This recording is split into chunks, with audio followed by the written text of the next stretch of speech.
Hey dreamers, welcome to Dan Jones' Sleep Stories. It's time to wrap yourself up in a safe, cozy blanket of dreams as you close your eyes and relax asleep into Slumberland while listening to this calming tale where you sleep fast, sleep well, and sleep all night. If you like this bedtime story or have thoughts for future sleep stories, please leave a comment and subscribe to the channel. You can also support the channel on Patreon, where you'll find audio voice-only versions of my sleep stories. Thank you for your continued support.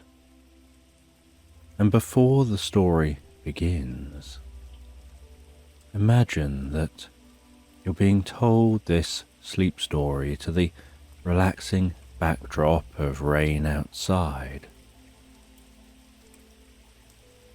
Just take a moment to allow yourself to get comfortable and close your eyes. And as you drift deeply and soundly asleep, I don't know whether you'll drift deeper asleep to the sound of my voice or to the spaces between my words. And with your eyes closed, you can begin to have a sense of relaxing your mind and body as I count down from 20 to 1. Becoming deeper absorbed in the experience with each number.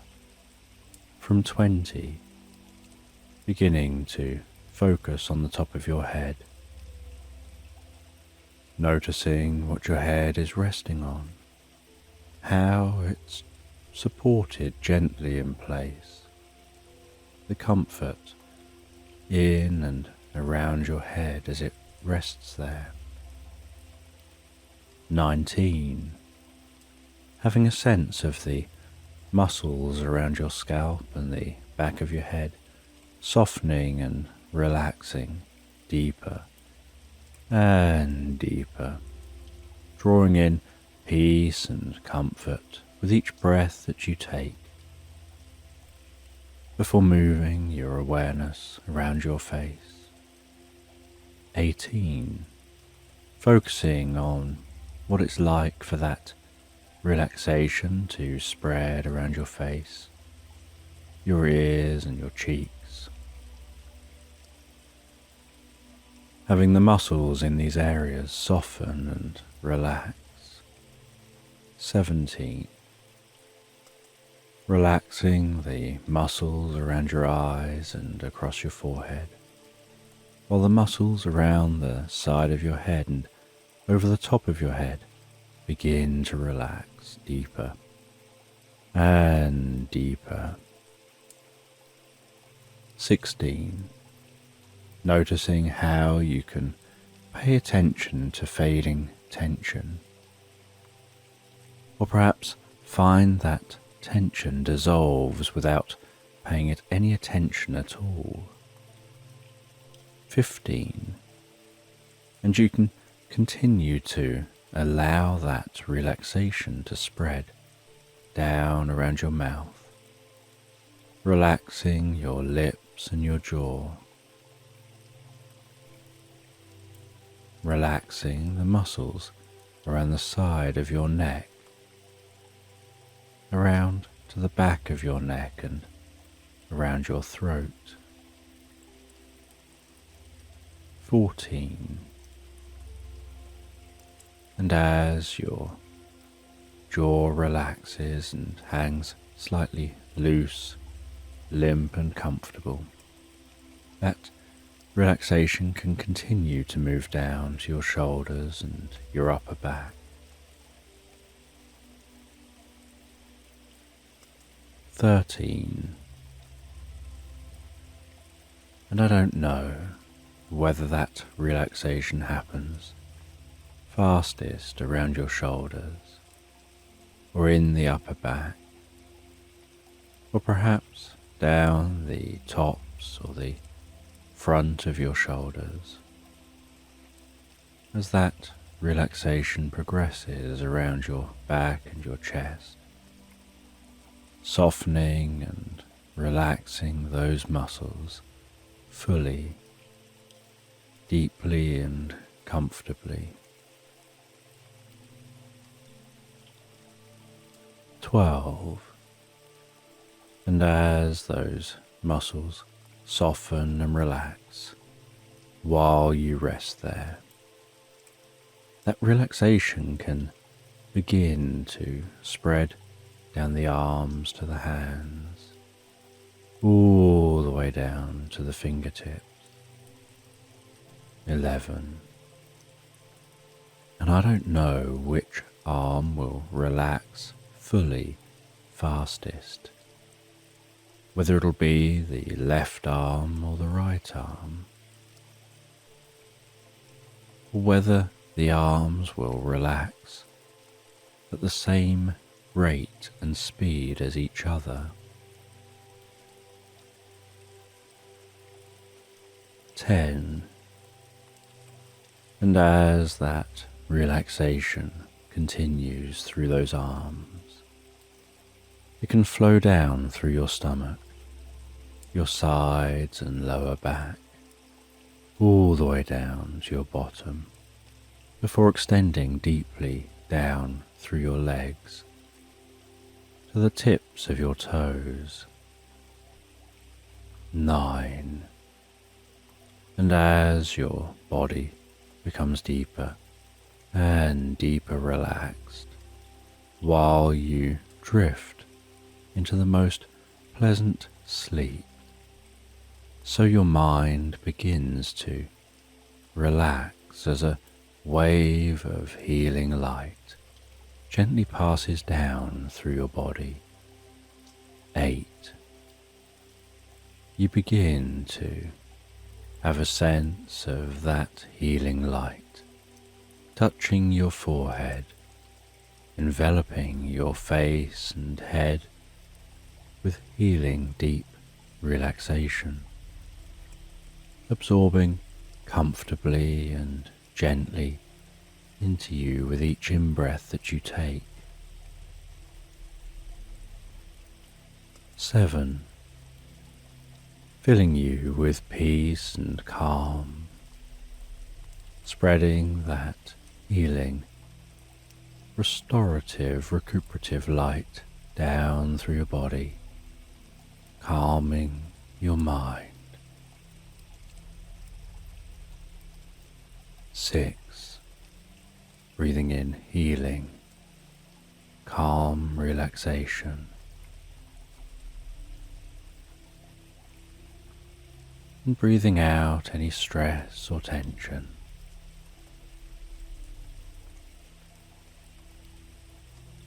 5.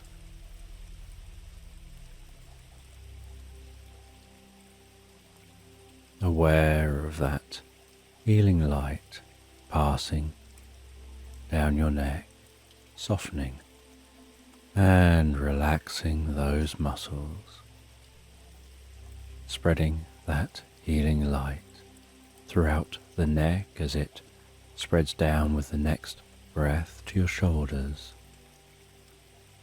around the back of your neck and down into your arms. 4. Gradually continuing that flow of healing light all the way to the tips of the fingers.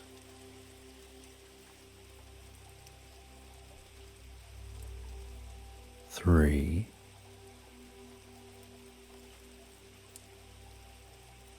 And with another in-breath,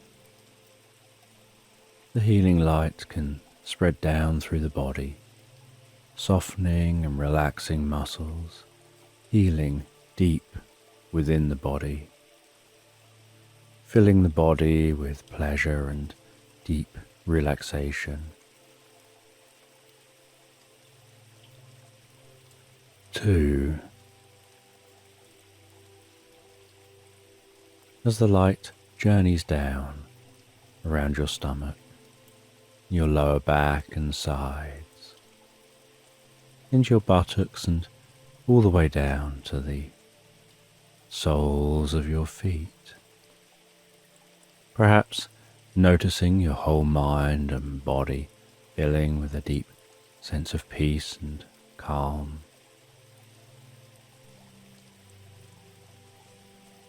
1. And as you allow that light to flow with each breath, you can find your mind drifting deeper and deeper asleep as you drift comfortably into this story. And in this bedtime story, you go in search of some crystals to carry out an ancient ritual that helps to create a deep, meaningful connection with the world around you. And so you set off one day. You find yourself walking through a meadow, and as you amble along in that meadow, the gentle sound of each footstep that you take through the tall grass,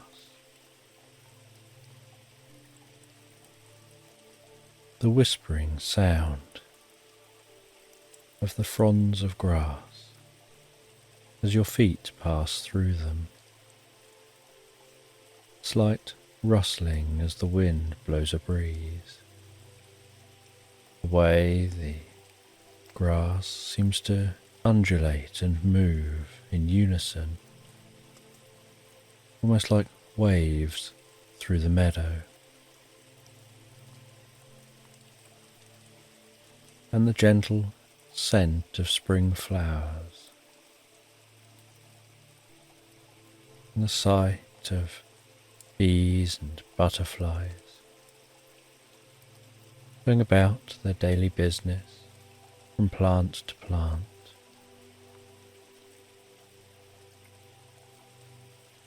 Breathing in that fresh meadow air,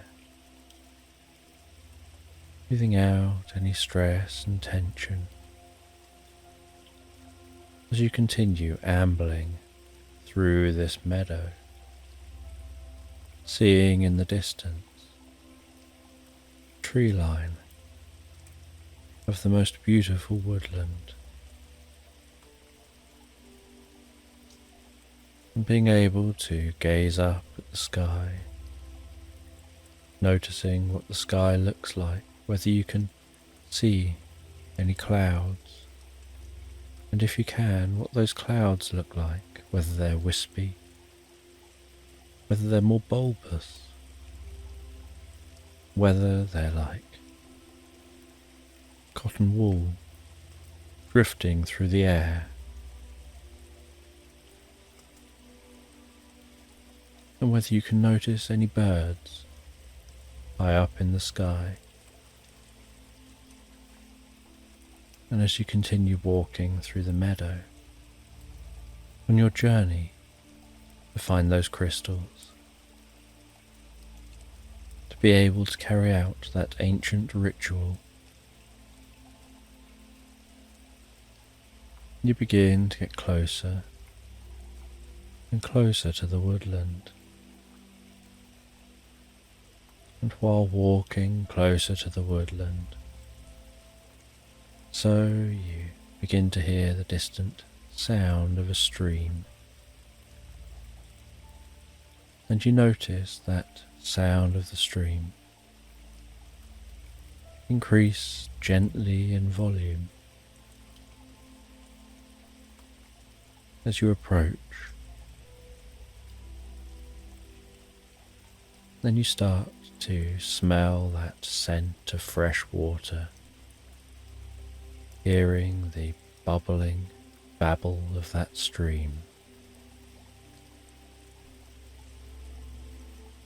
Stopping at the stream for a little while.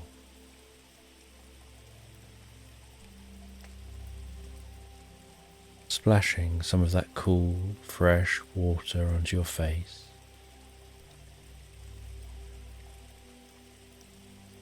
Feeling that water as it flows through your hands, your fingertips. Coolness, how fresh the water feels. The sight of some small fish seeming to almost swim on the spot, and yet, whenever your shadow moves over those fish, they suddenly dart in different directions away from the shadow. And as your shadow moves again, so they move back into formation. And after stopping at the edge of the stream for a little while, you continue walking, now following this stream towards the woodland.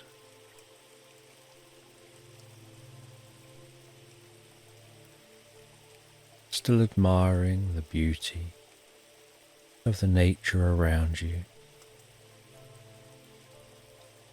Curious about the journey to those crystals and the ancient ritual you'll be performing.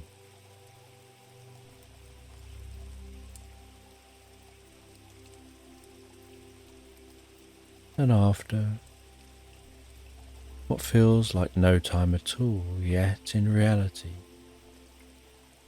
has been most of the day, you arrive at the tree line to the woodland, and the sun is beginning to gently set over the horizon, tucking itself up in bed for the night.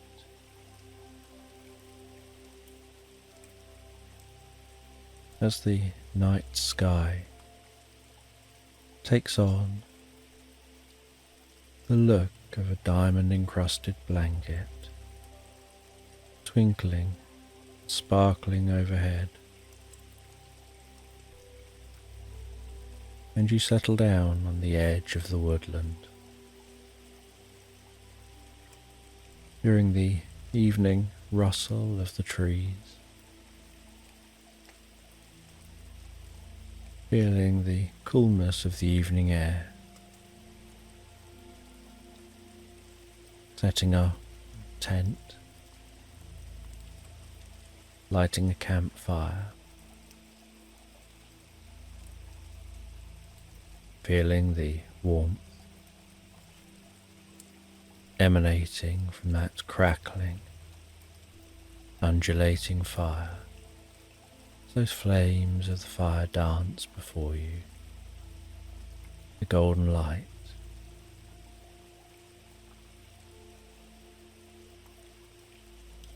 caressing the meadow at the base of the fire. Shadowy fronds of grass, dancing with each flicker.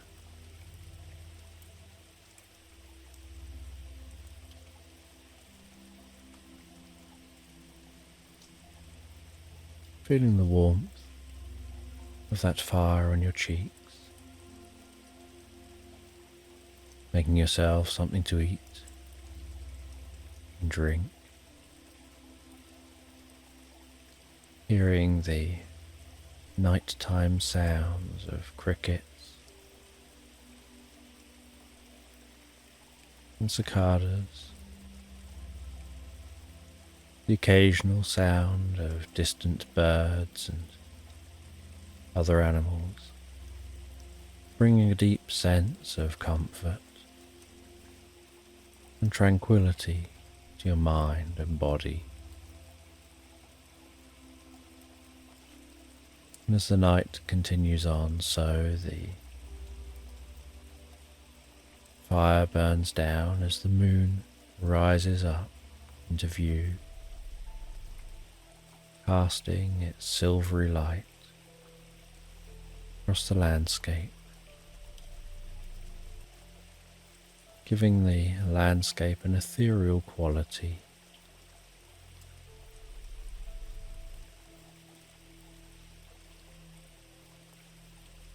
As the fire continues burning down to embers, just the most gentle, warm glow, and the crackling almost entirely ceased.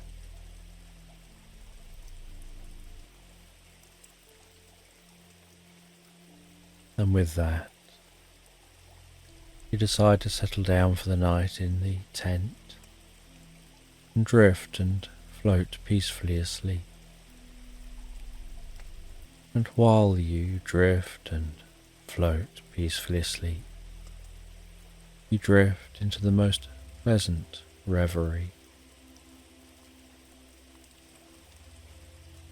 lying there so comfortably in that tent, initially aware of the sound of the sides of the tent moving gently in the breeze.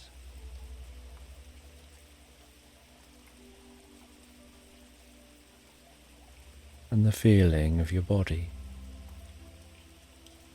snuggled down in the most comfortable sleeping bag, feeling so comfortable,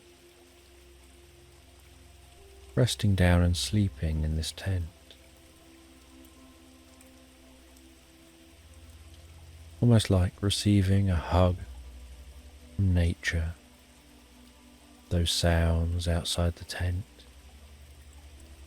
nature's symphony,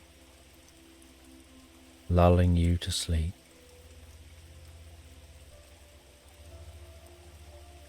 Your calming and slowing breathing,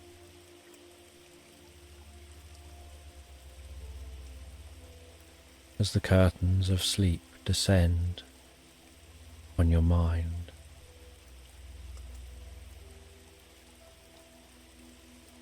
The occasional flicker and flash, a little bit like the remnants, the fire passing through your mind, bringing hints of a dream yet to be. And as you continue falling comfortably asleep, so you have a slight momentary falling feeling,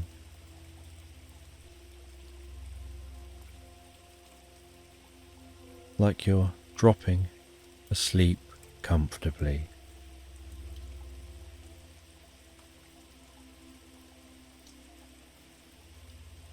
And then you begin to dream. And you dream about walking down a country path towards a quaint railway station. The gravelly, stony path underfoot, crunching with each step. The path blowing up some dust with each small breath of wind.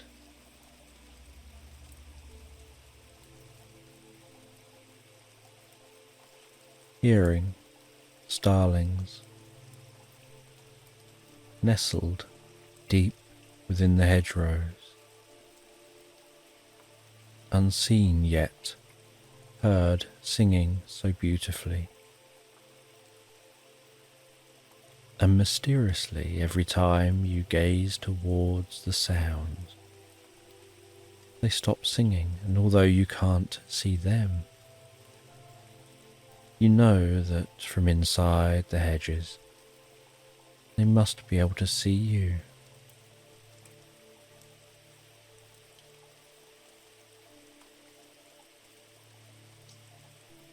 As you run your hand along the hedge,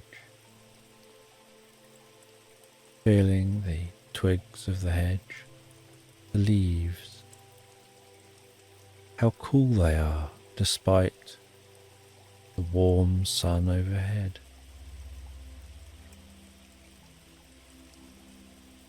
The faintest wispy clouds in the sky. And then towards the end of this path, it comes out on what almost looks like a rickety, old, weathered and worn station that seems like it stood still in time for decades. And you head up onto the station, and you can smell the wood of the station. As the only person stood on the platform, the silence while waiting for the train, gazing up the track and down the track. Then you see the train approaching. That faint, low clickety-clack, clickety-clack, clickety-clack of the train on the track, way off in the distance.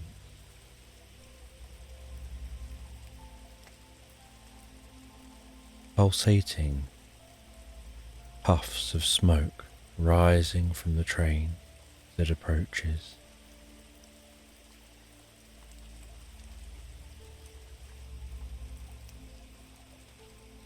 The sound of the engine of the train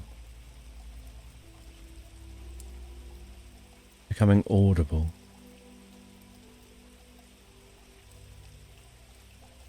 And then the train arriving at the platform, pulling into that station, slowing down. The old-fashioned steam train with the most beautiful rustic carriages. And you walk along the side of the train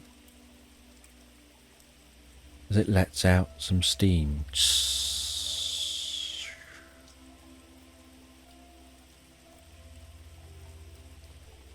And then you hear a slight clicking coming from the train as it idles. You walk to one of the carriages.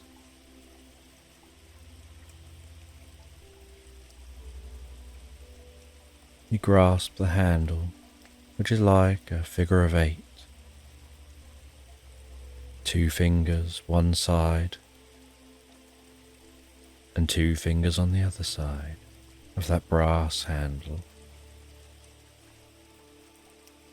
You twist the handle, swing that door gently open, ascend 2 steps, and can immediately smell the inside of this carriage. And you're in a private compartment in the carriage.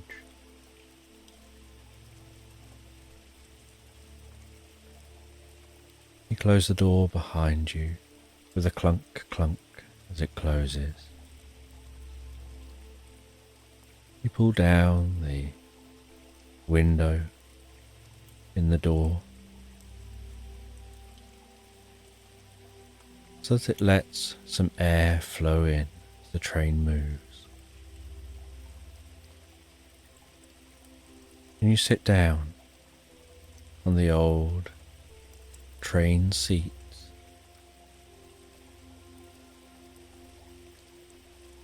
And in this carriage there's curtains hanging up over the windows by the door. The door has a pull-down window that half opens. The seats are two long cushions facing each other with a comfortable backrest, enough room for 6 passengers, and some overhead space above the seats. And then opposite the entrance is a wall made of wood with a door which can slide open, that opens out into a corridor, and large rectangular windows line the far side of the corridor. And beside the door, on either side, are 2 large windows looking out into the corridor, with curtains up which can be drawn. And the chairs have a slight dusty, musty scent to them that seems almost nostalgic and pleasant. As the train pulls out of the station, it jolts slightly as it gets going.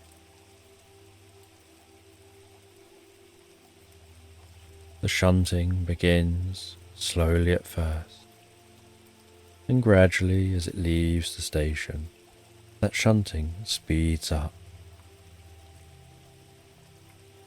As it increases in speed through the countryside, and the air blows so comfortably and pleasantly through the window, breathing in that fresh nature air as the train follows that track away from the station, through meadows, different countryside, past quaint towns with small churches situated at the centre of those towns. And while travelling on this train, you take a book out of a bag and you sit, bobbing slightly to the movement of the train, hearing the clickety-clack of the train on the track, and absorb yourself in reading a book. And you enjoy this most pleasant, relaxed dream of going on an adventure on a train. And at some point during this journey on the train, the rocking and movement of the train seems to deepen the sense of wanting to fall asleep. And it rocks and moves as you place the bookmark back in the book. You close the book and decide to close your eyes just for a moment,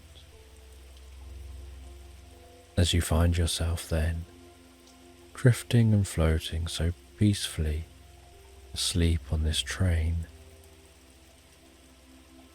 And while you fall asleep comfortably on the train, so you start to hear the sounds of morning birds, and you awaken feeling so refreshed and revitalized from your night's sleep. You leave the tent with a stretch and a deep breath of the fresh air, seeing the meadow gently dew-covered, cobwebs in the grass glistening under the morning light, faint mist undulating through the landscape like waves creeping up the shore of a beach. You have some breakfast before clearing everything away, ready to continue your journey into the woodland. And you work your way into that woodland,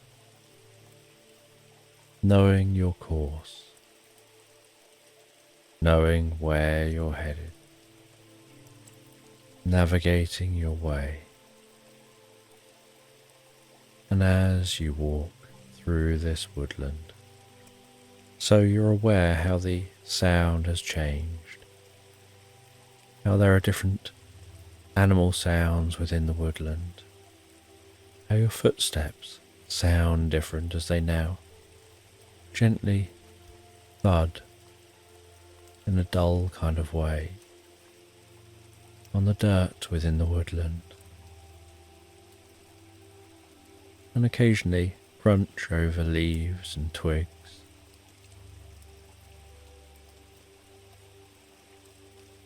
And the rustling of the leaves from the canopy overhead, seeming to be coming from all around you. And as you continue walking through this woodland, occasionally brushing past trees, feeling the sensation of the bark under your fingertips, the smell of the woodland, the mossy smell,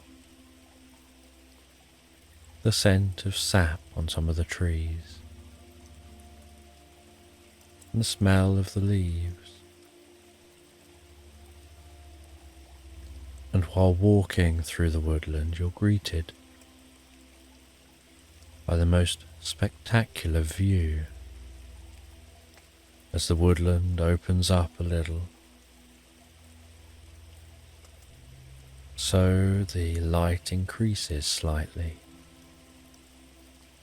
and you see the most incredible carpet of bluebells, each one seeming to ring the most beautiful tune of peace and harmony. And you carefully navigate through this woodland, being careful to avoid stepping on the bluebells and sticking to paths mapped out by deer and other animals who've trodden this landscape thousands of times before. You pass through the bluebell woodland, and then the woodland begins to become more dense again. Canopy closing in, the woodland darkening a little more. But you start to hear this distant sound of rushing water, and after some time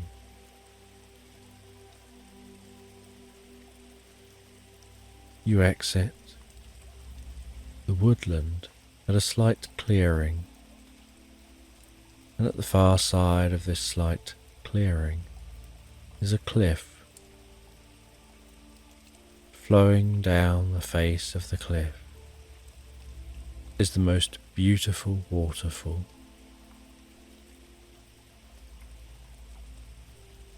Into a gentle pool of water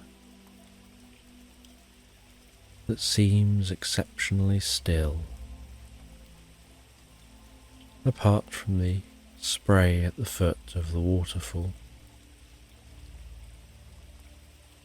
And you stop at this pool of water, at this hidden lake in the woodland.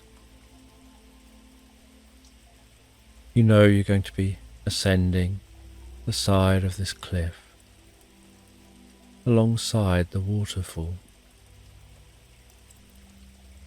And so you decide to stop, take a look, work out the best route to take up the waterfall. And while you wait and look and relax, you see some small dancing lights flitting around the base of the waterfall, weaving behind the water, in front of the water, sometimes darting through the water. And with curiosity, you carefully walk around the pool of water to get closer to the cliff and that waterfall. And as you get closer, so you notice that those lights seem to have a slight humming sound to them, and that each one is a little waterfall fairy. And one of those waterfall fairies flies over towards you, hovering just a short distance in front of your face, slightly bobbing up and down as its wings fizz along behind it like a blur.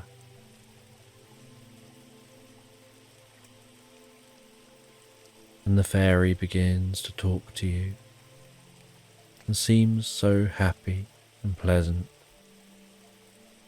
so friendly, asking who you are and what you're doing in this area, where you're headed, and you explain about your mission, that you're in search of some magical crystals that will help you to carry out an ancient ritual, allowing you to build a deep connection with nature. And the fairy tells you the best way to get where you want to go isn't to climb up the cliff and continue your journey at the top of the cliff. It's to head through the waterfall. They explain there's a cave behind the waterfall, and that it's quicker to get to where you're going if you follow that cave. And they show you how to get behind the waterfall, and so you walk behind that waterfall, and the little fairy follows you and encourages you. And you see the cave, and you see that this cave is illuminated by green toadstools stretching sporadically down both sides of the cave. And you walk into the cave, hearing the thunderous sound behind you of the waterfall. And the further you walk along the cave, the calmer the waterfall sounds, the more distant that waterfall sounds. And you just notice the occasional dripping sound within the cave, and how peaceful this space feels. And you continue on through this cave, seeming to walk for hours and hours, feeling intrigued, sense of wonder and curiosity, until eventually you start to hear the sound of twinkling bells in front of you and notice a slight blue glow. And as you approach and go round a corner, you see that there's a portal at the end of this cave. A blue, pulsating, glowing portal. A little bit like a mix between mist and water, pulsing like waves on a wall. And you walk towards that portal.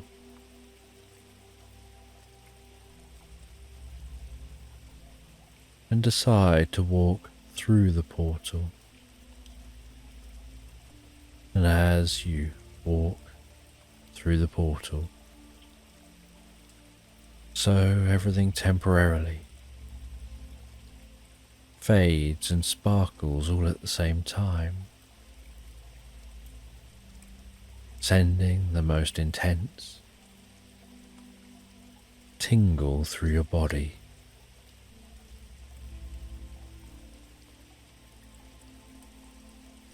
Like when you get that excitement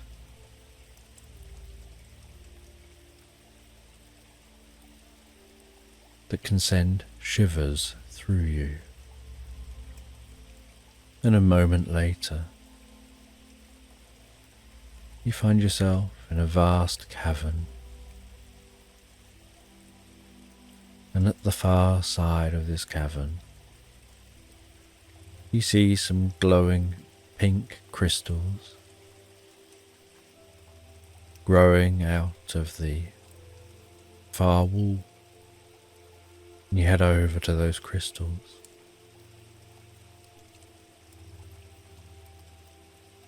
And you see that some of the pink crystals have already snapped off and are lying on the ground. And you realize these are the crystals you need for your ancient ritual. And so you just pick up the ones which are lying on the ground. You then go to the middle of this chamber. And out of your backpack, you take out an ancient book. You turn those ancient pages to the relevant ritual. With a stone, you draw a circle in front of you. You then neaten up the inside of that circle and very slightly hollow the circle out so that it's slightly concave. You then stand the crystals in the center of that slightly concave circle.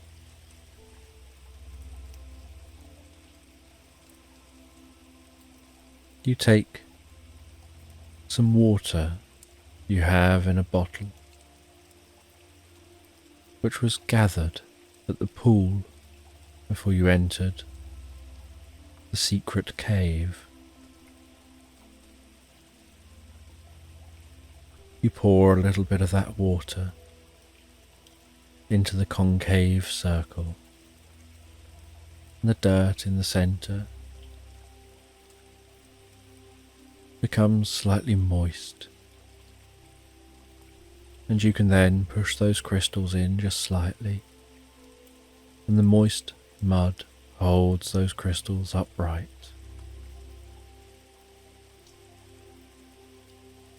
And then you sprinkle some salt over the top and around the edge of the circle, and then refer to the words of this ancient ritual. You begin to recite those words while holding yourself in a focused, almost meditative state.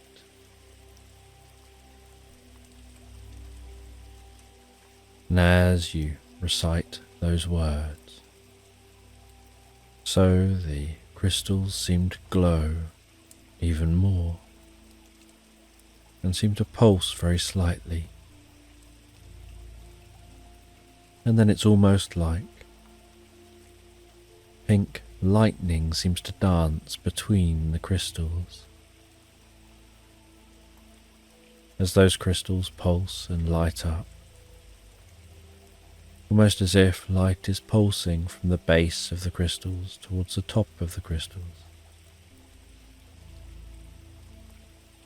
And then an orb begins to form around those crystals, broadening out to encompass that concave circle.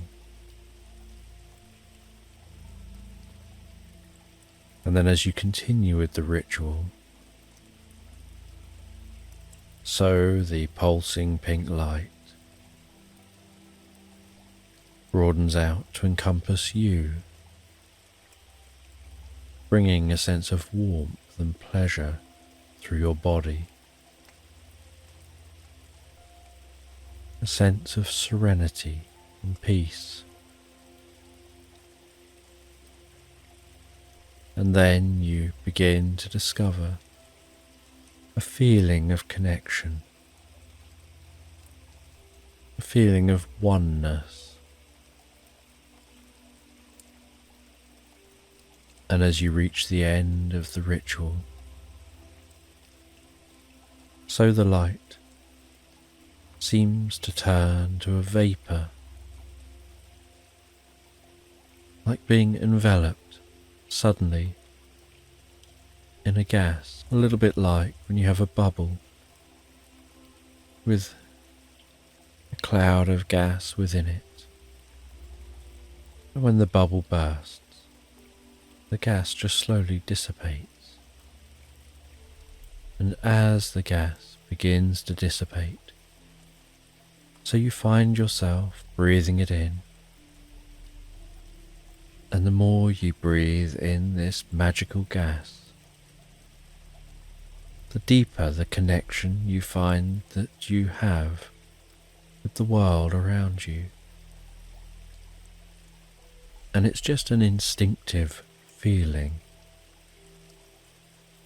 And as the gas dissipates, you find yourself just sitting there, quietly, in a quiet chamber.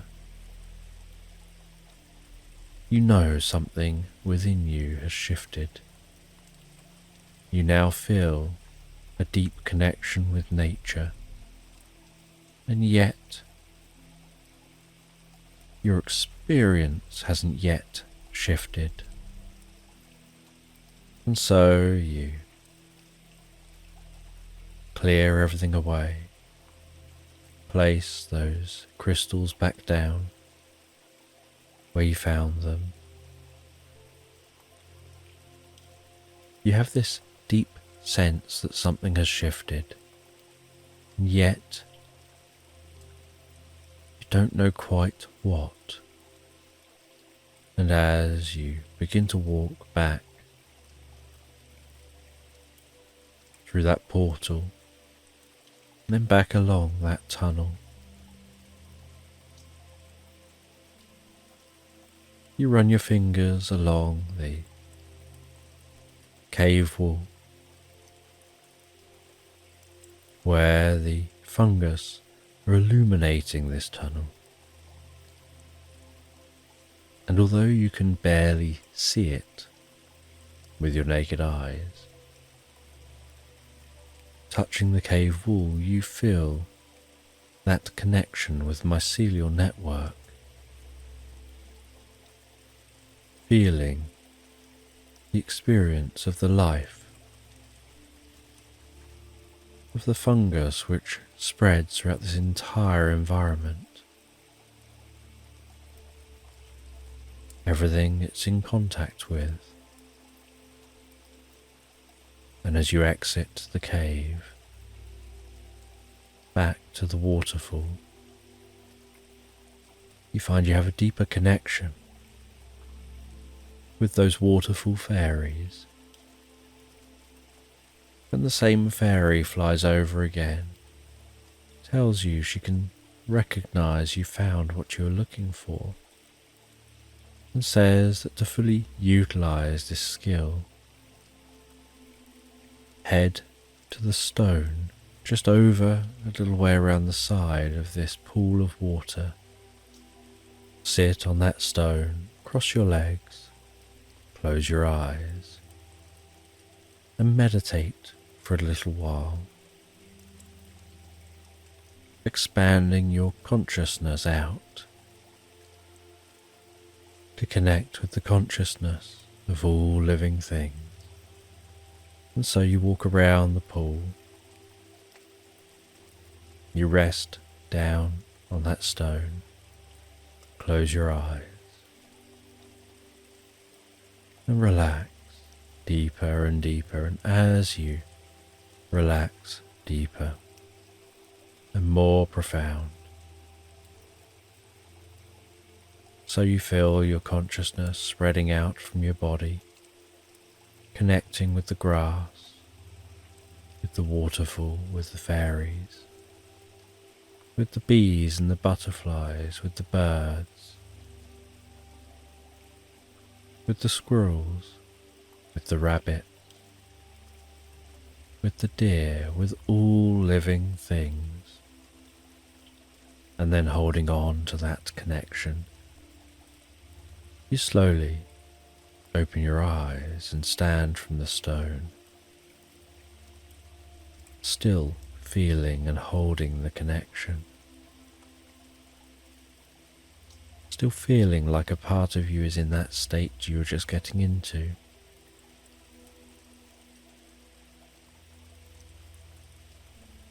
And the fairy speaks once again to acknowledge your skills, what you have achieved, and that to truly connect in this way, sometimes it's easy to get overwhelmed with life experiences. So it's just about bringing your attention back to the little things, holding your attention on that, so that you can hear this connection, that it's a faint connection, so it's all too easy to be drowned out if there's lots of other stuff going on in your mind, or lots of distractions. And so she advises to practice this multiple times so that you know how to hear that connection with all living things.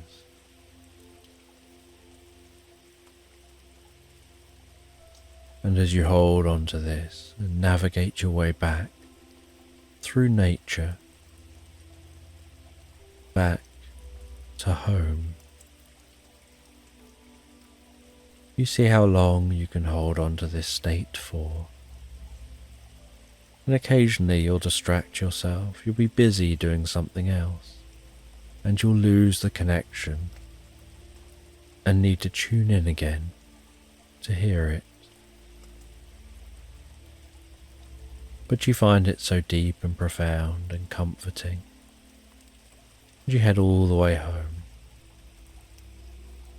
where you sit down for a little while and reflect on your journey, on what you've learned, before heading to bed, relaxing down and drifting and floating so peacefully, so comfortably asleep into Slumberland. This sleep story takes place in the harsh, mystic highlands of Scotland towards the close of the 19th century, where a young woman named Elizabeth returns to her ancestral home in Glencoe, only to find herself entangled in a web of ancient secrets and spectral mists.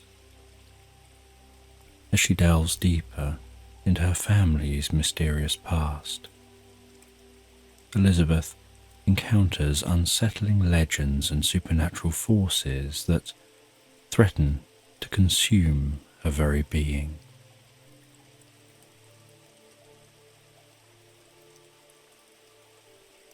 Under a slate grey sky, the carriage rattled through the sprawling moors and towering peaks of the Scottish Highlands.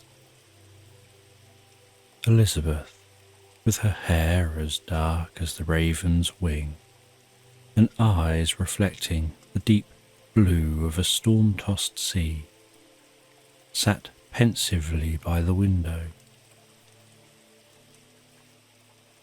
From the heart of Edinburgh's scholarly enclaves, she journeyed to the forbidding and mist-enshrouded glens of her forebears, driven by a promise made on her mother's deathbed. The wheels churned through the muddy paths, splattering the age wood with the earth of Glencoe. Elizabeth's heart beat with a mixture of dread and determination. Her mother had spoken of this place with both reverence and a shiver of fear. Her tales steeped in the lore of spirits wandering through the mists, and of ancient debts owed by the living to the dead. As the carriage crested a hill, the glen unveiled itself, a sweeping vista of rugged beauty and sombre shadows.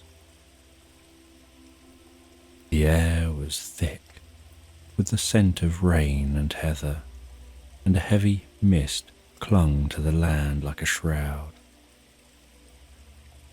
Elizabeth felt a strange pull in her chest, an echo of belonging mingled with an unspoken warning. The driver, a grizzled man with eyes accustomed to the caprices of Highland weather, cast a wary glance at Elizabeth through his rearview mirror. "We're nearing your family's lands, miss," he intoned, his voice a gruff note against the rhythmic clatter of horses' hooves. "You should be prepared. Things here, they aren't as in the city. The land keeps its own counsel, and the past never quite leaves the present." Elizabeth nodded,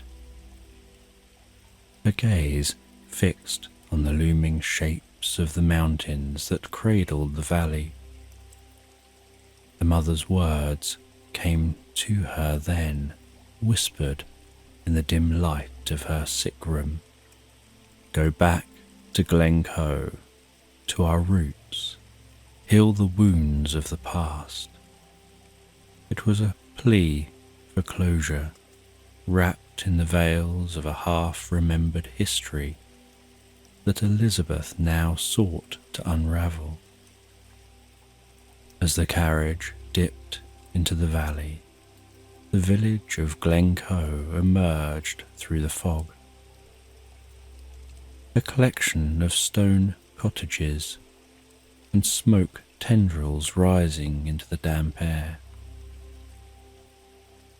The villagers paused in their daily toll to watch her arrival, their expressions a tapestry of curiosity and an unspoken chill of apprehension. In their eyes, Elizabeth saw reflections of the same stories her mother had told. The legends of her ancestors, whispered around firesides when the mist grew thick and the world outside grew indistinct. Stepping onto the damp soil of her ancestral home, Elizabeth felt the weight of countless generations pressing upon her shoulders. Here in the heart of the Highlands, her journey into the mists of her family's secrets would begin. Elizabeth, stepping lightly from the carriage onto the cobblestones of the village square, couldn't help but notice the cold reception that met her arrival. The villagers, clad in the muted wools of Scottish tweeds, gave her curt nods, their eyes darting away too quickly, their whispers carried on the wind. She approached an old, gnarled man, leaning against the stone wall of the inn, his face as lined as the map of the glen itself. "Good day, sir," Elizabeth greeted, her voice trying to mask her nervousness with a hint of warmth. "I'm Elizabeth McGregor, returned to claim my family's home." The old man looked her up and down, his gaze piercing and unforgiving. "Aye, we know who you are, lass," he muttered, his voice as rough as the gravel paths of the Highlands. "Ye bear the look of the McGregors, no doubt, but have ye also inherited their troubles?" Elizabeth frowned, a chill running down her spine. "What troubles do you mean?" she asked, though a part of her dreaded the answer. The man glanced around, ensuring no eager ears were too close, and lowered his voice to a conspiratorial whisper. "Ye haven't heard then? 'Tis no wonder the way they talked of it in hushed tones, even when I was a bairn. The McGregors, they say, made a pact with the shadows of the glen long ago, bound by blood and mist. They say your ancestors stirred the wrath of what dwells beneath the mists, and that wrath has never quite slept." Elizabeth's heart thudded in her chest. The tales her mother had whispered now took on a darker tone. The superstitions of the old country manifesting before her in the wary faces of the villagers. Why would they make such a pact? She pressed, needing to understand the depth of the legacy she'd come to reclaim. The old man shook his head, his eyes reflecting the grey skies above. Power, or desperation, or both. Who can say what drives a man to consort with the spectral? But it was said that the McGregors gained their wealth and their lands at a steep price, and debts of such nature, they linger long and come due in ways most dire. As he spoke, a woman crossed the square, her head down, her shawl drawn tight against the creeping mist. She cast a furtive glance at Elizabeth, her eyes wide with a mix of fear and pity, before hurrying on. Elizabeth took a deep breath, the weight of her family's secrets pressing upon her. "And how does this curse affect us now?" she asked, her voice barely a whisper, blending with the rising wind. The old man's eyes darted to the surrounding mists, which seemed to draw closer, as if listening. "Some say it's just old tales meant to scare children," he murmured, "but others, they claim that on nights when the mist is thick as wool, you can hear the whispers of the McGregors begging for release from their spectral bond, and sometimes something whispers back."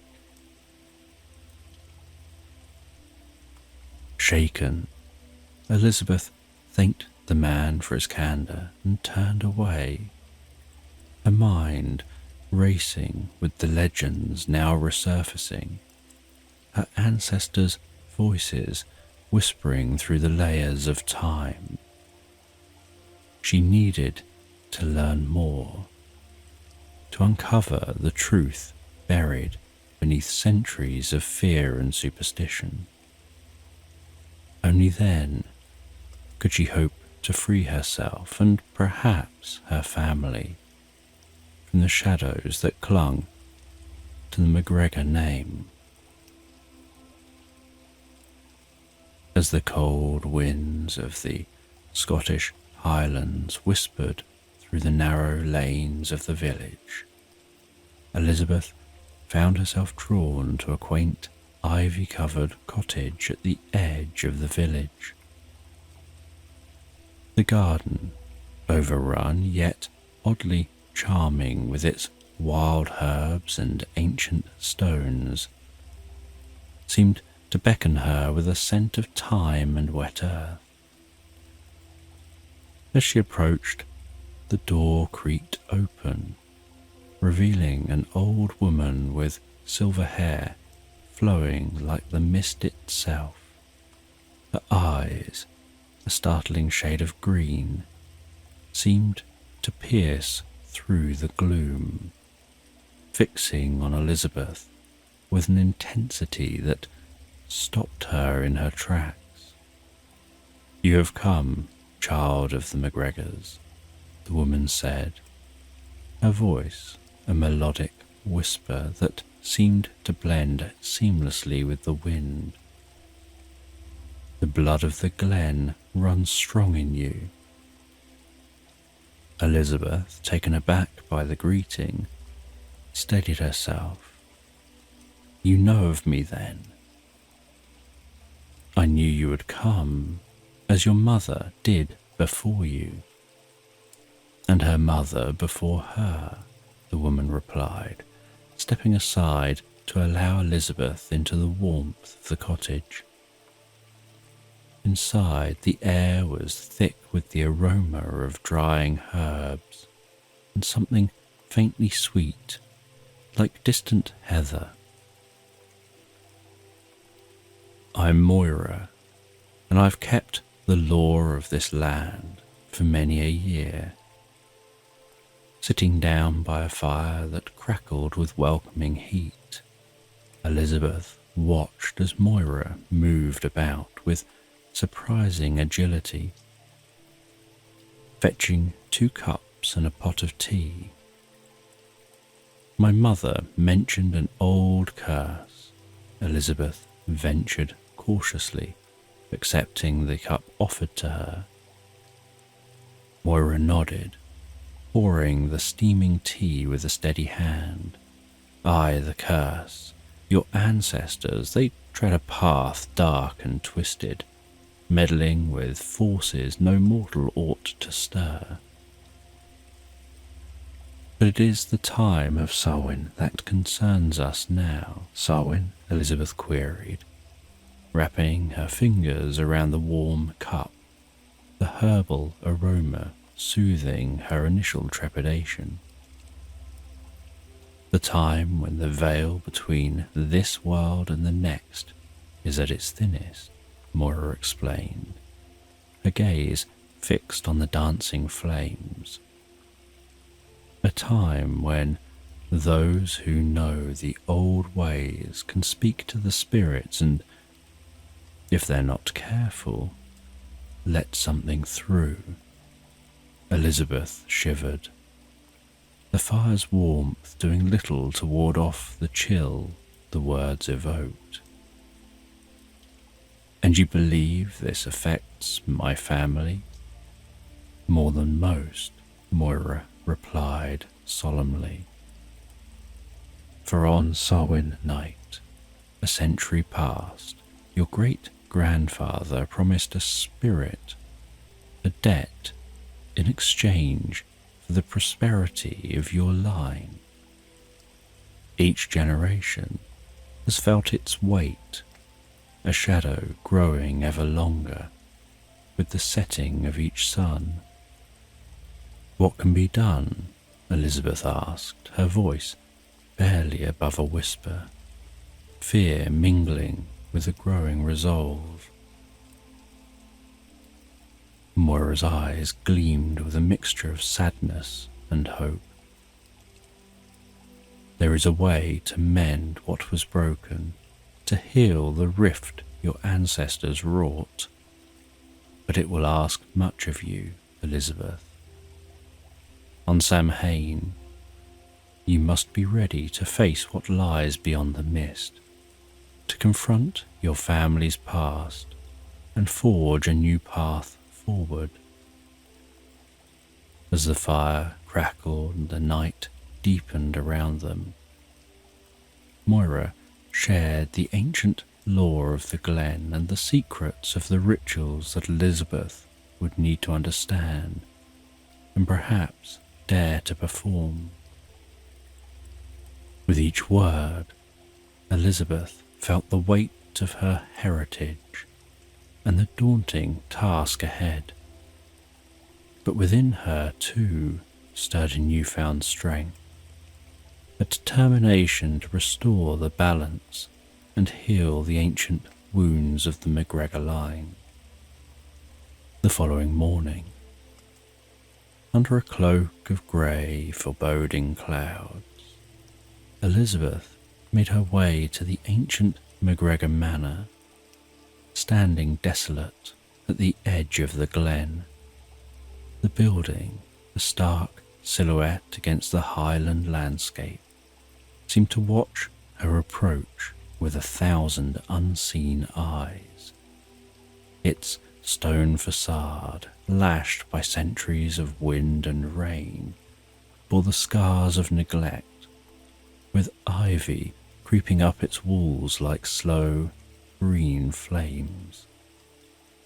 The heavy wooden door groaned in protest as she pushed it open. The air inside, stale and heavy with the dust of decades.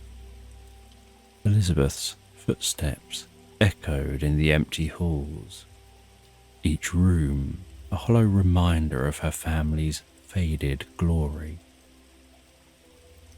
She wandered through the shadowed corridors, her only light the dim grey that filtered through the grimy windows. In what once must have been a library, the air thick with the musty smell of old paper and leather, Elizabeth found a heavy wooden chest hidden behind a false panel in the wall. Her fingers trembled as she lifted the lid, revealing a cachet of old books, letters, and a diary bound in faded leather, its pages yellowed with age. She carried the diary to a cracked window where she could read by the meagre light. The diary belonged to her great-grandmother, Isabel McGregor, a woman rumoured to have been deeply entwined with the mystical and the mysterious. As Elizabeth turned the pages, Isabel's elegant, flowing script revealed a tale of sorrow and dark dealings. My heart is heavy as I write these words, Isabel had written, her words tinged with despair. We have summoned what we cannot put down. Our family's prosperity was bought with a price far too dear, and now the spirits demand their dues. We sought to control the forces beneath the mist, to bend them to our will, but they're not so easily swayed. Isabel detailed a ritual gone awry, intended to bring the family wealth and power by harnessing the spirits of the glen. Instead, it had unleashed a malevolent force that now haunted the family, demanding ever more severe tributes as each generation passed. The land itself has grown sick with our greed, the entry continued. A darkness festers at the heart of the glen, a shadow that spreads its tendrils through the soil, poisoning everything it touches. We've tried to make amends, to banish what we called forth, but our efforts bear little fruit. The veil thins, the spirits grow restless, and I fear for what is to come. Elizabeth's hands shook as she absorbed the weight of her ancestors' confessions. The diary not only confirmed the villagers' tales of curses and spectres, but also filled her with a dread of the depth of her family's entanglement with the supernatural. In the diary's final entries, Isabel spoke of a possible way to mend the rift, a counter-ritual that might appease the angered spirits and seal the tear they'd made in the veil. It was incomplete, the crucial elements lost to time, or perhaps never discovered. As Elizabeth closed the diary, her resolve hardened. She knew what she must do. She would delve deeper into her family's arcane past, uncover the lost elements of the ritual, and attempt to heal the land her ancestors had so grievously wounded. As the sun dipped below the jagged peaks of the highlands, casting long shadows across the glen, Elizabeth sat by the fading light of a single candle, poring over the arcane symbols and rituals described in her great-grandmother Isabel's diary. The wind howled outside, a mournful cry that seemed almost human in its despair. That night, as Elizabeth prepared for bed in the cold, sparse room of the manor, the air shifted subtly. A low mist rolled in from the hills, seeping through the cracks and crevices of the old house, enveloping everything in a damp, ghostly shroud. The candle flickered violently, as if protesting against an unseen force, then sputtered out, leaving Elizabeth in the thick darkness. From the depths of the house, a faint melody began to rise. It was a haunting Gaelic lament, a song so sorrowful and so beautiful that it rooted Elizabeth to the spot. The melody seemed to weave through the corridors, seeping out from the very walls of the manor, cooling her, steeling her nerves. Elizabeth grabbed a lantern and followed the sound, her heart pounding in her chest. As she moved through the shadowed halls, the melody grew louder, clearer. It led her to the rear of the manor, where the mists thickened and swirled around her feet like living things. The back door of the manor swung open with a creak, revealing the rolling mist outside, glowing faintly under the light of the waxing moon. Compelled by a force she couldn't understand, Elizabeth stepped outside. The ground was wet with dew, the air filled with the rich, earthy smell of the moors. The song led her to the edge of the woods, where the mist formed shapes, ghostly apparitions that flickered at the periphery of her vision. Shapes of men and women, some clad in ancient Highland clothes, others in nothing discernible, their forms shifting and fading like smoke. One figure, however, stood clear amidst the undulating mist, a woman with sorrowful eyes that seemed to bore into Elizabeth's soul.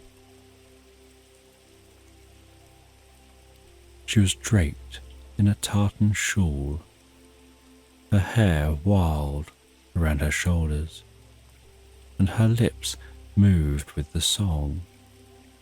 Though her appearance was spectral, her presence felt achingly familiar.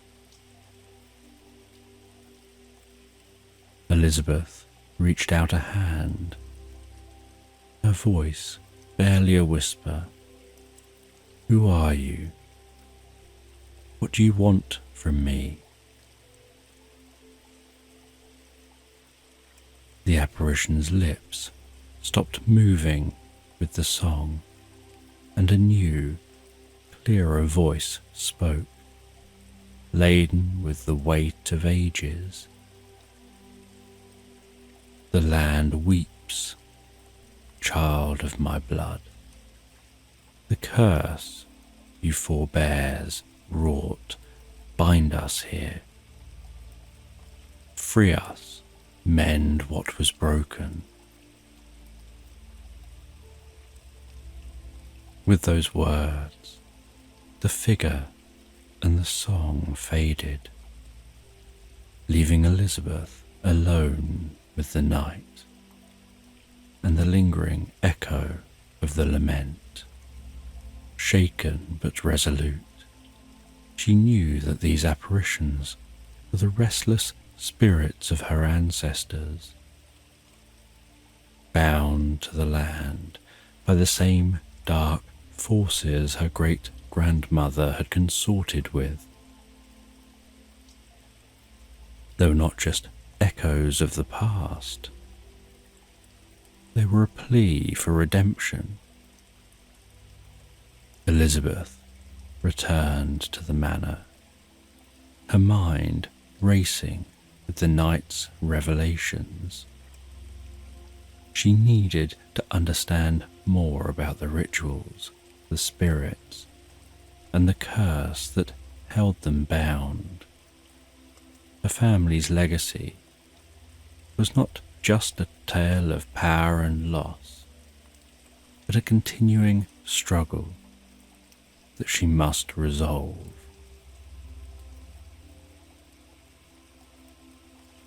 The next morning, cloaked in a thick woolen shawl against the persistent chill of the Highland air, Elizabeth set out for the ancient standing stones that dotted a secluded hill near the manor. Her great-grandmother's diary had spoken of them not just as boundary markers or relics of a pagan past, but as focal points of ancient power, deeply connected to the rituals her ancestors had performed. The path to the stones wound through a dense copse of gnarled oaks and silver birches, their leaves whispering secrets in the early morning breeze. As she walked, the echo of the Gaelic lament from the night before haunted her, a ghostly soundtrack that seemed to emanate from the very earth beneath her feet. The standing stones themselves emerged suddenly on the crest of the hill, a circle of towering monoliths, each one cloaked in a shroud of moss and lichen weathered by centuries. The stones stood silent and imposing against the skyline, casting long shadows in the morning light. The air around them was palpably different, thicker, as if charged with an unseen energy. Drawing a deep breath, Elizabeth approached the central stone, the largest of the circle, and laid her hands upon its cold, damp surface. The rough moss beneath her fingers felt alive, almost pulsating with the heartbeat of the earth. She closed her eyes, focusing on the sensations around her, the smell of the damp earth, the sound of the wind rustling through the trees, the coolness of the stone. Then, without warning, the world shifted. Visions flooded her mind, flashes of torchlight and shadowy figures robed in dark cloaks, their faces obscured by hoods. They moved around these very stones, chanting in a language that Elizabeth felt she should not understand, yet each word resonated within her, as if remembered from a dream. The air was thick with the scent of burning herbs, and the ground beneath her seemed to pulse with energy. In the centre of the circle, a figure stood slightly apart from the others, her face lifted to the moonlight. It was her great-grandmother Isabel, younger than any portrait Elizabeth had seen, yet unmistakable in her bearing and features. Her arms were raised, and in her hands she held a small, writhing form, an animal, perhaps an unwilling participant in the ritual. The scene shifted, and the chanting grew louder, more urgent. Shadows seemed to swirl and coalesce around the stones, forming shapes that were not quite human. Elizabeth could feel the terror and the power in equal measure, a dark maelstrom that threatened to engulf her. Then, as quickly as it had come, the vision dissipated, leaving Elizabeth gasping for breath, her hands still pressed against the cold stone. The morning light seemed dimmer now, the air cooler. She stepped back from the stone, her mind reeling with the implications of what she'd just witnessed.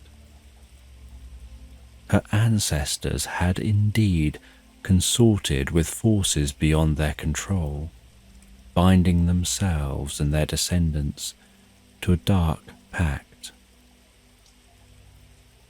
The spirits that haunted the land the whispers in the mist.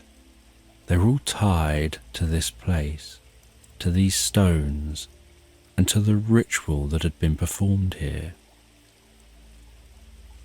With a newfound sense of urgency, Elizabeth knew what she had to do. She must delve deeper into the ancient rites described in her great-grandmother's diary, seek out the old knowledge Moira could provide, and prepare herself for what must be done when Samhain arrived.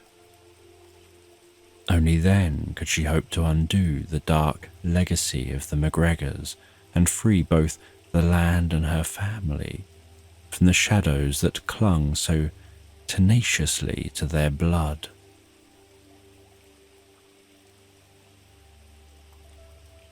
As the day of Samhain approached, the village of Glencoe transformed. The normally reserved and wary villagers now bustled with an energy that was both nervous and sacred.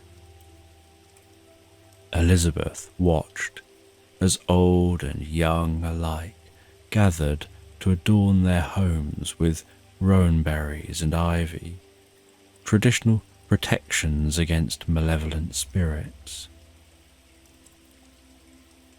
Fires were kindled at dusk, their smoke believed to ward off evil as the veil between worlds thinned.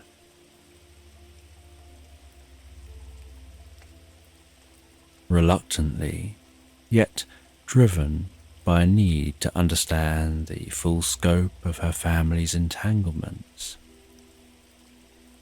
Elizabeth joined the villagers at the communal hall, where preparations for the yet driven by a need to understand the full scope of her family's entanglements. Elizabeth joined the villagers at the communal hall, where preparations for the festival were underway. The hall was draped in black and orange bunting, and tables were laden with harvest foods, apples, nuts, and bannocks, specially made for the occasion. The village elder, a stooped woman named Mrs. Dougal, noticed her interest and beckoned her over. "You'll be wanting to know what this is about, I reckon," she said, her voice a crackling whisper like dry leaves. "Samhain isn't just a time for fearing the dark. It's a time for understanding it, for respecting the spirits that walk alongside us."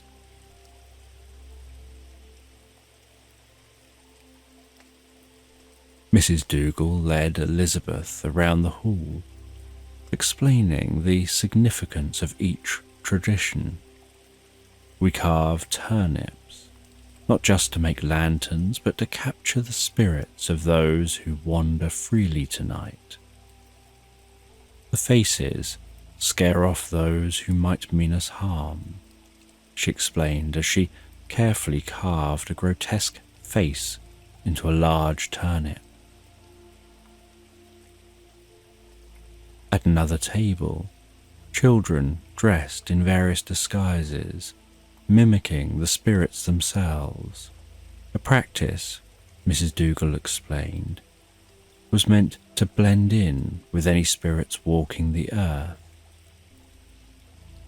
"If you look like 'em, they might mistake ye as one of their own," she chuckled, her eyes crinkling with mirth. Elizabeth was then shown to a small altar at the back of the hall, covered in pictures of deceased loved ones, candles flickering warmly beside each photo. "Tonight, we remember them. We invite them to visit us, to assure them they're not forgotten. It's a night of reverence as much as it is one of fear," Mrs. Dougal said, her tone softening. As Elizabeth absorbed the rich tapestry of customs and beliefs, her thoughts drifted to the spirits of her own lineage, bound not by community remembrance, but by dark, forgotten pacts. She realized that the festive atmosphere masked a deeper, more complex interaction with the supernatural, one that was woven into the fabric of the village itself. That evening, as the sun set and the first of the fires were lit, Elizabeth felt a palpable shift in the air. The mist rolled in from the hills more heavily than ever, shrouding the village in a thick, opaque blanket. The orange glow of turnip lanterns flickered like ghostly lights through the fog, and the murmur of the gathering crowd took on a reverent hush. Standing beside the fire, Elizabeth felt the ancient land of Scotland pulse beneath her feet. The whispers of her ancestors seemed to blend with the chants of the villagers, a chorus of the living and the dead. She knew that tonight, the boundary between her world and the spectral world would blur, and she would need to confront the legacy her family had left her. After participating in the village's preparations and feeling the weight of the impending night, Elizabeth felt an inexorable pull to return to the manor. The house seemed different on this night. The shadows were thicker, and every creak and whisper of the wind felt laden with meaning. Driven by a sense of urgency, she explored the areas of the manor she had previously neglected. Her lantern casting eerie shadows on the peeling wallpaper and dusty tapestries. In the deepest bowels of the manor, beneath the ancient timber and stone, Elizabeth discovered a narrow door hidden behind a false panel in the library. It was cleverly concealed, easily overlooked by those not specifically searching for it. Her heart pounding with anticipation and dread, she opened the door, revealing a steep set of stairs leading down into darkness. Descending cautiously, she found herself in a small stone-walled room that reeked of damp earth and mould. The air was cool and still, as if untouched by time. In the centre of the room stood a large, ancient oak table, scattered with a variety of ritualistic objects. A silver dagger with a handle carved to resemble a twisting serpent, several crystal vials filled with substances she couldn't identify, and a large, leather-bound tome that lay open, its pages filled with meticulous notes and arcane symbols. Elizabeth approached the table, her hands trembling slightly as she touched the cool metal of the dagger. Each object seemed imbued with a palpable energy, a residue of the rituals that had been performed with them. The tome particularly drew her attention. It contained detailed records of the rituals conducted by her ancestors, including specific dates, the phases of the moon, and the names of those present. It was a meticulous log of each dark pact, each summoning and binding performed by the McGregors over generations. Among the records, she found a series of maps of the surrounding lands, with certain areas marked in red ink. These, she realized, were the locations where the most powerful rituals had been conducted, places where the veil was believed to be thinnest, sacred, and cursed in equal measure. One entry caught her eye. Dated exactly 100 years ago, it detailed a particularly desperate ritual intended to avert a catastrophe, an impending loss of the family fortune, perhaps, or a threat against their lives. The ritual was incomplete, however, the final steps obscured by a large, dark stain that marred the paper. It was this ritual, she realized, that must have sealed the family's fate, binding them to the spectral forces that now haunted the glen. Armed with this knowledge, and the chilling realization of the depth and darkness of her family's past, Elizabeth knew what she had to do. The objects on this table held the key to performing the counter-ritual Moira had spoken of, the one that might finally set her family free. She carefully gathered the objects and the tome, preparing to take them to the standing stones, the heart of her family's power and their curse. Tonight she would attempt to undo the dark legacy of the McGregors and free both the spirits bound to the land and herself from centuries of shadows.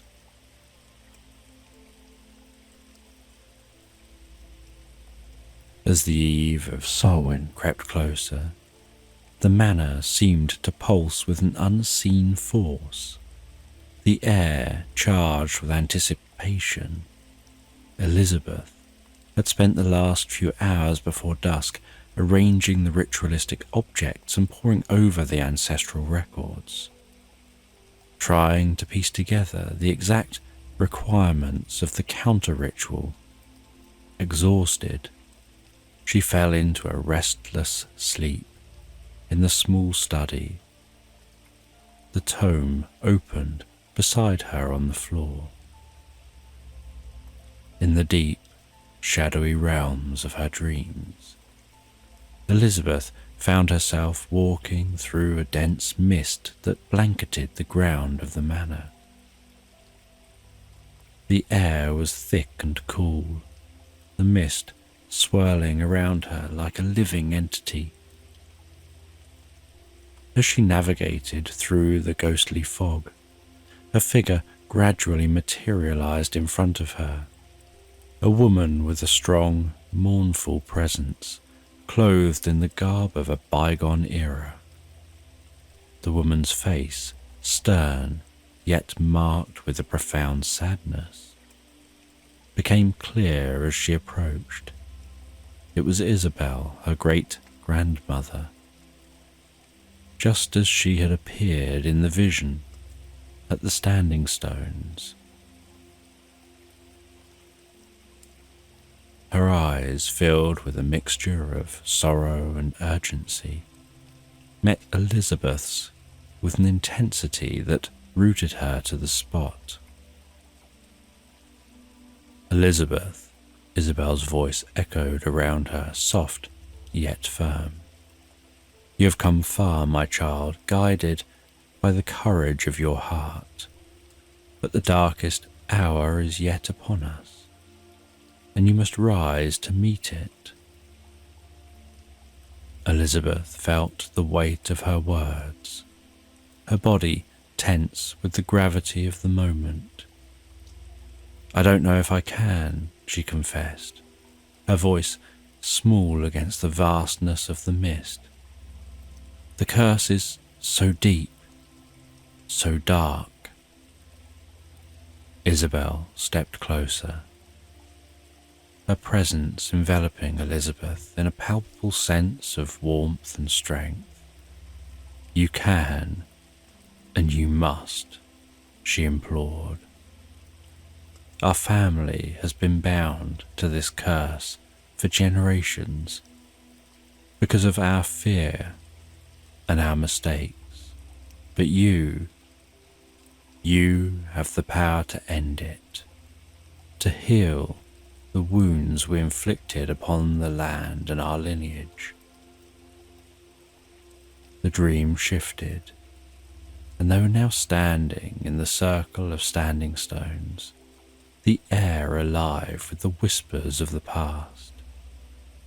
Isabel pointed to each stone, explaining the symbols etched upon them, symbols that matched those in the tome. "These stones are not just markers, but keys to the veil between worlds. The ritual you'll perform must unite the energy of the land with the will of the spirits seeking release," Isabel instructed. "You must restore balance, Elizabeth. Use the objects. Follow the rites as I've recorded them, but remember, the true power lies not in the words or the symbols, but in the intent, in the purity of your desire to mend what was broken." As dawn approached in her dream, Isabel's figure began to fade, the mist reclaiming her form. "Remember, Elizabeth, break the cycle, free us all," were her last words, echoing in the ethereal light of the dream world morning. Elizabeth awoke with a start, the first pale rays of dawn creeping through the windows of the manor. Her heart was heavy yet determined.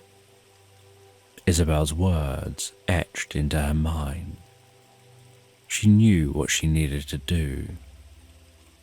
Gathering the ritualistic objects, she prepared herself mentally and spiritually for the night's task.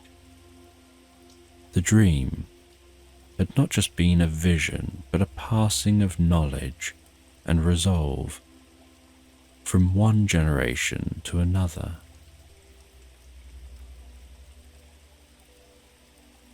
As the final light of dusk faded into the dark cloak of night, Elizabeth made her way to the circle of standing stones, her arms laden with the ritualistic objects and the ancient tome. The mist was thicker than ever, swirling around her in eddies and streams, as if the land itself was aware of the significance of this night.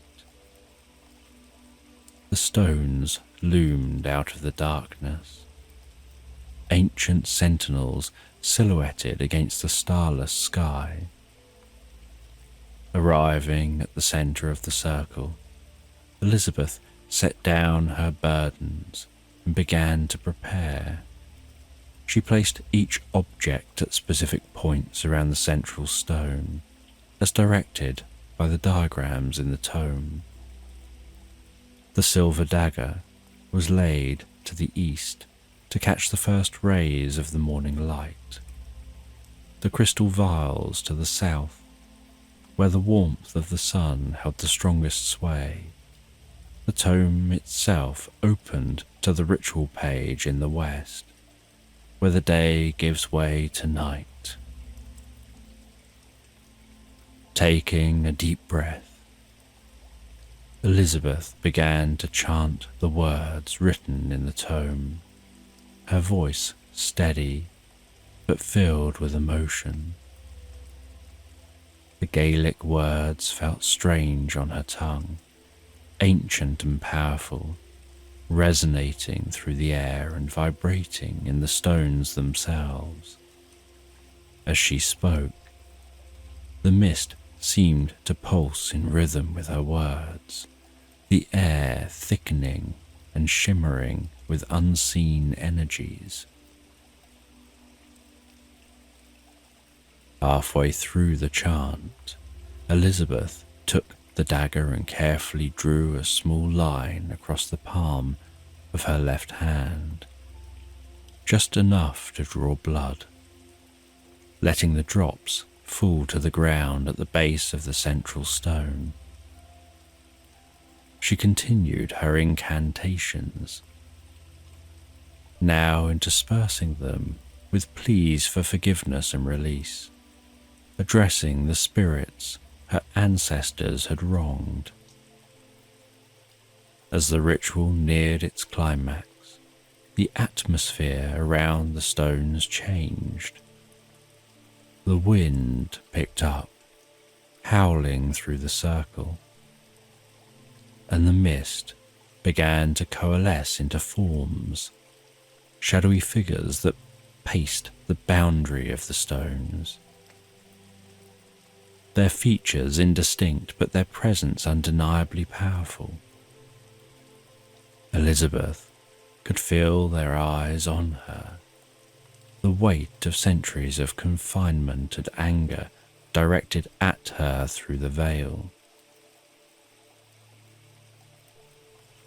Pushing her fear aside, she raised her voice, her words cutting through the wind and mist. Spirits of the land, hear me. I, Elizabeth McGregor, descendant of those who bound you, beseech you now. Take this blood, this life force offered freely, as a sign of my commitment to right the wrongs of my line. Let the cycle be broken. Let the debt be paid. With the final words, she plunged the dagger into the earth at her feet, embedding it in the soil as a physical anchor for her plea. A sudden silence fell, the wind dying down, the mist receding slightly. The shadowy figures paused, their forms becoming more distinct, more human. They seemed to be listening, evaluating her words, her intent.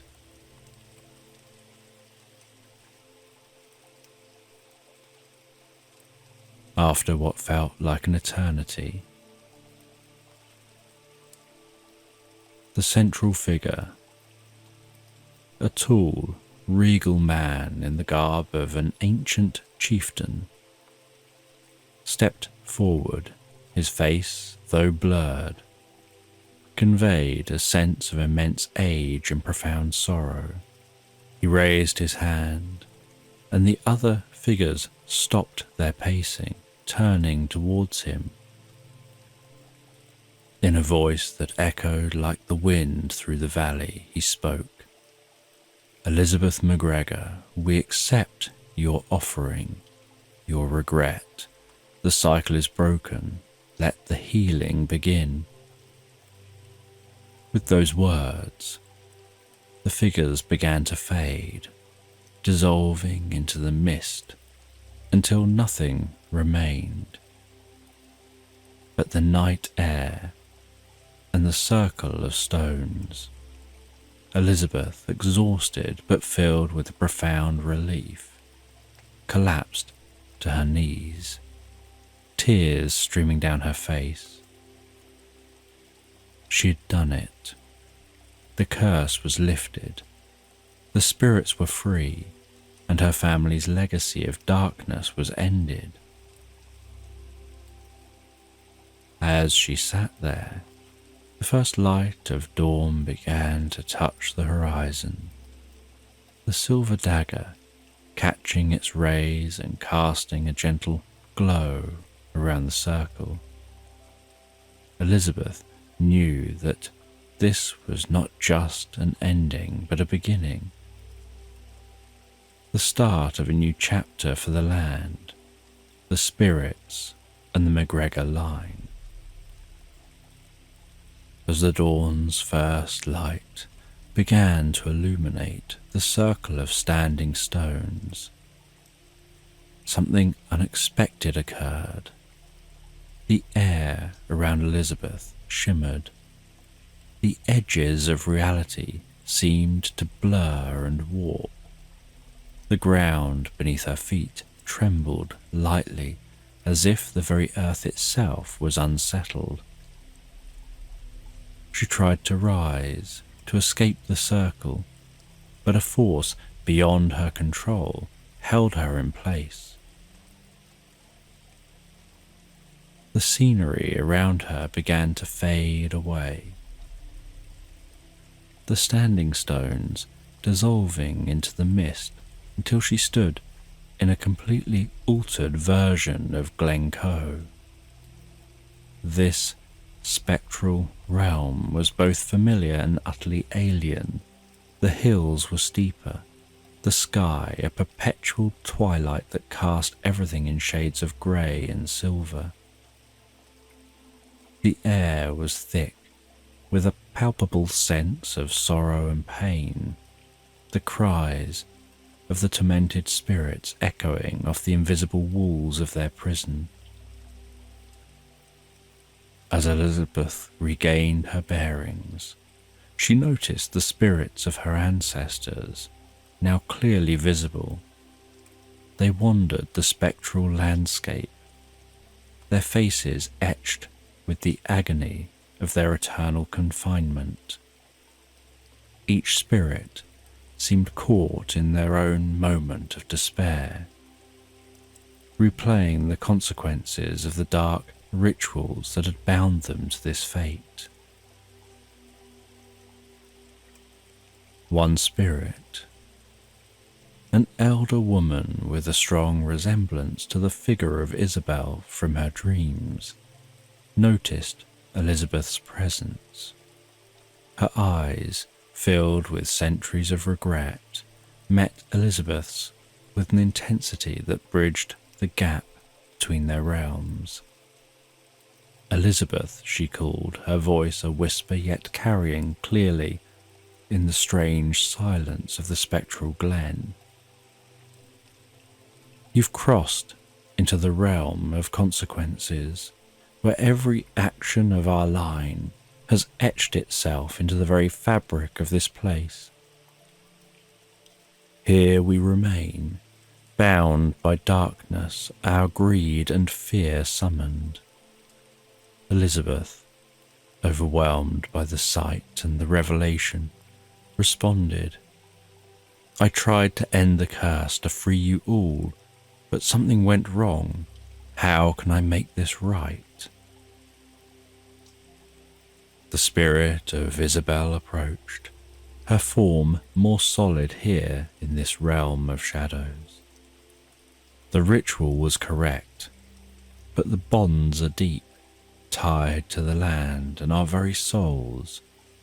You must understand the full breadth of what was done, experience our torments to truly know how to undo them. Only then can you complete what you've started. Understanding dawned on Elizabeth, a chilling realization of her path forward. She must witness and experience the legacy of her ancestors, absorb their pain and regret, to find the key to their release. You must bear witness, Elizabeth, Isabel continued, gesturing to the other spirits. Each of us holds a part of the curse, a fragment of the darkness that must be understood and healed. Walk with us, learn our stories, and carry our hopes back to the world of the living. With a deep breath, Elizabeth nodded, her resolve hardening. She followed Isabel through the spectral glen, each step taking her deeper, into the history of her family's sins. The spirits shared their stories, their voices a tapestry of grief and longing. Each tale was a lesson, each confession a piece to the puzzle she needed to solve.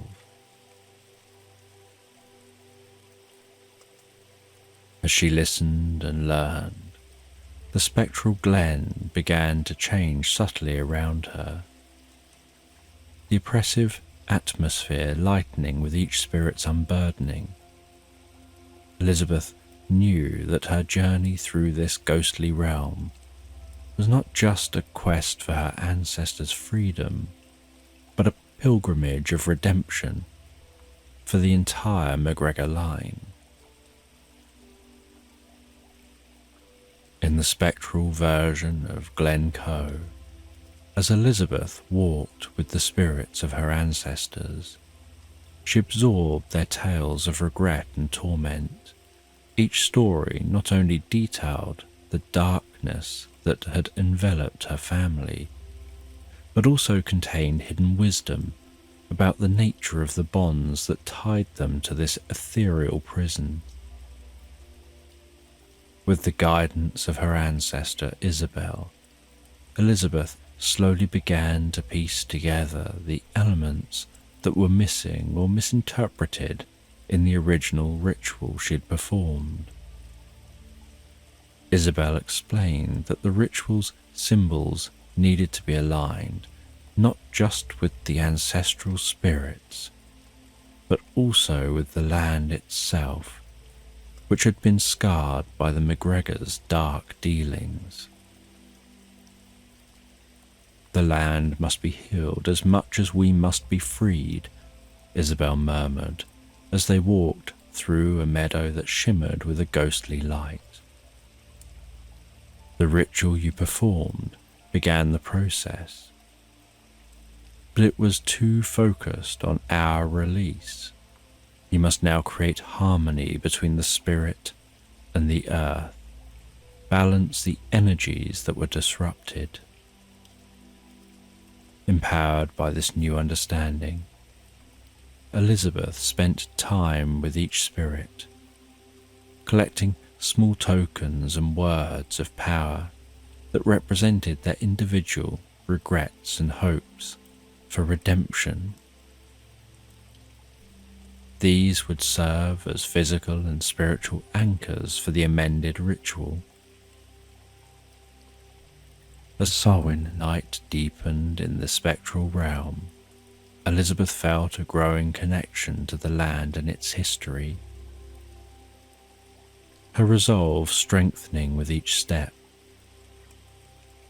Finally, she returned to the spectral version of the Standing Stones, the place where the veil between worlds was thinnest, and prepared to amend the ritual. Laying out the tokens in a circle around her, Elizabeth began to chant, weaving in the new words of power she'd learned from her ancestors. She felt the air thrum with energy as the land itself seemed to respond to her call. The spectral mist swirled more intensely, coalescing into a vortex of wind and whispers above the Standing Stones. In the heart of the storm of spirit and power, Elizabeth continued her incantations, her voice clear and strong against the howling wind. She invoked the spirits of the land, asking for forgiveness for the damage her ancestors had caused and for help in restoring what had been lost. As her chant reached its climax, Elizabeth took the silver dagger, still imbued with her blood, and drove it into the ground once more. This time she spoke a final plea, not just for release, but for renewal and healing. "Let this cycle of darkness end," she declared. "Let the spirits be free and the land flourish once more. Accept our regrets, heal our wounds, and let us find peace." The wind suddenly stopped, the mist dissipating as if a heavy weight had been lifted from the air. The spectral figures of her ancestors began to glow with a soft light, their faces transforming from expressions of torment to those of tranquility and release. One by one, they nodded to Elizabeth, their forms fading into the dawn light that was beginning to seep into this spectral realm. Elizabeth felt a profound peace settle over her as the spectral Glen Coe began to dissolve around her, the realm fading away to reveal the standing stones in the real world, bathed in the gentle light of dawn. The land felt lighter, freed from the spectral taint, and as she looked around, she saw the first signs of new growth. Flowers blooming out of season, the air fresh and clean. Exhausted but elated, Elizabeth knew she had succeeded. She'd broken the cycle, amended the ritual, and set her ancestors free, healing both their spirits and the land itself. As the spectral world faded, and the first gentle rays of dawn filtered through the old stones, Elizabeth found herself once again in the physical realm of Glencoe. The chill of the night was receding, and in its place, a soft warmth began to spread, the kind that promised a new beginning. The standing stones, once ominous sentinels, now seemed almost protective guardians of the glen and of the truths she had unearthed. Elizabeth stood for a moment, her hands resting on the cool stone, feeling a profound connection to the land and her ancestors.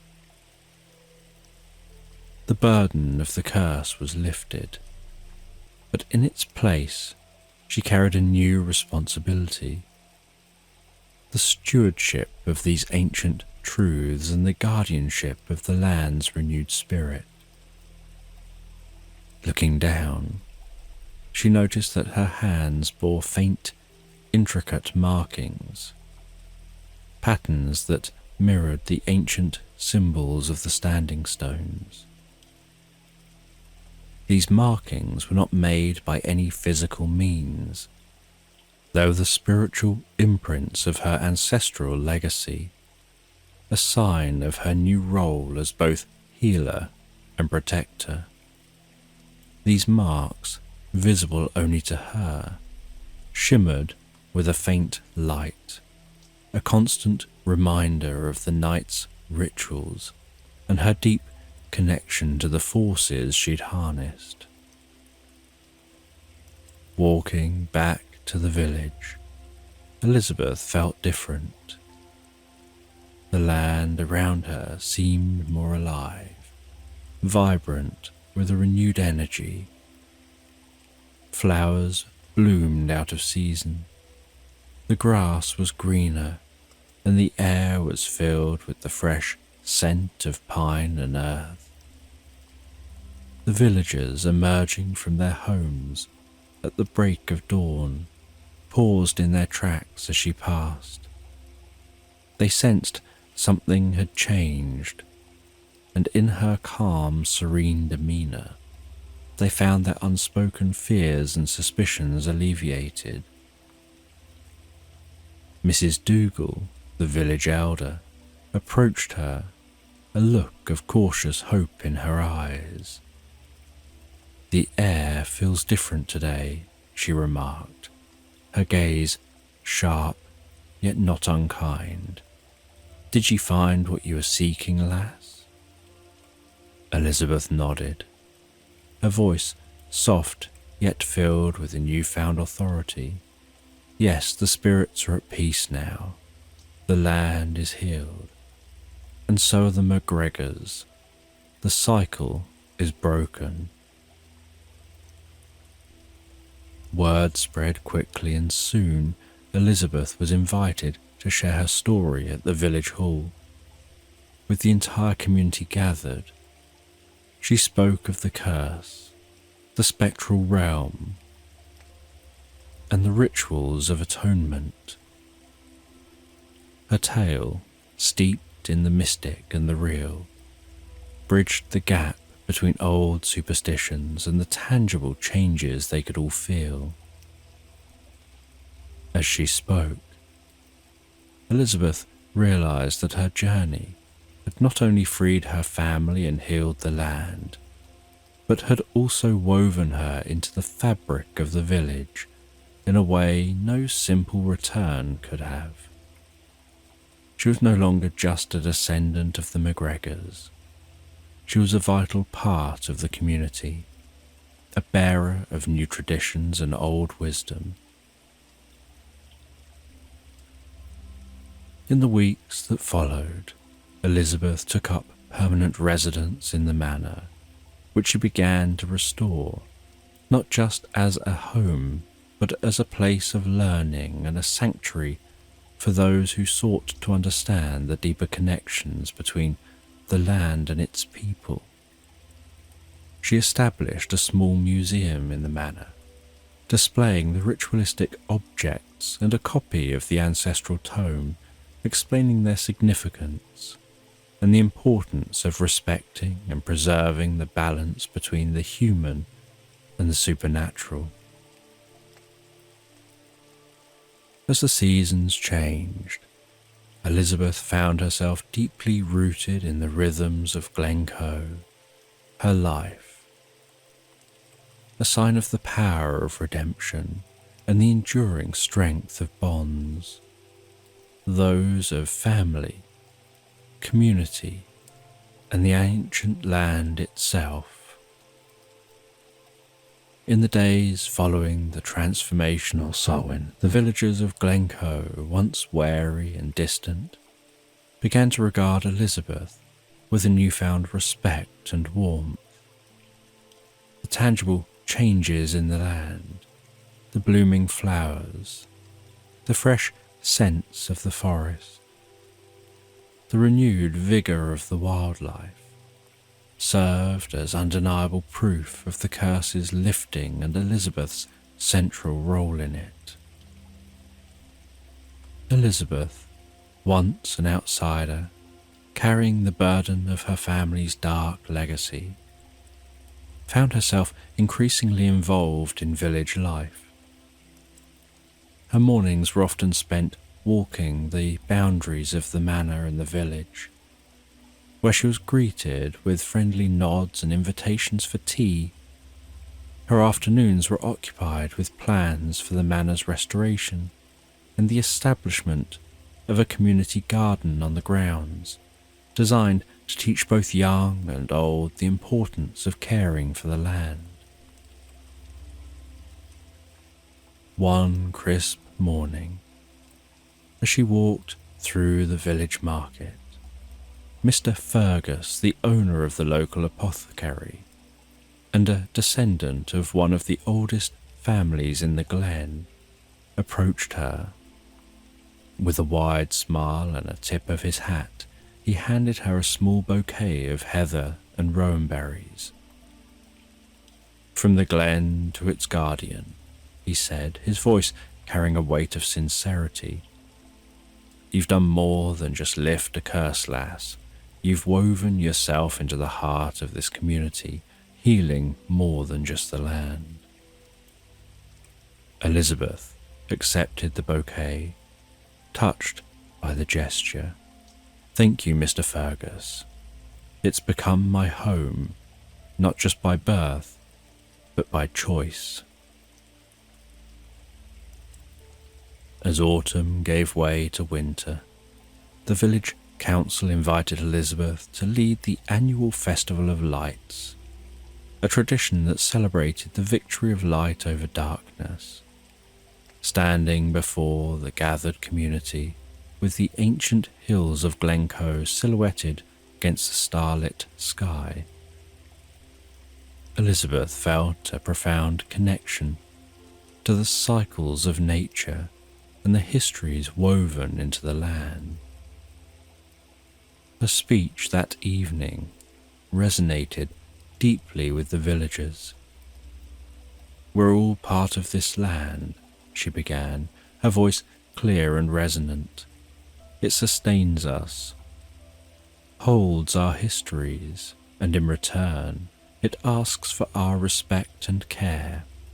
Tonight, as we light these candles, let us remember the dark times, not just as a shadow to be feared, but as a lesson of the importance of balance, of giving back as much as we take." The flicker of candles lit the faces of young and old, reflecting a collective sense of unity and purpose. Elizabeth's role in ending the curse was not just about breaking the bonds of the past, but about forging new ones, bonds of community, stewardship and mutual respect. Over the next months, Elizabeth's life became deeply integrated with the village. She organised gatherings where she shared the lore of the land and the history of the McGregors, turning the dark tales into lessons of caution and wisdom. Her evenings were often spent in the company of Moira, the wise woman who had first guided her, learning more about the local herbs and ancient Celtic rituals that respected the natural world. The acceptance and respect of the villagers bestowed upon Elizabeth not just a place in their community, but a role that she cherished deeply. She was no longer the outsider with a burdensome legacy, but a beloved member of Glencoe, a keeper of its histories and a guardian of its future. The spring returned to Glencoe, blanketing the hills in green and the air with a scent of blooming gorse and heather. Elizabeth's commitment to her ancestral land and its community deepened. As years turned, Elizabeth's life and legacy grew deeply entwined with Glencoe. She became as much a part of the landscape as the standing stones themselves, her influence permeating through the land and its people. The manor, once a symbol of isolation and dark secrets, now stood as a symbol of unity and enlightenment, a place where the veil was respected and protected. Her story, a blend of redemption, love for the land, and dedication to preserving a balanced harmony between all worlds, was often recounted by villagers to visitors, not just as a tale of the past, but as a living reality that continued to shape their lives. As you now drift and float, so peacefully and comfortably asleep, into Slumberland. And Ellie Taylor moved through the world with the precision and patience of a seasoned photographer, her eyes constantly scanning her surroundings, much like a painter choosing the perfect strokes for her canvas. Born and raised on the fringes of Chichester, Her early life was a ballet of shadows and light, playing amidst the historic architecture and expansive landscapes that characterize this corner of England. It was here, amid the silent tales, etched into ancient stone and whispered by the gentle rustle of leaves, that Ellie found her calling. She had inherited her first camera from her granddad, a battered but beloved Nikon that had seen the world through decades of change. Photography for Ellie wasn't merely a profession, but a profound means of connection, a way to touch the subtle beauty often overlooked by the bustling crowd. Her favourite time to capture this beauty was at dusk, the magical hour when the sun dipped below the horizon and the sky painted itself in hues of fiery orange and calming indigo. It was during these quiet moments that Chichester revealed its secrets to her lens.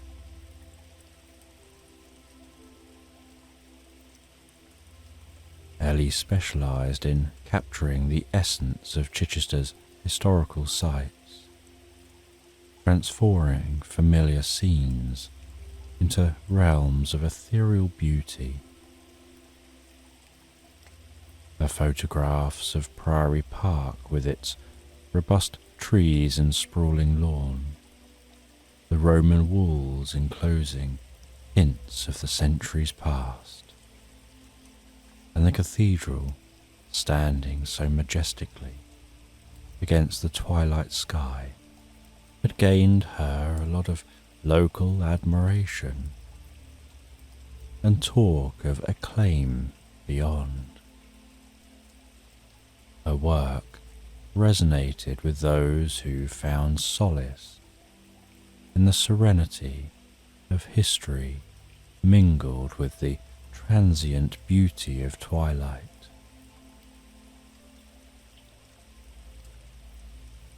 On the evening that would lead her down an unexpected path, Ellie was particularly drawn to the solitude of Priory Park. As she adjusted the focus on her camera, framing the dying light as it kissed the ancient stones and danced upon the leaves, she was unknowingly about to capture something or someone that would change not only the course of her work, but of her very perception of the city she thought she knew intimately.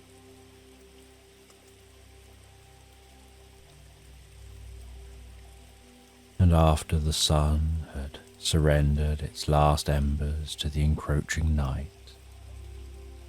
Ellie returned home, her mind still replaying the serene scenes she'd captured.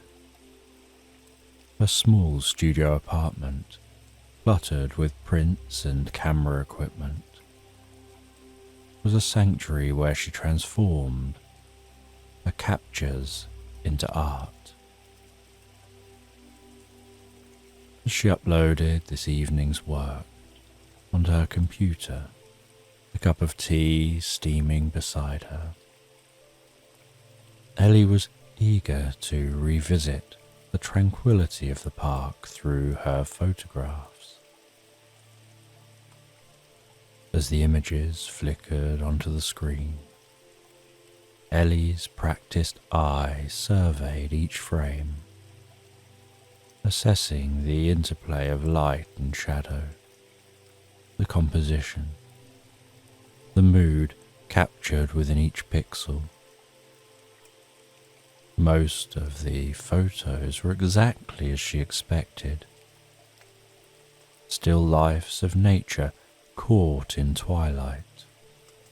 Serene, beautiful. But as she clicked through the sequence, one image made her pause. A prickling sensation of unease crawling up her spine. It was a shot of a particularly old and gnarled tree beside the entrance to the park, its branches twisting skyward like arthritic fingers. The background, dipped in the soft blues and purples of dusk. And the park was empty at such a late hour, however. Standing just beneath the sprawling canopy of the tree, just within the entrance to the park, was a figure, a shadowy outline that Ellie was certain had not been there when she took the photo. The figure was indistinct, more like a smudge than a solid form, as if it was caught in motion, or perhaps fading away even as the shutter had clicked. It was positioned in a way that suggested it was looking up at the tree, or possibly beyond, in the direction of the cathedral's spire, which could be seen silhouetted in the distance if you stood back in the park. There was something unsettling about its presence, a stark contrast to the gentle decay of day. Ellie zoomed in, trying to discern any features or clothing that could give clues to its identity. But the figure remained persistently obscure, its edges blurring into the dusk.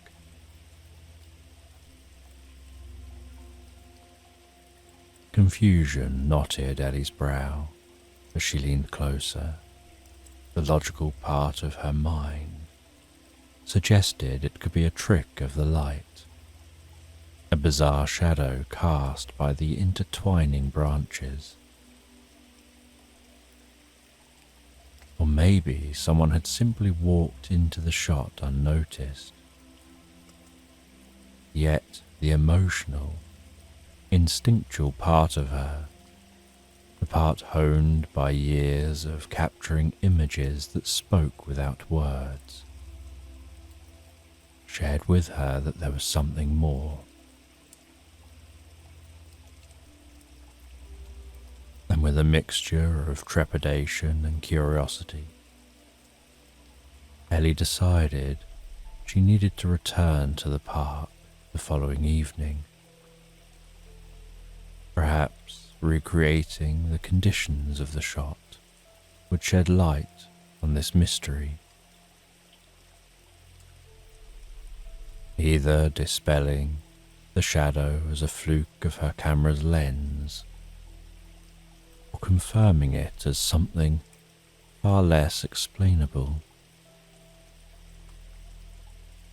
The following evening, Ellie returned to Priory Park, armed with her camera and a simmering curiosity that overshadowed her initial unease. The air was cool and carried the faint scent of autumn. Decaying leaves mixed with the crispness of approaching night. As she walked, the park slowly transitioned into its nightly guise, shadows lengthening and merging into a tapestry of dusk.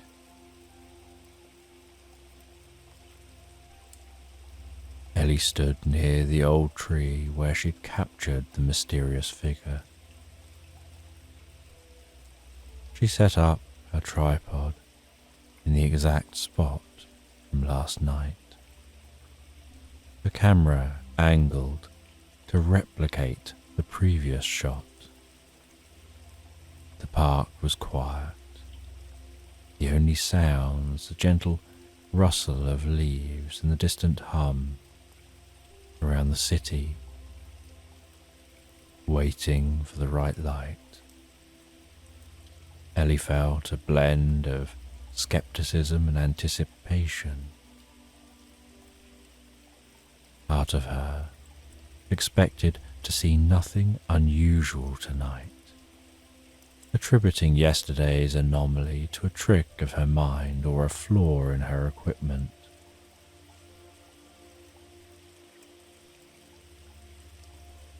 And as the light waned, she took several photos, each a few minutes apart, maintaining the same settings and framing.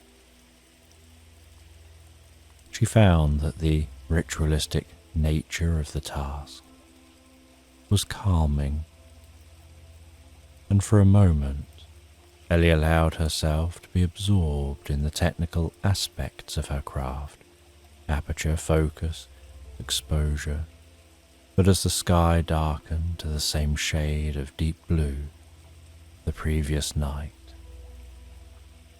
a chill that had little to do with the evening air crept up her spine. And once back at home, Ellie uploaded the new set of images with a pounding heart. As the files loaded onto her screen,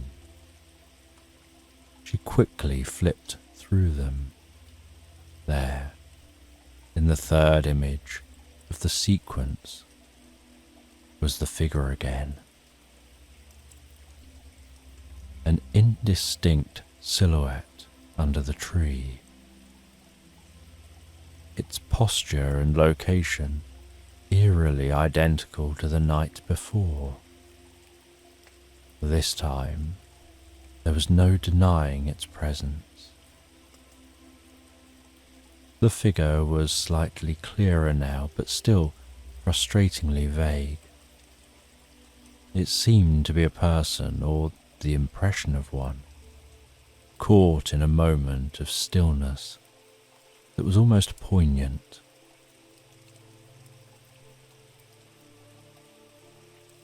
There was an air of waiting about it, as if they were expecting someone or something.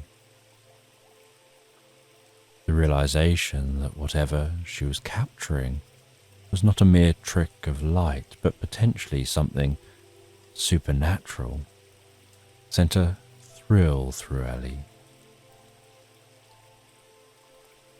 Fueled by a mix of fear and fascination, Ellie decided to deepen her investigation.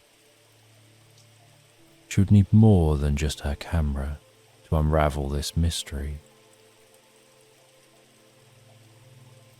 The next day, she planned to visit the library to search historical records and old newspapers, anything that might tell her more about the park's history during the time periods her photos suggested.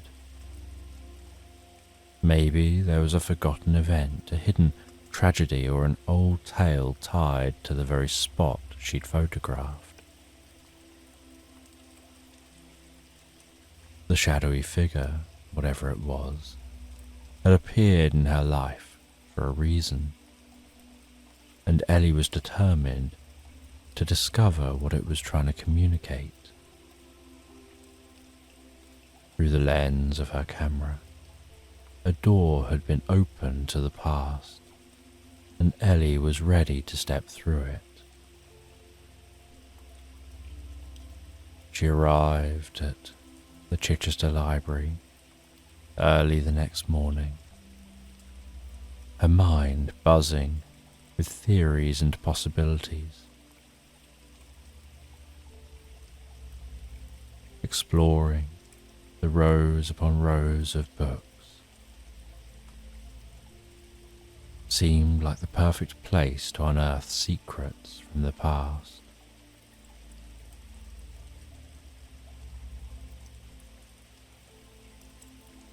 She walked through the doors. The musty scent of old paper, the hushed atmosphere. Imagining herself almost stepping back in time.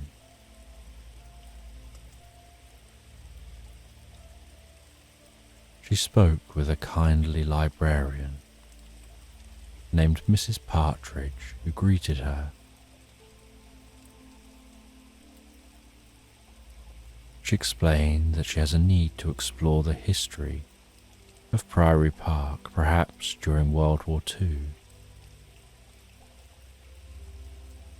She was shown to a local history section.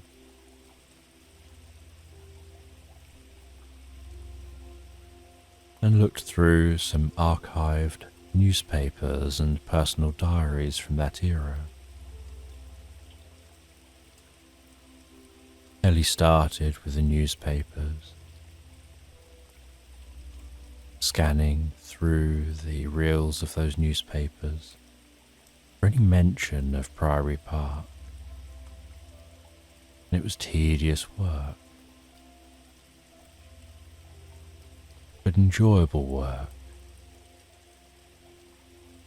Her eyes flicking back and forth as she absorbed snippets of life during the war.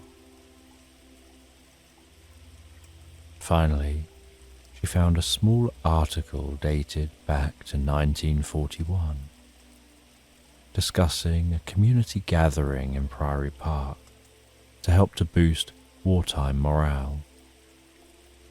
The article mentioned how the park served as a temporary haven from the harsh realities of war. A place where soldiers and local families could mix and mingle.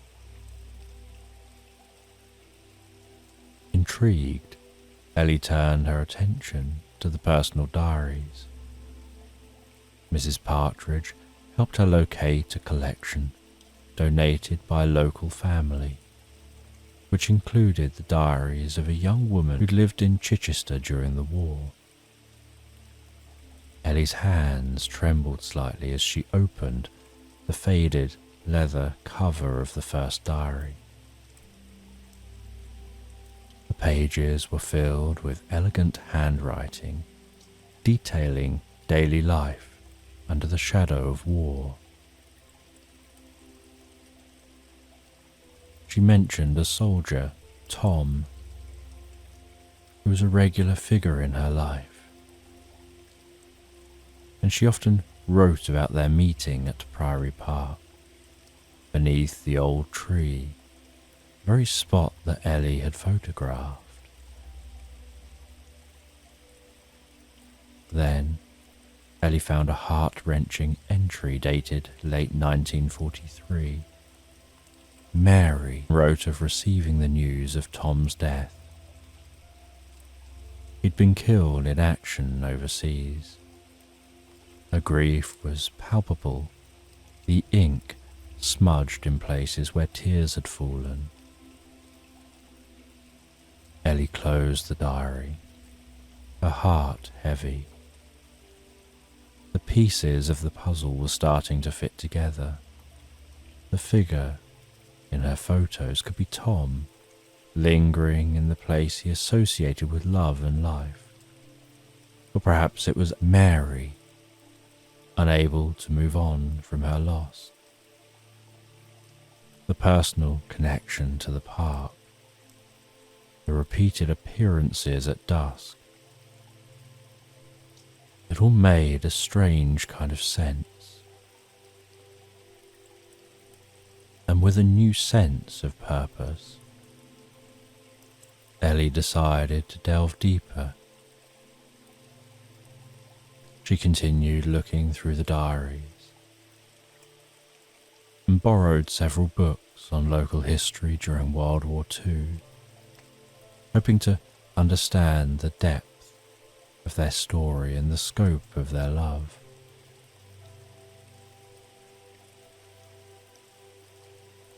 She felt to herself that this was no longer just a photographic anomaly. It was a window into a poignant past, which Ellie was determined to bring to light. And as Ellie delved deeper, she stumbled upon tucked away letters and an old, worn journal. This journal was rugged, its leather cover scarred with the marks of a life on the move, the kind that might belong to a soldier. The name embossed faintly on the cover was Thomas E. Whitmore. With piqued curiosity, Ellie opened it, discovering that it belonged to Tom. The first few pages contain general observations about his military life, descriptions of his comrades, the mundane routine of drills, the longing for normalcy. But as Ellie flipped through the pages, the tone shifted. Tom began to mention Chichester, the respite it offered from the chaos of war. And then Mary. His writing about Mary was vibrant, filled with youthful passion and an artist's touch, painting her in words as if she were a beacon of light in his war-darkened world. He wrote about their first meeting in Priory Park, near the old tree, which seemed to be their favourite rendezvous point. It was Mary who'd approached him, offering a smile and a sandwich as he sat alone during a rare break. This simple kindness blossomed into regular meetings where they shared stories, dreams, and fears.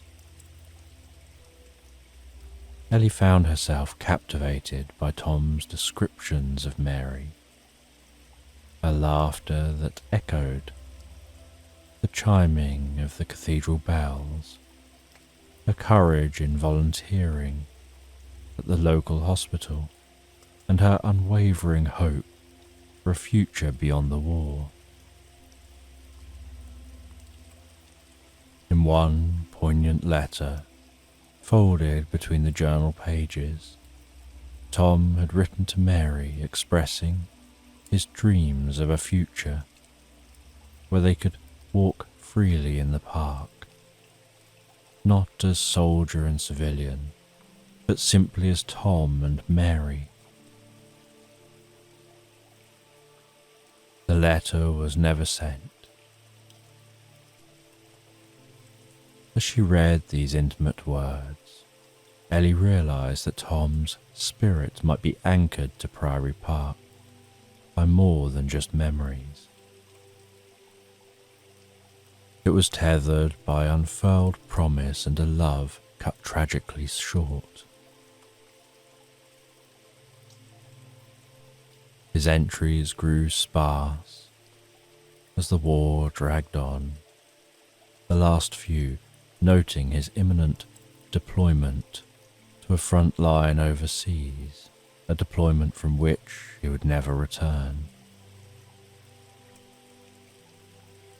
Moved by the depth of Tom's affection and the tragedy of his untimely death, Ellie felt a responsibility to bring closure to this lingering sorrow. Ellie planned her next steps. She'd scour the library's archives for any information on Mary, visit the locations mentioned in the diaries and letters, hoping to connect the historical dots and perhaps facilitate a peaceful resolution to this haunting love story. Ellie continued her quest for deeper understanding. She returned to the library to search for any traces of Mary's life after Tom's death. She spent hours poring over old census records, electoral rolls, newspaper clippings. Her diligence was rewarded when she found a small obituary for Mary, printed many years after the war. It was brief but touching, describing Mary as a lifelong resident of Chichester who'd been active in community events well into her old age.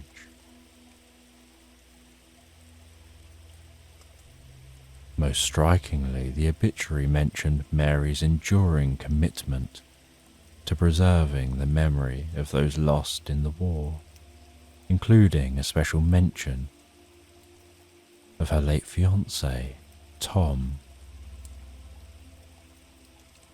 Ellie's heart ached for Mary, imagining her life lived in the shadow of such loss. She wondered how many evenings Mary had spent walking the paths of Priory Park, retracing the steps of her lost love. Driven by a need to know more, Ellie visited a local historical society to see if anyone might remember Mary. There she met an elderly woman who'd been a young girl during the war and remembered Mary from community gatherings. Mary was like a part of the park, she recounted. After Tom died, she'd go there almost every day, saying it made her feel closer to him. She used to say the park was where her heart felt at peace, where she could feel Tom's presence. She mentioned that Mary had planted a tree in the park in Tom's memory, a fact that Ellie hadn't found recorded in any official documents. Ellie revisited the park, her eyes scanning for any likely tree that might have been significant to Mary. Eventually, she found a secluded spot with a mature oak that stood slightly apart from the others, its branches sprawling nobly against the sky. A small faded plaque at its base bore an inscription in memory of Thomas E. Whitmore, who gave all in the service of his country, forever in our hearts. As Ellie stood before the tree, she could feel that this wasn't just a memorial, but a symbol of Mary's unyielded love and Tom's undying presence.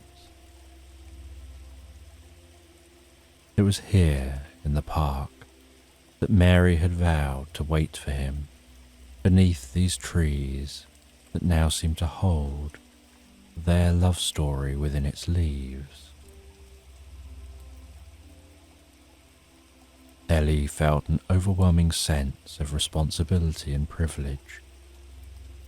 She'd uncovered a love story that transcended time, a story of enduring devotion amidst the cruel separations of war. With her camera as her tool, she was determined to bring this tale to light, to share the beauty and tragedy of Tom and Mary's love with a world that could perhaps find some solace in its timeless message. The park, with its gently rustling trees and dancing shadows, had become more than a photographic subject. It was a sanctuary of memories where the past reached out to the present, longing for acknowledgement and peace. After her discoveries at the library and with the local historical society, Ellie was drawn even more deeply into the world of Tom and Mary. With a mixture of reverence and determination, she returned to Priory Park, camera in hand, as dusk began to paint the sky in shades of twilight. The oak tree,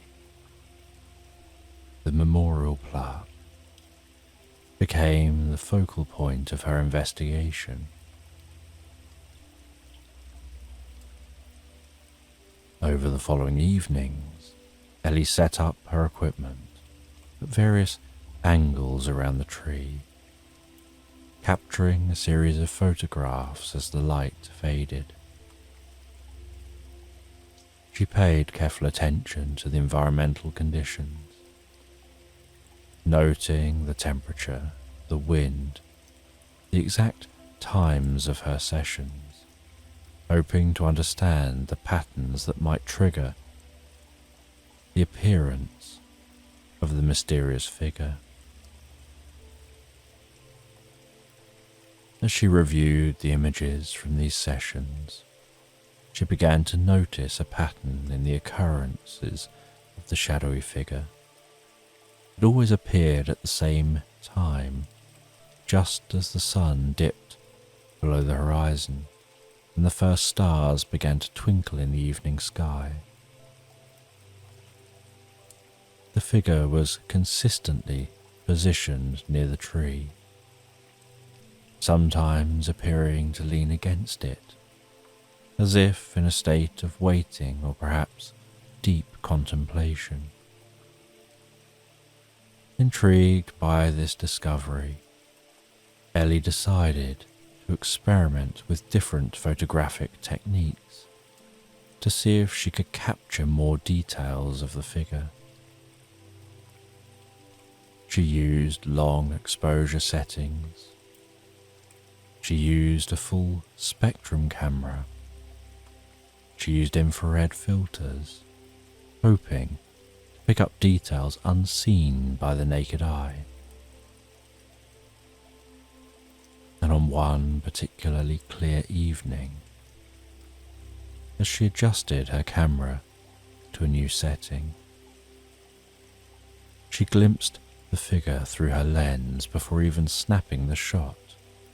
Faint, almost translucent silhouette, illuminated by the last rays of the setting sun. Holding her breath, Ellie slowly pressed the shutter button, capturing a sequence of images. When she later examined these photos, she was surprised to see that the figure appeared more defined than ever before. It was still shadowy, but there was a discernible outline of a man, dressed in what seemed to be a military uniform.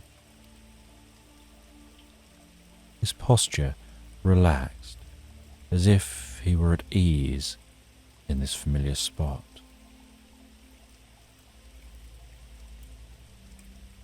She was aware that she was likely seeing Tom, or at least a manifestation of his memory, making her feel thrilled and unnerved in equal measure. She felt a profound connection to this spirit, a sense of duty to help him find peace. She wondered if he was aware of her presence, if he sensed her attempts to reach out to him through her lens. She planned a more interactive approach for her next visit, bringing a small speaker to play music from the 1940s, the kind that Tom and Mary might have danced to in their time. Perhaps the familiar music would evoke a stronger presence from the figure, or even elicit a new kind of interaction. She set up her equipment, played the soft melodies, the notes floating through the air with a haunting clarity. The sun dipped low. The park was bathed in the gentle glow of twilight. Ellie watched through her camera, her heart pounding, ready to capture whatever might come. And as light waned, she was scanning the surroundings through her lens, her eyes now attuned to the nuances of shadows and movement. The air around the tree seemed to be shimmering slightly, a subtle distortion that Ellie had come to recognize as a precursor to the figure's appearance. Holding her breath, there he was, the silhouette of Tom, more distinct than ever before. His demeanor, that of someone patiently waiting. This time, the figure wasn't merely a passive presence. As Ellie watched, it moved slowly around the tree, pausing occasionally as if listening or searching for something or someone. The figure seemed to react to the music, its movements becoming more purposeful, as though the melodies were drawing out memories or emotions from the depths of its spectral existence. Compelled by a sudden impulse, Ellie spoke softly into the quiet of the evening, her voice gentle but clear. "Tom, is that you? Are you looking for Mary?" There was a pause in the air, the music continuing to play as a breeze rustled the leaves overhead. Then the figure stopped moving and seemed to turn towards her. A gesture so unmistakably human that Ellie gasped. The moment was surreal, a connection across dimensions that was both terrifying and profound. Ellie continued, her voice a mix of empathy and encouragement. "She never forgot you, Tom. She loved you until the end. She's at peace now, but she left this world still loving you." The figure stood still, its posture conveying an air of attentiveness. The air around it seemed to pulse with a quiet energy, and for a moment, Ellie felt the barriers between the past and the present thinning. A shared grief and love mingling in the twilight air.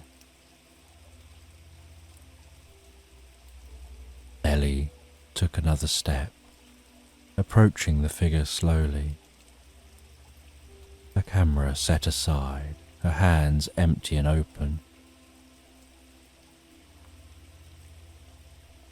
"I don't know if you can find her where you are," she spoke softly, standing a few feet away from where the figure hovered. "But maybe, just knowing that she remembered might give you some peace.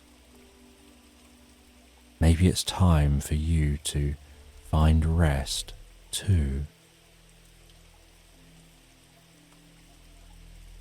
The figure remained still for a long moment, and then slowly began to fade, dissolving into the dusk, until only the park and the whispers of the wind remained.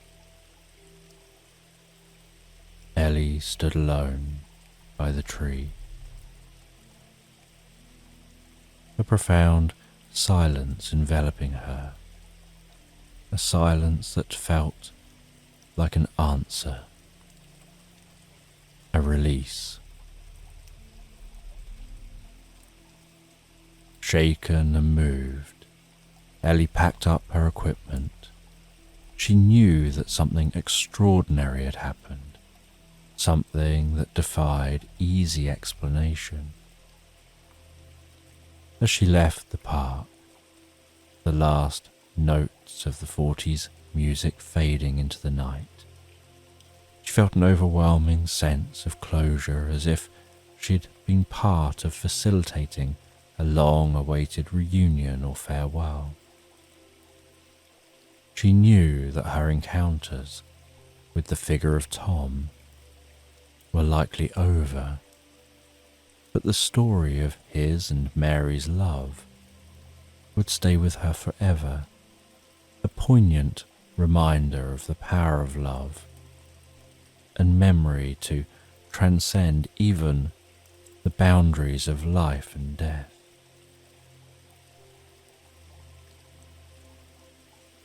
Invigorated by her spiritual encounter with the figure she believed to be Tom, Ellie felt a responsibility to weave together the threads of this poignant story, not only for her own understanding, but also for the community. The following day found her engaging with the older residents of Chichester, those whose roots were deeply embedded in the local history and might recall the echoes of past lives that still whispered through the streets of the city. At a local coffee shop,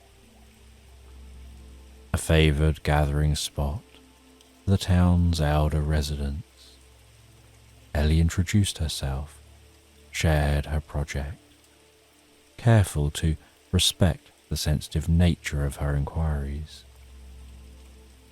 Her story raised interest of several people who were more than willing to contribute their memories to her tapestry of the past.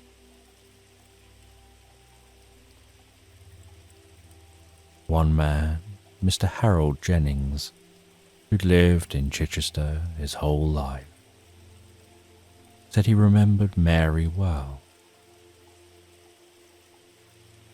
He said, with his eyes distant with remembrance, that she was a fixture of the community.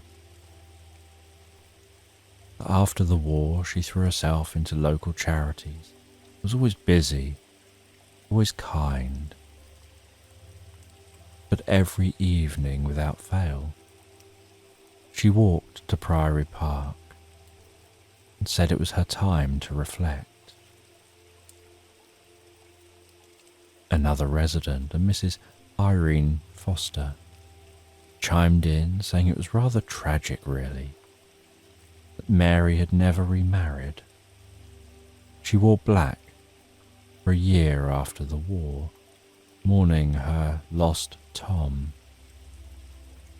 And even years later, she you could see her sitting on the same old bench near the tree in the park. Some say she was talking to herself, or maybe to Tom.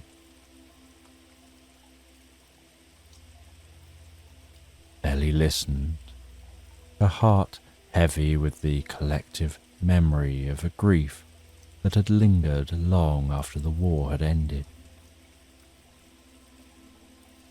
She learned that even after Mary's passing, which occurred quietly in her sleep at a ripe old age of 92, there were sightings of a mournful figure near the tree in the park. Some dismissed these sightings as tricks of the light, or the playful imagination of children. Others shared that it was Mary waiting for a reunion with Tom.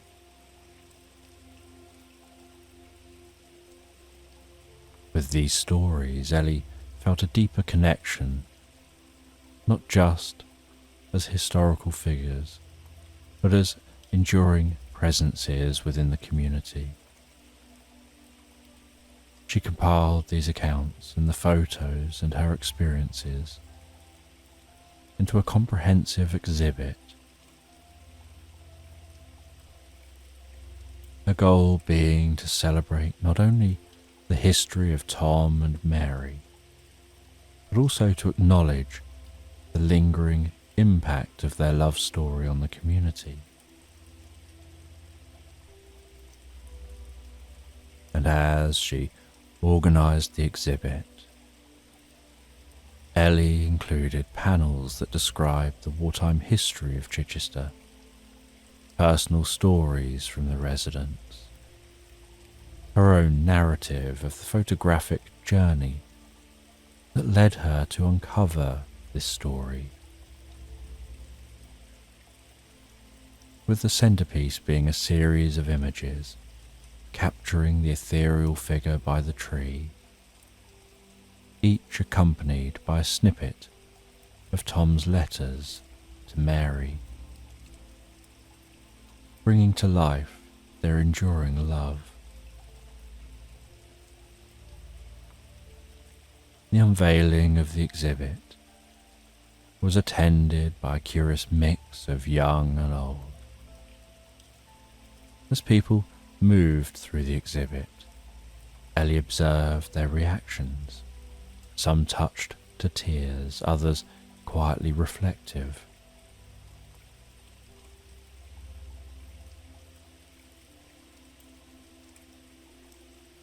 The story of Tom and Mary, framed by Ellie's lens and woven through with the threads of community memory, had created a space for collective remembrance and healing.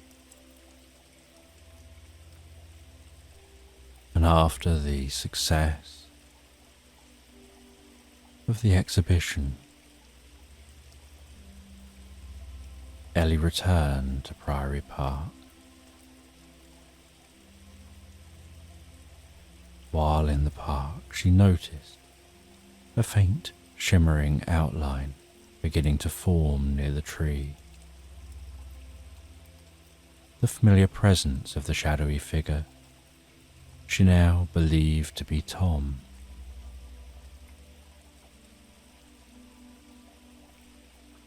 The figure stood still, its posture one of calm expectation, facing Ellie as if it was aware of her presence.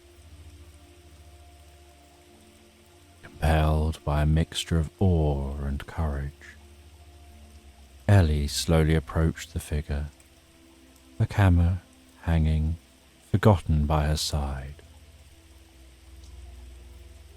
As she neared, the figure's form wavered slightly like a reflection on water stirred by wind, yet its presence remained strong, rooted to the spot by the tree. "Tom," Ellie whispered, stopping a few feet away The figure seemed to acknowledge her, its head tilting slightly as if listening. I've learned so much about you and Mary. I feel like I know you both, like you've been waiting to tell your story. The air around them pulsed gently, and Ellie felt a profound sense of peace washing over her, dispelling the last of her initial fear. It was as if Tom's spirit was communicating without words, an emotional transmission that spoke of gratitude and a deep, enduring loneliness.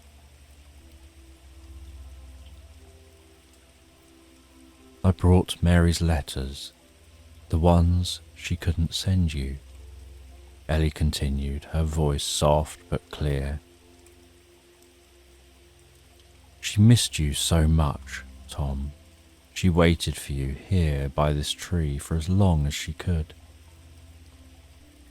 The figure seemed to react, its form becoming more defined, as if drawing strength from her words. Then, in a moment that Ellie would later struggle to describe, a sensation like a gentle breeze passed through her, filled with emotions, longing, love, sadness, a mingling of Mary's heartache and Tom's unfulfilled yearnings. Ellie understood that Tom's spirit had lingered not out of unrest, but out of a desire to reconnect with Mary, to know she had lived a full life, even in his absence, and that she'd never forgotten him. It was as if he needed Ellie's confirmation, her witness to his story, to finally find peace. Mary loved you till her last day, Ellie said, her voice breaking with emotion. And she's at peace now, Tom. Maybe it's time for you to find peace, too. Maybe it's time to let go. The figure paused, light beginning to dissolve its edges. Slowly, it nodded, a gesture of understanding and acceptance, before Tom began to fade from view.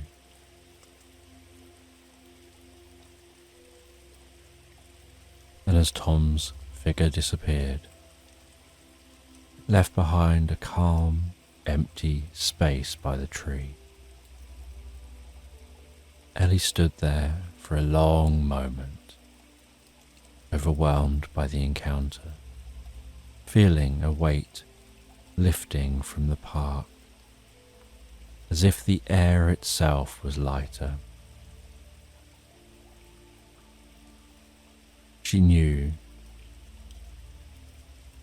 that what had kept Tom's spirit in Priory Park was now resolved, his connection with Mary acknowledged and honoured.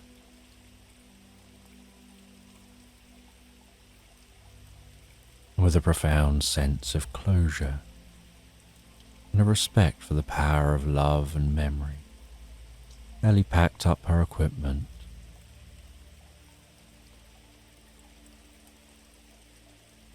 and headed back home.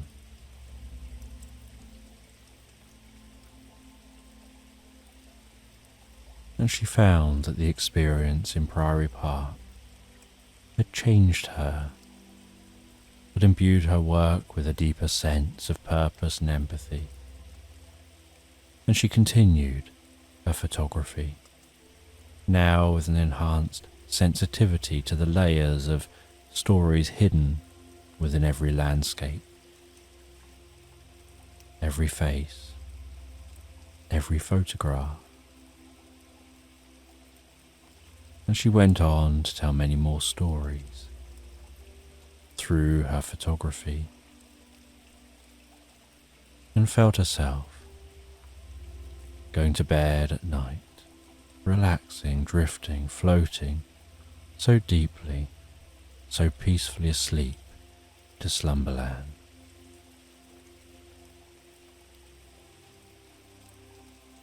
And the story is about a business person, and they're on a flight, as they do frequently. And while they're on this flight, as the plane takes off and rises into the sky, they settle into the flight by putting on an eye mask, putting in some headphones,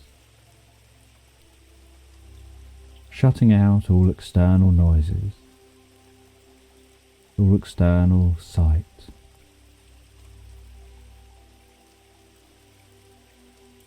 They just have a relaxing sound playing in their ears as they begin to drift comfortably in your mind.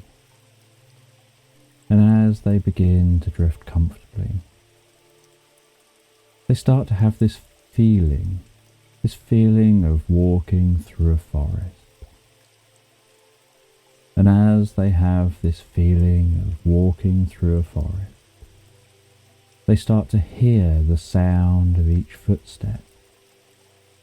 And they start to feel the feeling of each footstep. The sound and the feelings of the footstep on the leaves on the ground, on the muddy path. And they pay attention to that mud. They pay attention to what it looks like, what it sounds like, its consistency. And as they pay attention to that mud, so they drift deeper into their mind. And while they drift deeper into their mind, this forest begins to become more real to them. The forest begins to form. First other sounds of the wind blowing through the trees, of the rustling leaves, the sounds of birds, the sounds of other animals, different sounds of scurrying, of movement, of cracking twigs in the distance. And although there are these sounds, they have this feeling like this is peaceful. They think of it as being peaceful, even though there are some sounds around them. And after they have a sense of the sound, they begin to get a sense of what they can see. They start to notice from the ground out to the sides where there's more greenery. They notice the way that around the base of trees there's just more mud, some toadstools, but generally quite clear areas. And then a bit away from the trees, they notice that there's smaller plants growing in the areas where the canopy above doesn't quite block the light to the forest floor. And they notice the different shades of browns, the different colours of the bark of the trees. They can feel the slight breeze on their face. And they notice the different greens. And they imagine how those greens change as the seasons change, how the greens change to autumnal colours. And they gaze around themselves, taking in this forest. As they become more distant from that plain,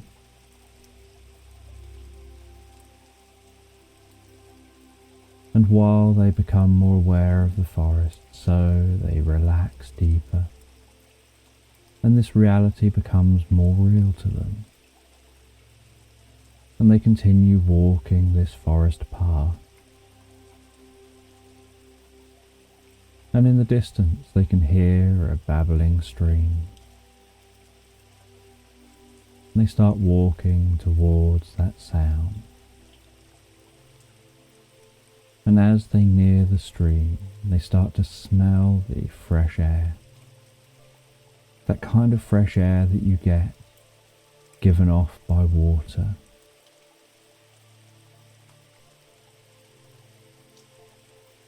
And they reach the stream and they gaze down into the stream.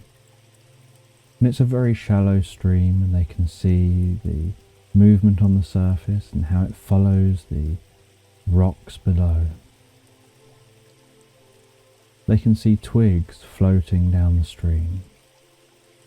And they start following that stream, following the stream towards a lake. And they walk along the edge of that stream, and they see a little family of ducks. And they slow down to admire the ducks, to watch the ducks going about their everyday business. And the ducks turn and start heading upstream. And they watch how the ducks tack across the stream so that they can start working their way up the stream.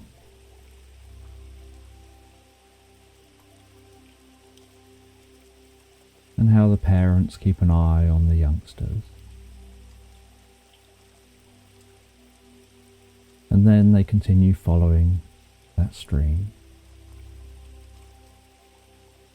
And after a while they find the lake out in a clearing. And around the lake, as they look around, they notice the blue sky above. They notice any clouds. They notice the time of day. They notice the forest circling around that lake.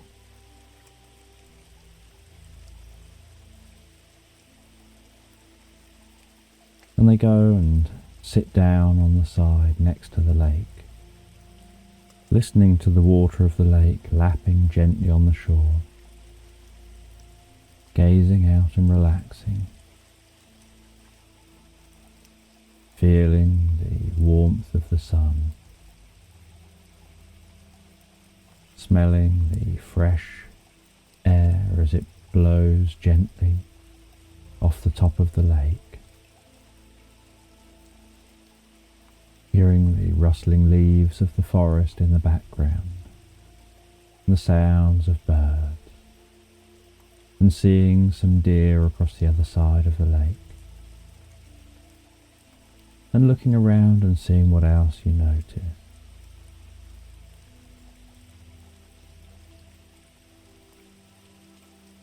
And they decide to rest here for a while, and while they rest here for a while, they feel themselves drifting and dreaming into a reverie as they relax. And while they relax, they start to hear the voice of a child. And they look around and they see in the distance a child playing by the lake.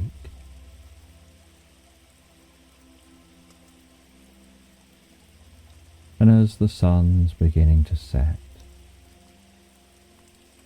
they stand up and they walk around the lake. They walk over to that child and they ask the child what they're doing. And the child says they're just playing by the lake. They ask where their parents are. And the child says they don't have any parents. They live here. And as the sun's setting, the person decides to set up a little camp and asks the child if they want to join them. And the person sets up a little campfire a tent, and cooks up some food for each other.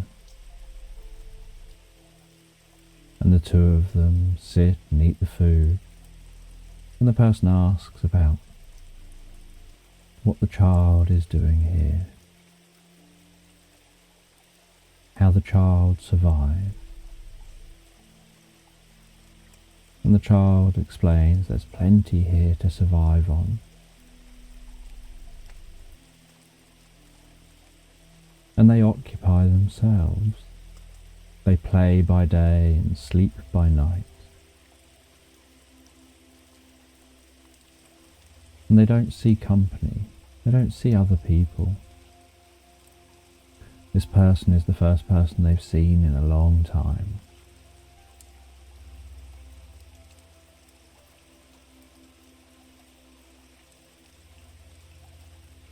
And the child explains that they appeared here one day.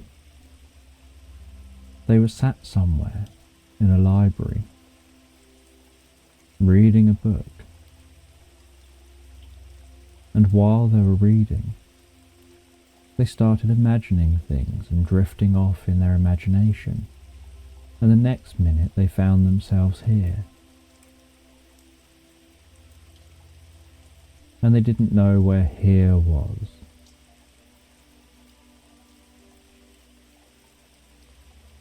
And they've never seen their parents since. And they said that in the book they were reading, it said about a dragon, a wise dragon that lives in a palace on a faraway planet. And that dragon can show them the way home. But he didn't know how to find that dragon, so he remained here.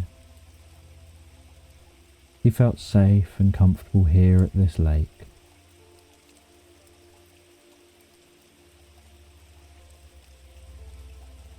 Able to relax by day and play and sleep at night. And there was plenty around to eat. And he learned a lot of skills. And the person thought they're going to help this child.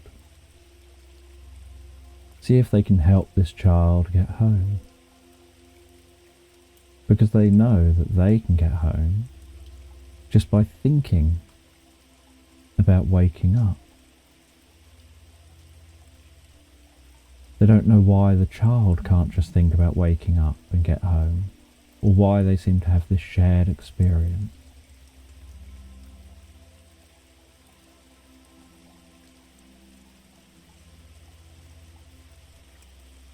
And then as the sun finally sets fully over the horizon, and the moon rises in the sky, the two of them fall asleep. And as they fall asleep, so the campfire burns down to embers, emitting a gentle warmth. And the sounds around them change from the day sounds to the night sounds, as they relax deeper and drift comfortably asleep. And the next day the person tells the child that they're going to go and try and find this dragon.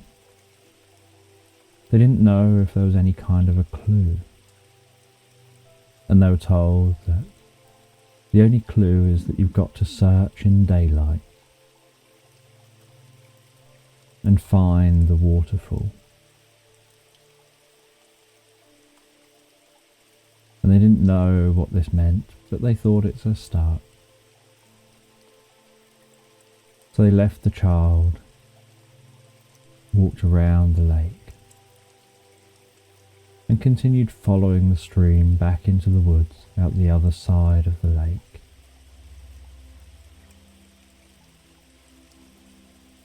And as they followed the stream, so the sounds dimmed as they walked deeper into the forest again.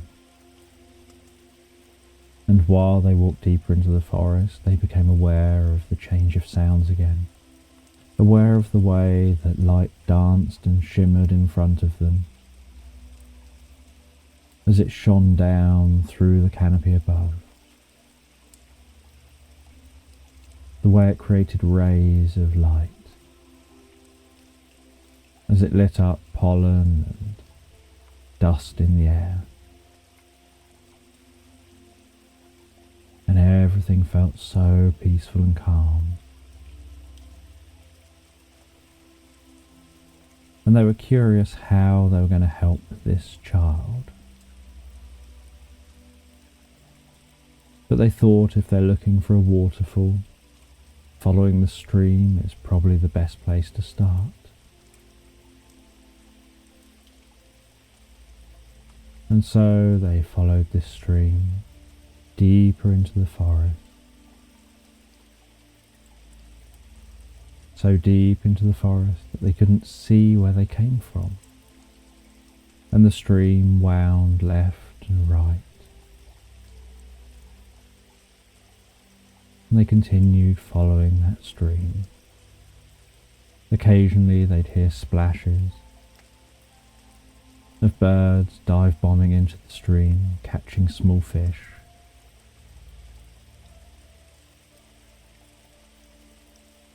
They would catch glimpses of other animals drinking from the stream, and glimpses of animals through the trees. But the animals kept their distance. They could hear the sounds of birds,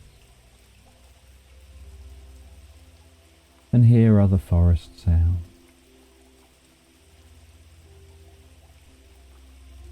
And they occasionally ran their fingers along the bark of the trees and listened to the sounds of their footsteps, and a feeling of walking alone through this forest, curious how they'll help the child. And they walked deeper and deeper, and they could sense that the day was moving on, that it had probably passed the middle of the day and the sun would be setting soon. They continued to walk until they eventually found another clearing. And at this clearing, they gazed out and saw that they were now on a bit of a slope.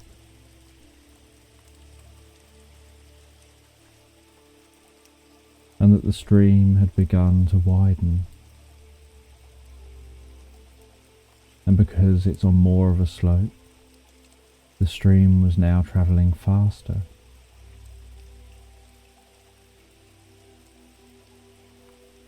And was louder than before. And there was more white water as the stream worked its way over and around rocks.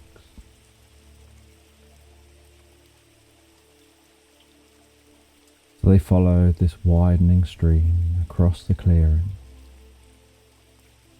They could see what time of day it was, and that the sun was beginning to set. So they decided to stop at the far side of the clearing,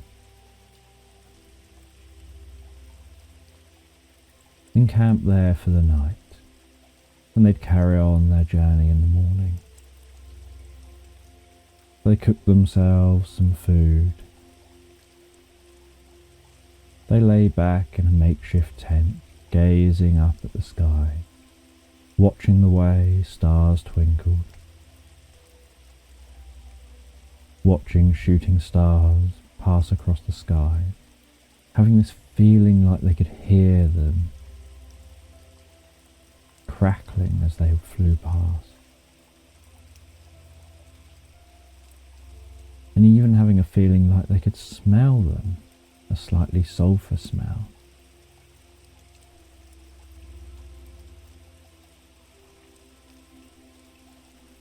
And as they gazed up at the sky, so they drift comfortably asleep.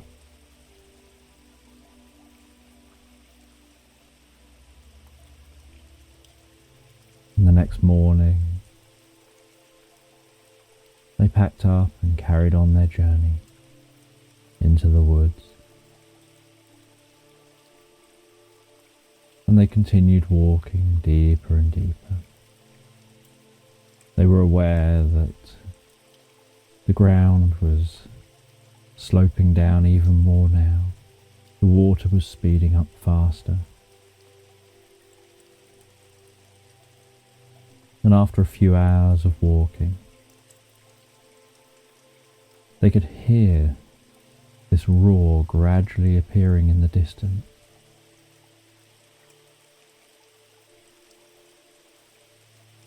And the roar got louder and louder as they walked closer and closer, until eventually they came out of the other side of the forest and found themselves atop a cliff, looking down a long drop. And as they looked down that long drop, they could see the stream they've been following pouring down as a waterfall, and they could see other streams from other places in the forest in a large arc, all falling down in their own waterfalls. And they climbed down the side of the waterfall. They could feel the spray of the water on their face. They could hear that waterfall pouring down to a giant lake below. They walked all the way down, climbed all the way down, and reached the base. Walked part way round the lake so they could step back and have a look at the different waterfalls. They wondered whether these were the waterfalls they were supposed to find. They looked at the different waterfalls.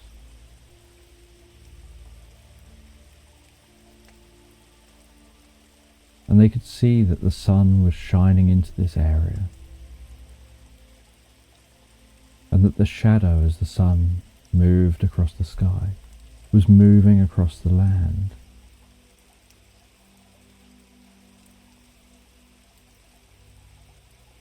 And they just sat and watched, wondering what it is they're supposed to learn. Just sat there with patience, being sure that when they saw it or learned it, it would just stand out to them. And they watched as the sun moved around and the light passed across the different waterfalls. And then at one of the waterfalls, as the light reached it, it created this beautiful rainbow in the spray. And from their perspective, they noticed the rainbow was a circle.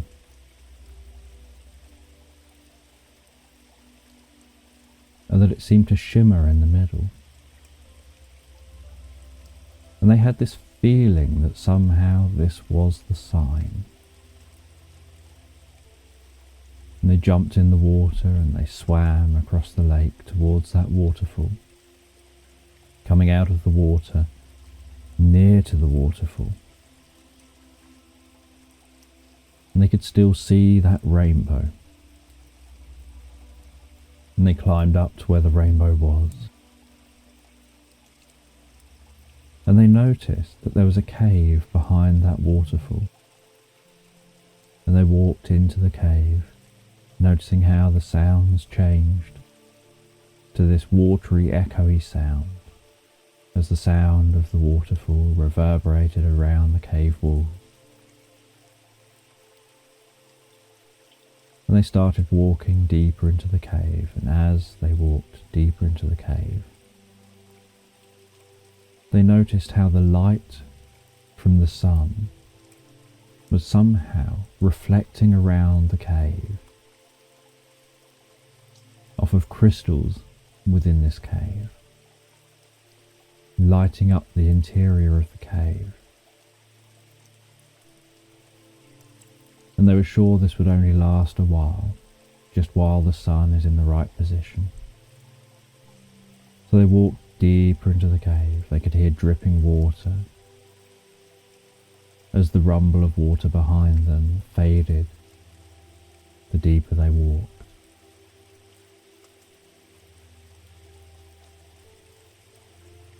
And after a while of walking, they heard a slight hum. And they continued walking, and the more they walked, the louder the hum got. And after a while, they could see the back cave wall was shimmering slightly. It looked like solid rock, but it also looked like it was shimmering, like it was slightly out of focus. And they rubbed their eyes, and they tried to focus their eyes.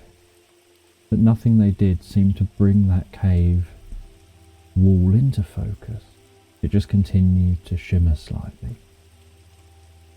They walked closer to it, and then reached out with their hand to touch the wall, and found their hand went straight through the wall.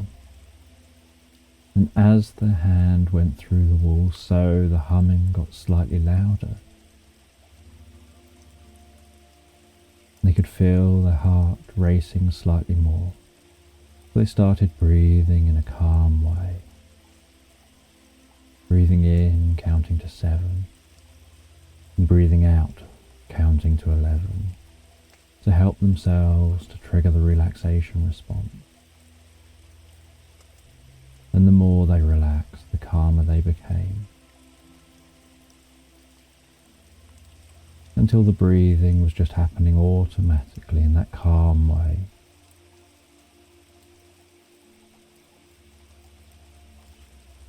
And they then walked forward, keeping their arm outstretched, and they saw their arm disappearing through the cave wall. And then they stepped forward and watched as their foot and their leg went through the cave wall. And the humming got louder the more of them was through the wall. And then they followed their arm and their leg, passing themselves fully through that cave wall. And they found themselves in what looked like a cave, facing out towards the exit of the cave.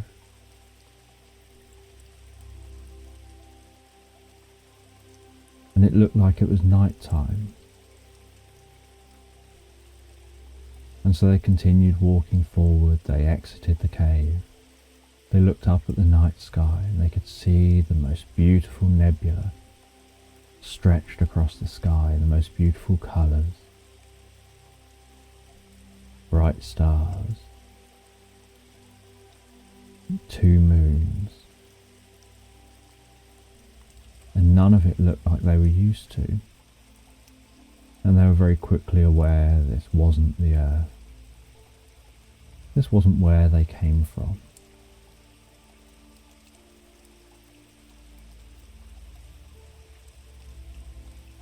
And so, because it was night time,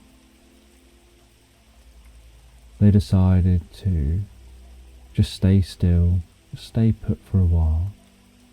They set up a camp, and they just watched and waited, watching how the moons moved across the sky, watching the way the stars moved across the sky, until eventually they watched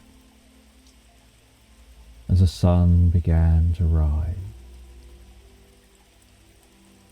And as the sun began to rise, so they noticed off in the distance a glint of light, that the sun was shining on something highly reflective, and they wondered whether that was where they had to head next. And as the sun rose, it revealed more of this land. And the land looked familiar yet different. There was greenery, there was sounds like animals, there was different colours of plants, but none of it was what they'd seen before. And everything was slender and taller. And as they started walking, they found that they just felt that little bit lighter, a little more bounce in their step. And they realised this planet must be smaller, or at least have less mass.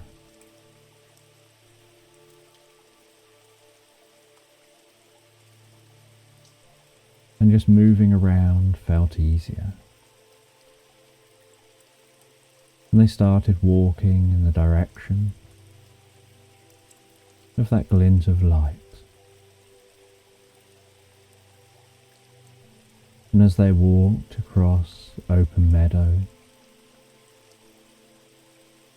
admiring the different plants and animals they could see, different insects,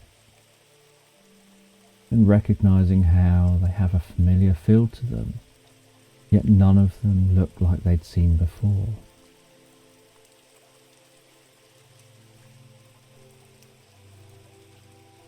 And then they passed into a forest and walked deeper into that forest, trying to keep in direction with where they were heading.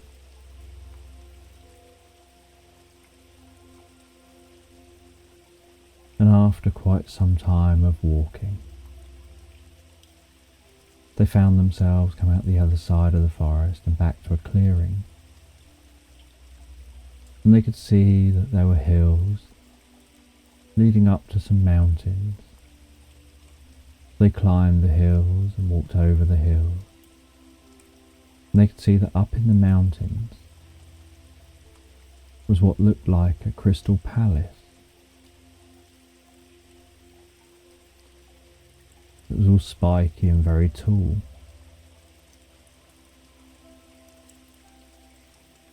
They continued in the direction of that palace.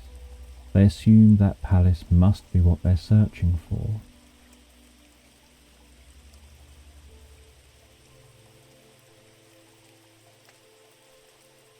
And they climbed the hills and went over the hills, and they started to climb the mountain.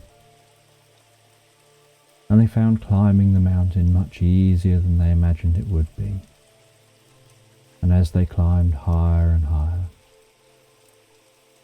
so they were aware of the temperature changing and getting a bit colder.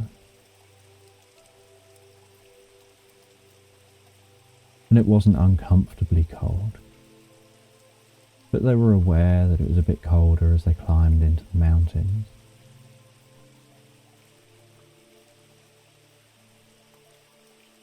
And after some trek, they finally reached that palace. And they just had to cross what looked like a crystal bridge to the entrance to the palace. They crossed that bridge. They knocked on the entrance to the palace, and they could hear their knock reverberate around the inside of the palace, as if somehow their small little sound of a knock was amplified by the door and by the structure.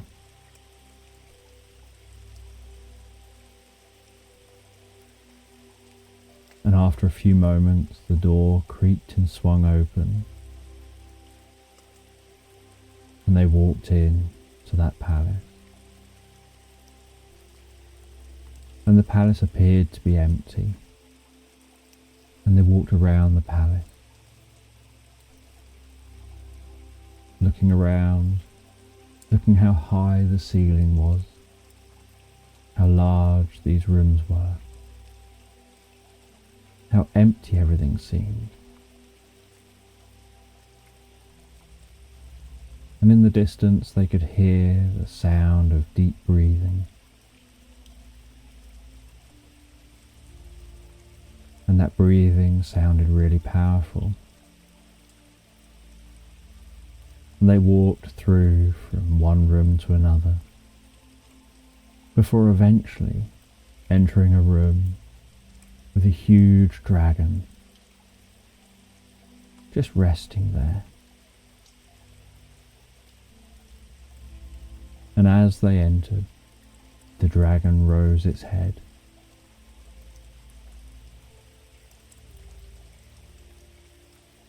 And then, on seeing the person, rose to its feet and towered over him. And as the dragon towered over them,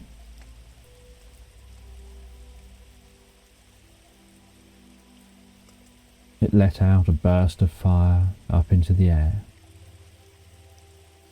followed by another and another, as if to clear its throat, before looking down at the person and asking why they've come in a deep, booming voice, who they are, where they're from. And the person felt perfectly fine and safe, felt there was something trusting about this dragon.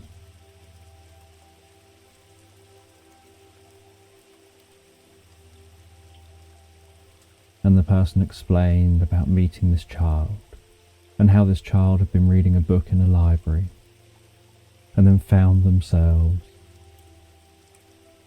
next to a lake, and how they'd met this child next to that lake, but they're sure they can just wake up if they choose, but this child doesn't seem to be able to, and that the child had read something about needing to find a dragon in a palace on a planet, and so here they are.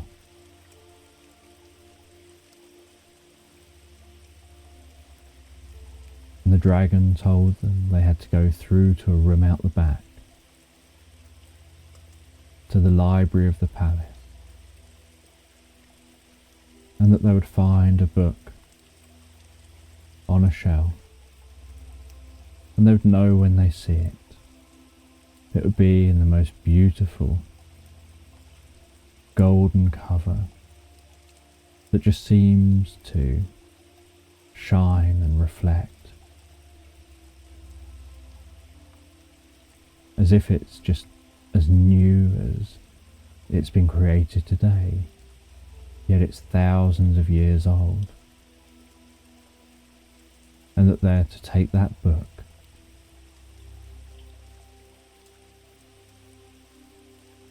and that in that book the child is to read one of the chapters, and reading that chapter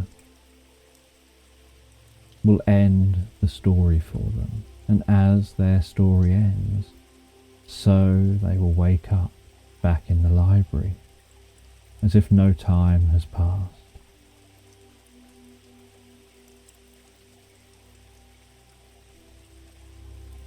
The person thanks the dragon, walks all the way to the library, and sees this vast library with tens of thousands of books.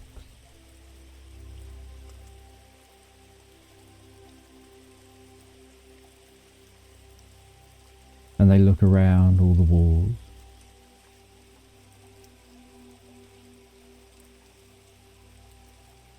until they see a book that seems to jump out at them, something that just seems to shine and sparkle. And they go over to it, take this huge book off the shelf,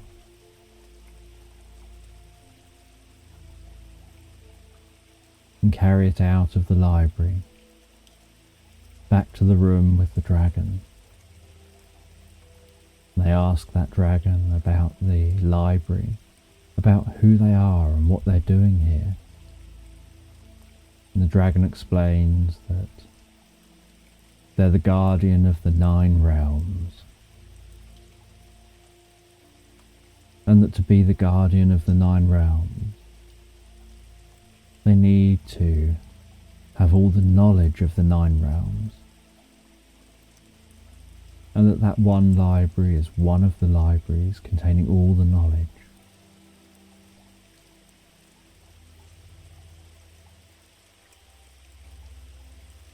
And that what the child and what they were in is one of those 9 realms. And the person asked about the book. How does the book work? How's the book going to get back here if we take it from this library? And the dragon said the books always find their way home when they're no longer needed. They're always stored in the right place for when they are needed.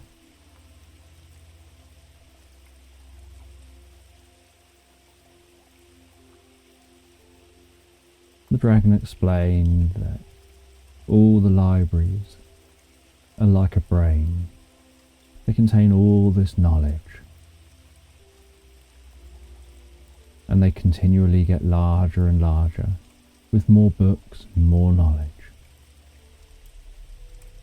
And no knowledge is ever lost from the library. Not all knowledge gets looked at all the time, but no knowledge is ever lost. Any knowledge that gets taken from the library always finds its way back to where it came from.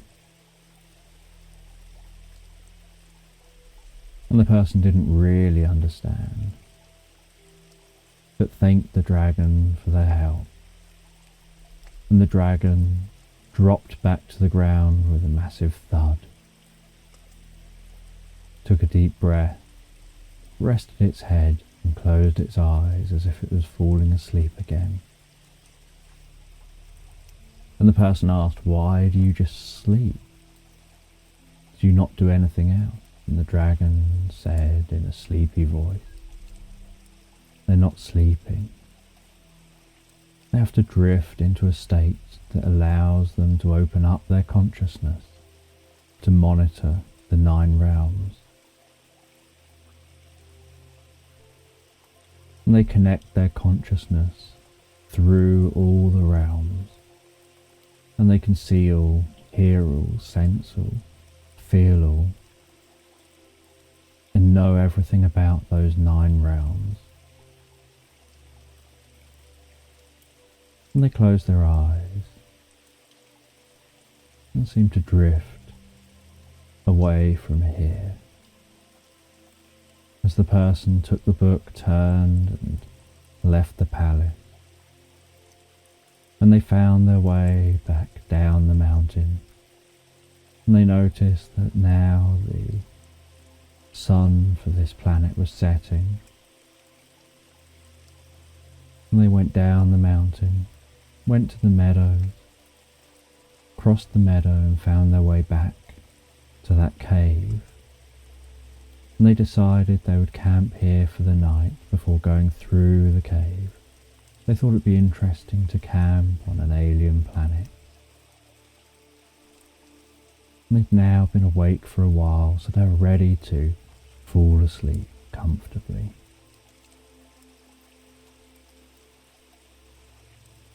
And so they watched as the sun set, as the 2 moons rose, as the nebula and all the stars appeared brightly in the sky. And they watched and admired the uniqueness, the novelty of the experience, of seeing a world never seen before, wondering whether they would ever visit here again, wondering whether the real Earth that they're asleep in is one of the 9 realms, or if all of this is just one big dream.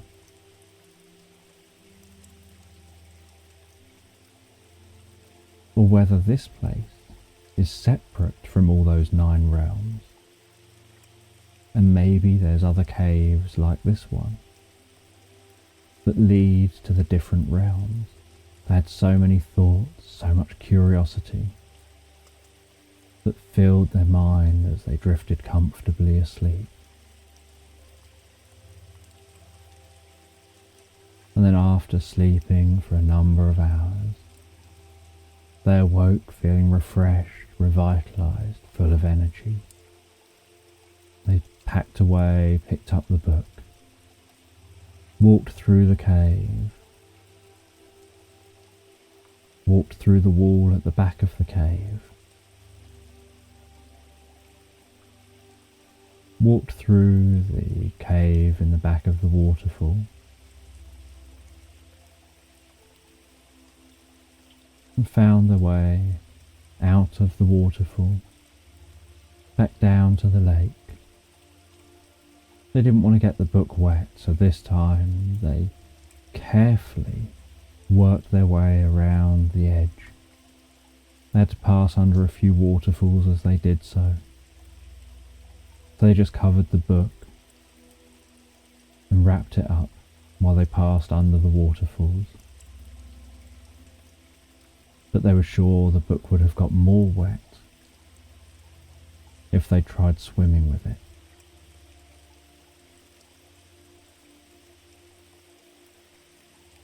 And then they found their way back to the waterfall that they'd initially climbed down the side of. And they climbed up that waterfall and found their way back through the forest, back to the first clearing.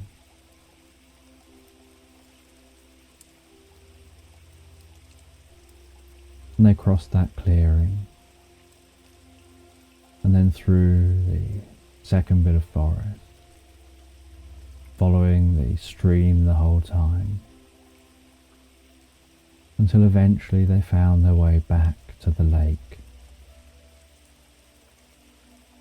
And back at the lake they could see in the distance the child was playing and going into the water and splashing around.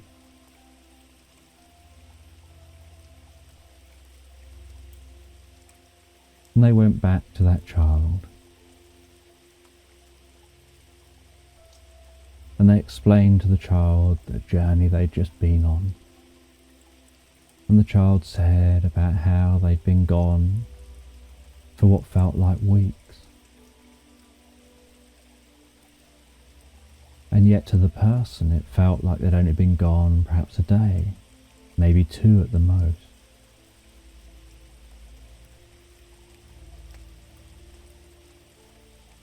And they explained to the child about the book, and about how once the child reads the chapter in the book, that's the end chapter of the book, and then closes the book, so they'll find themselves back in the library, as if no time has elapsed at all. And so the child read that last chapter all the way through to where it said the end. They looked up at the person and smiled. The person wondered what that chapter said. The child closed the book and then seemed to dematerialize in front of them. And the child appeared back in the library, noticing how their hands were closing the book that they'd started reading in this library what felt like so long ago.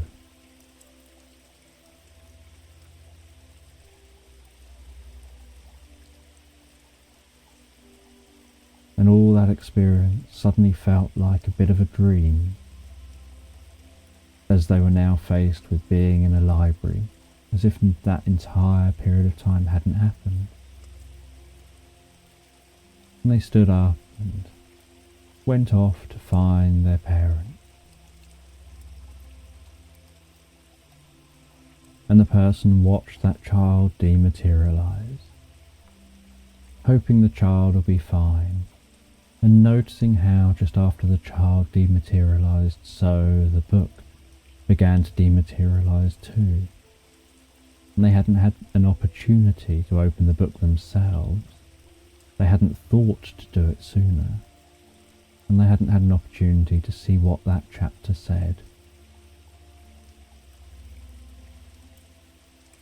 And they watched the book dematerialize.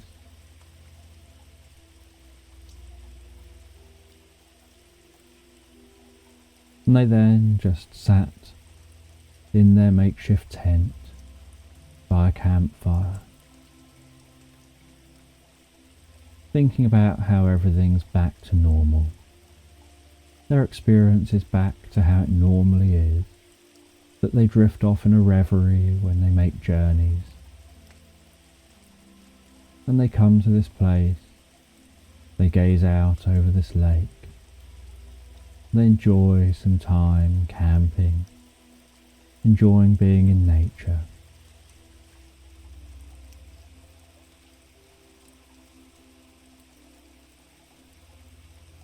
And they just drifted comfortably and relaxed, asleep. You can have a sense of finding yourself walking through a museum, and as you walk through that museum, so you can hear the way that your footsteps echo off the walls. You can hear doors being opened and closing, and the way the sounds of the doors echo through the corridor and down into each room in the museum. And while you walk around the museum, so you notice that everyone is beginning to leave, that the museum is beginning to close for the night. And you're here to keep an eye on the paintings, the statues, when everyone's gone home. And so you walk around checking that everyone's leaving the museum. And while you walk around, you notice different statues, different paintings, large paintings, smaller paintings. You hear the different doors being closed, as different rooms are empty of people, until eventually all the customers have left, and then the other staff leave, and leave you to keep an eye on the museum yourself. And after the last person has left and the front door has been closed, so you go and sit down somewhere in one of the rooms. And the idea is that you'll sit down in a room, and then every 15 to 20 minutes you'll stand up, you'll walk to another room and sit down there for a while, and just doing the rounds so that you're in each room as the night goes on, being still, being able to listen in case there's any sounds in the museum. And as you sit in one of the rooms, so you hear some sounds, and you decide to go and investigate. And what you find in one of the rooms is a sound of tribal drums. And you can't figure out where that sound is coming from. And then you notice that some of the statues start to come alive. And then one of the statues comes over to you, and you're a little surprised by this, and the statue comes over to you and says that your help is needed, that you need to find a lost gem, a gem that belongs in one of the statues in the museum, and that until that gem is placed back in the statue, things can't settle. And you don't really understand exactly why or what they mean. But the way that they describe this makes you think you've got to go and help in some way. And you think it's got to be more exciting than just sitting in one room or another on your own in silence. So you ask what it is you need to do. And the statue looks over at a painting, and you walk over to that painting. And as you get to that painting, you gaze into it. And you notice how large that painting is, that the painting is taller than you are and at least twice as wide. And you gaze into that painting, and you can see it's a painting of a volcanic island.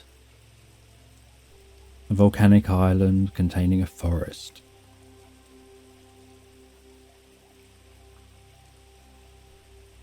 And so you don't really know what you're supposed to do. And you notice there seems to be something unusual about this painting. There seems to be a slight shimmer to the painting. So you reach out with your hand and you gently put your fingertips onto the painting.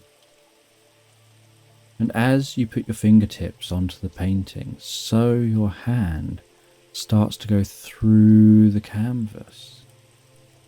And it feels like your hand is gently lowering into some cool water. You can feel the surface tension around your fingers, and you can feel that moving up your fingers to your palm of your hand. And then as you keep putting your hand in, you can feel it moving to your wrist, and then slowly tickling and tingling as it moves up your arm as you push your hand into the painting.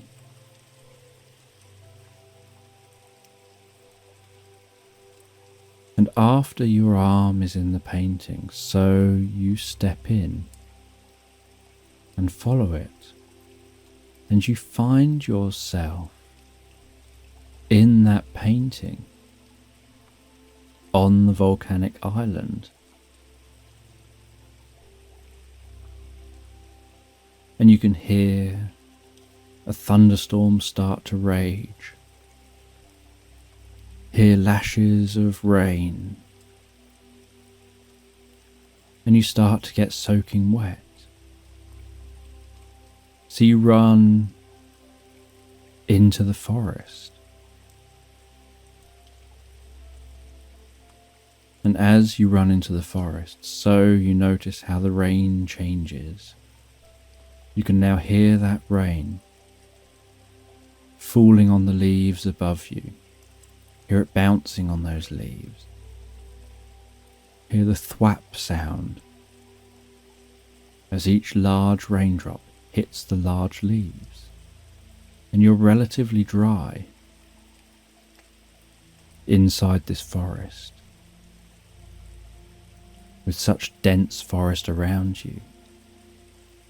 And you can hear the rumble of thunder, and notice shards of light appear from above as the thunder rolls and lightning flashes.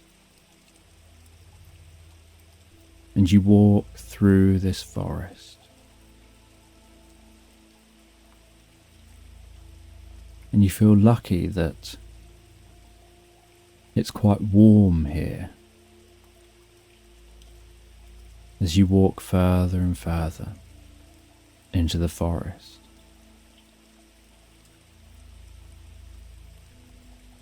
And you start to dry off while being protected from that rain, protected from the raging storm.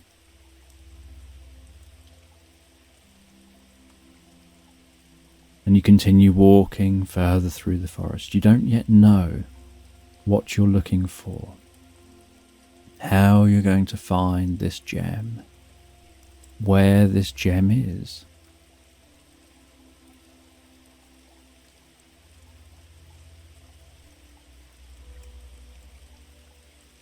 And as you continue walking through the forest, so from time to time you reach out and touch the bark of trees, feel that at your fingertips.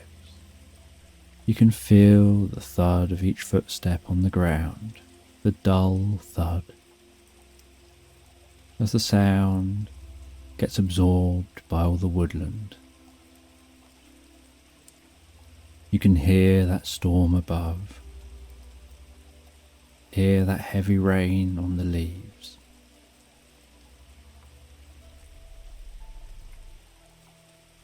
And you continue walking deeper and deeper.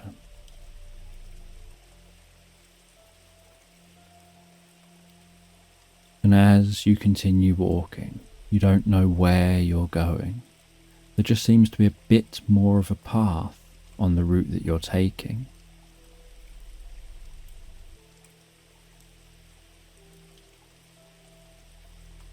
And you recall what this picture looked like before you stepped into it. And so you try to recall that in your mind, almost like a map, trying to work out where you must have appeared and where you must be now. You know that you're on a volcanic island. You're currently not walking uphill or downhill. So you know you're not walking up towards the center of the island or down directly towards the coast. You must be walking across the island, which means at some point you'll start walking down. But for now, you're just walking through the forest.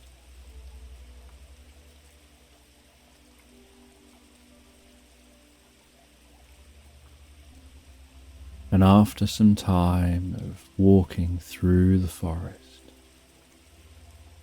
you start to hear a bit more wind coming from in front of you. And you realize you must be approaching the edge of the forest.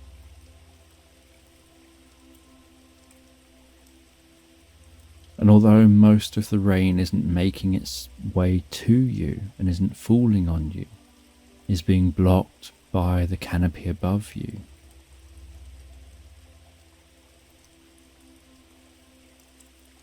you're aware that when you get out the other side, you're going to need to keep dry. So what you start doing is collecting some of the big leaves around you. You start collecting some larger bits of wood.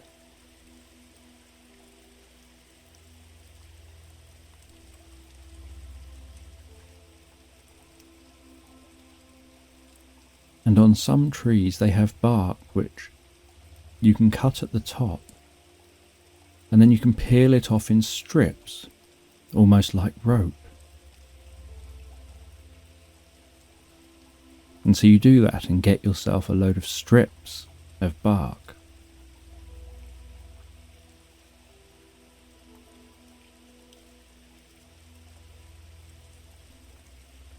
Then as you approach the far side of the forest, and you start to see some light again,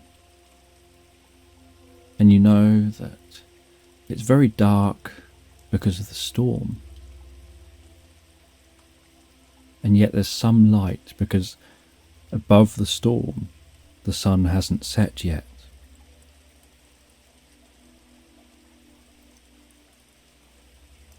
And so you clear the forest, walking back out into the storm. You see that you're near the edge of a cliff. And so you decide to set up a camp here. You need to set something up that can just keep you dry and protected. You decide you'll continue your search when the storm has passed.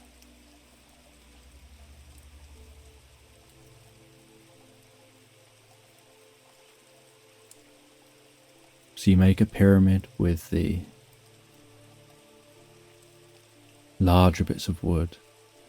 You tie it all into place.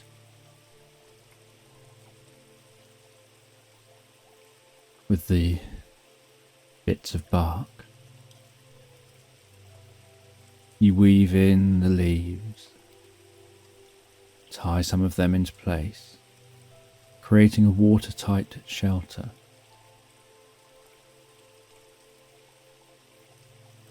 You place some of the other leaves inside, and then you crawl inside your shelter and relax down.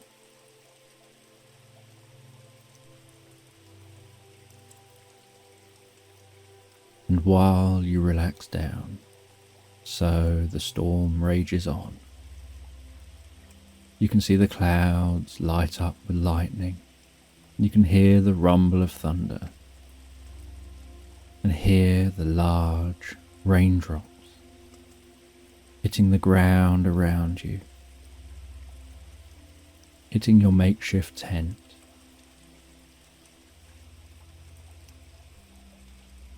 And now you're in the dry.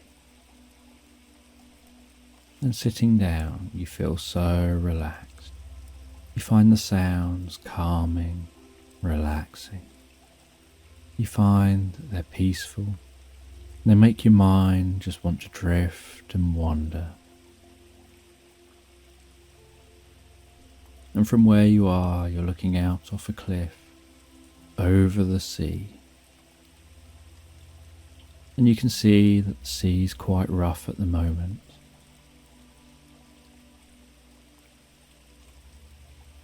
And much of it's clouded by the falling rain.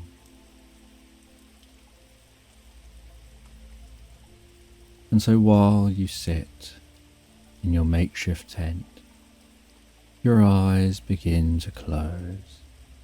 And as your eyes begin to close, so your mind starts to drift and dream. And you drift and dream and float back through time in your mind. And you start to have this sense of almost being like a bird, of just flying over the ocean, seeing this clear blue sea, seeing comfortable rolling waves. And you drift back through time, and you have a sense of wonder about this island you're on. What was the island like before it was an island?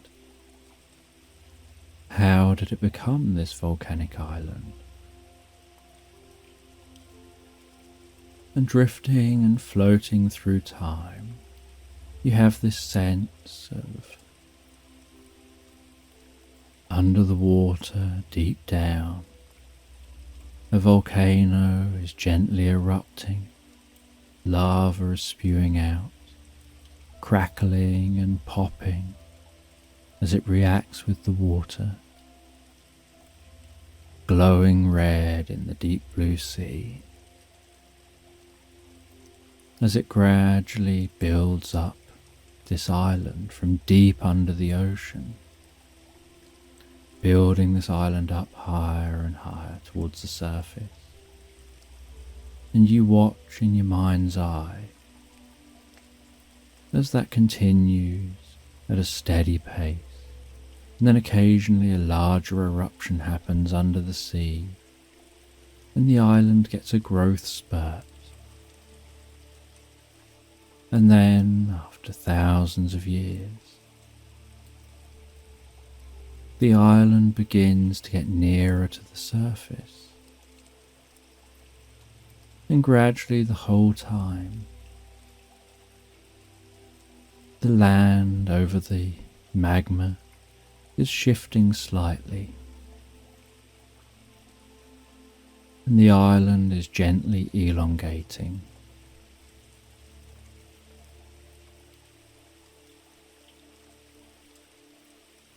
Until eventually one day the tiniest island appeared above the waves, initially just creating some ripples on the surface, where it was just below the surface most of the time. And only at low tide would it be just above the surface. Until one day there was this tiny island. And then the volcano continued erupting and grew to a 1 meter square island, 2 meter square island, 4 meter square island, 8 meter square island, 16 meter square island. And it started growing exponentially, while the whole time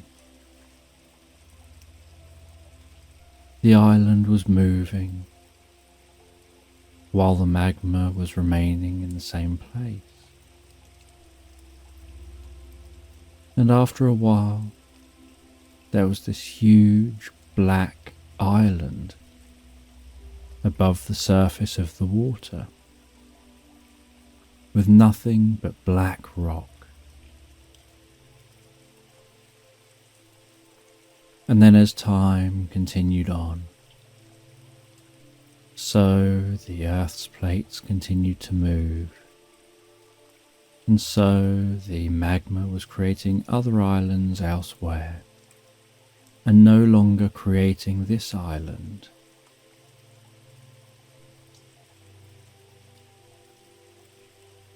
And then, as thousands of years continued to pass,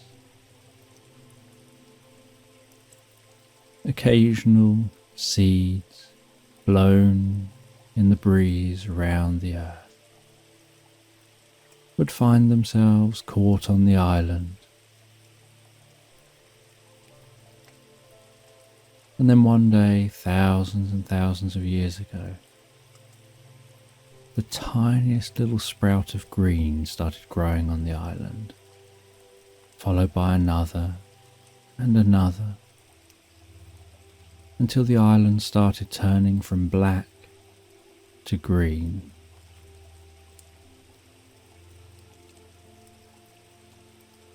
And then as even more time passed,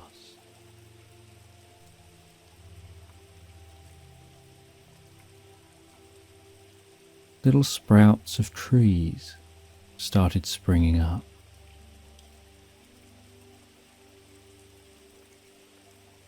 And then these trees started growing taller and taller, and over hundreds of years they grew into tall forests,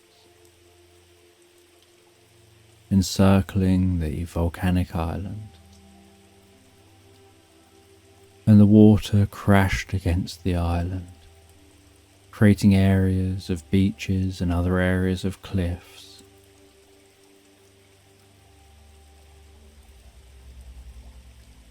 And then as thousands of years continued, some life would find its way to the island, floating on branches and leaves from other places, and the occasional lost bird landing and making the island their home. And some would survive and find others and then create more, and others would be the only one of their kind, would make the island their home for their life. And then, as thousands and thousands of years passed, trees and plants, multiple generations of life exist on the island and have existed on the island.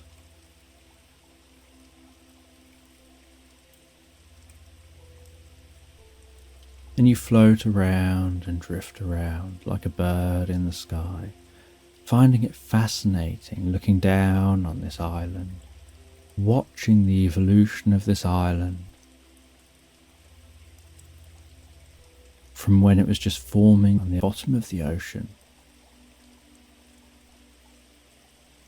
watching as it grew up taller and taller, broke the surface of the ocean, and became an island that you see now, that you recognize as being like the island you're currently camping on. And your mind drifts, wanders, sees the island in the most beautiful calm sea, with the most beautiful sky. As your attention then draws back to the fact you're in a tent. You're in a makeshift tent on the edge of a cliff, gazing out over the ocean, with a storm raging around you. And you look out of the tent, you see the thick rain falling in front of you. You hear the sound of the rain on your makeshift tent. You can see the rough sea and the lighting and darkening of the clouds as lightning rumbles through the sky. And as you continue to watch, so you notice how that rumbling thunder, how that storm seems to be weakening.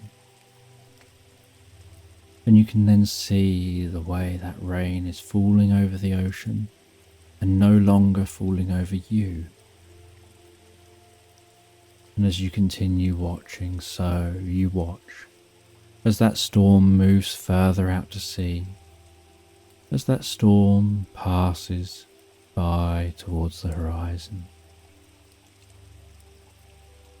And you watch the way the lightning dances in the clouds, makes the tops of the clouds glow and flash and flicker, before a low rumbling of thunder reaches your ears.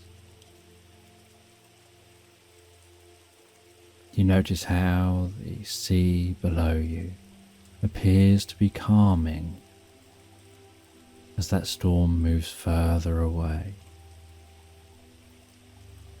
And after some time, you notice the storm has moved far enough away. You can see some cloudless sky. You can notice the red hue to the sky, and you know that somewhere behind that storm a sun is setting as you watch that red hue dimming down. And you sit there gazing out to sea, watching that storm at night, until eventually the rumbles get so quiet you can barely make them out, and yet you can still see on the horizon the way that storm in those clouds high up into the air has lightning dancing, flashing and flickering, making those clouds glow with white light, almost like a light machine in a party, flickering that white light through those clouds. And as hours continue to pass, so that storm gets more distant, until you can see that it's almost entirely over the horizon. And you can see at the same time the sun is almost entirely set. There's just the faintest orange glow on the horizon. And as the sun sets over the horizon and the storm passes by, the sky ends up a cloudless sky. The air smells so fresh and clean and clear. You can start to hear sounds around you of wildlife in the forest. so relaxing. And you start gazing up at that sky, gazing up at all the stars, seeing more appear as the light disappears, seeing more appear as your eyes begin to get used to the dark. And you just gaze up comfortably in awe at the sky, feeling a sense of how small you are when looking at such a blanket of beauty. And as you gaze up at that sky, you notice there's a meteor shower happening. You start to see streaks of light flashing across the sky in all directions, looking like they're coming from the constellation of Leo. And you watch as that happens from that constellation. And as you watch those meteors flashing across the sky, you feel like you can hear them fizzing and popping. And you know it must be in your mind, because you know there's no time for the sound to have reached your ears yet, because they'd be burning up high in the atmosphere. And yet you have this feeling like you can hear them fizzing and popping. You notice some of them are slightly different colours to white. You even have this sense like you can smell the meteorites, as if they're landing near you. Almost like the smell of a sparkler. But again, you know that just must be in your mind, because of how intensely focused you are on the beauty of this, how dark it is getting here. And while it's getting darker and darker here, so you realise you can see the stars, meteors, clearer than you ever could before in your life. And you get so drawn in to the experience, you almost forget that you actually stepped into a painting. And this is all taking place inside a painting, because you should be in the museum, and yet this all feels so real to you. Almost like this is real. It all feels so real to you. It doesn't feel like you're in a painting. Not that you'd know what being in a painting would feel like.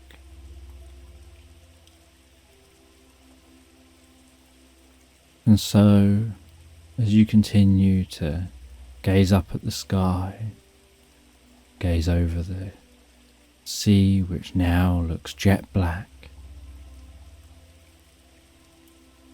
you decide it's time to close your eyes, rest for the night.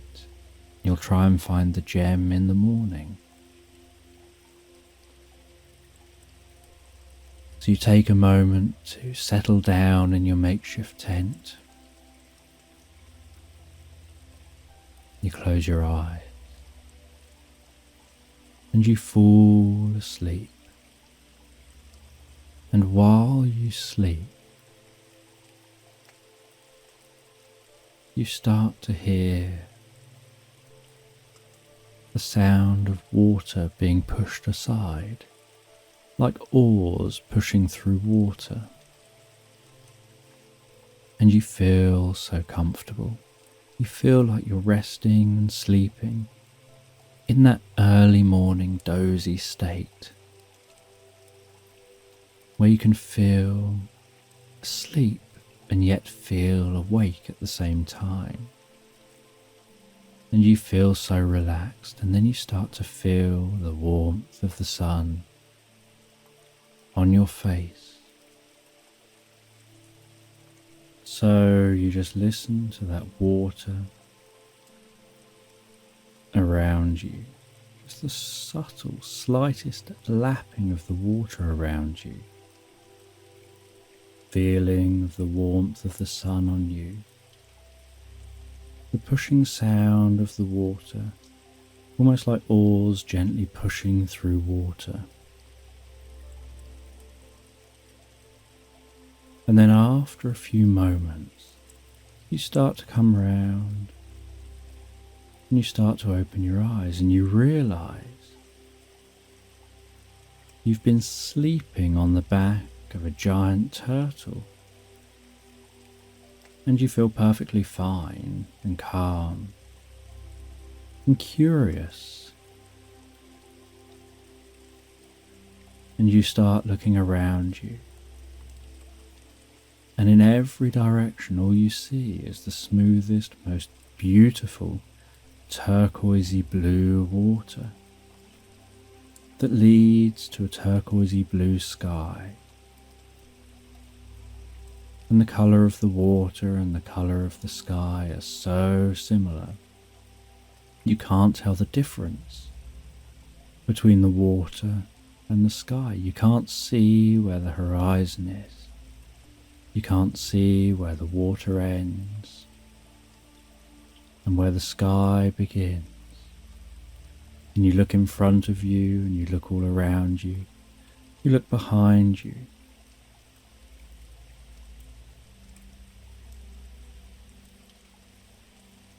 And you can feel that turtle beneath you, the smoothness of its shell, as it continues to swim through the ocean.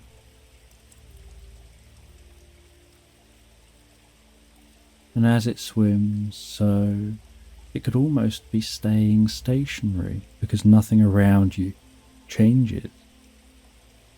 You can't see anything you're heading toward or anything you're heading away from.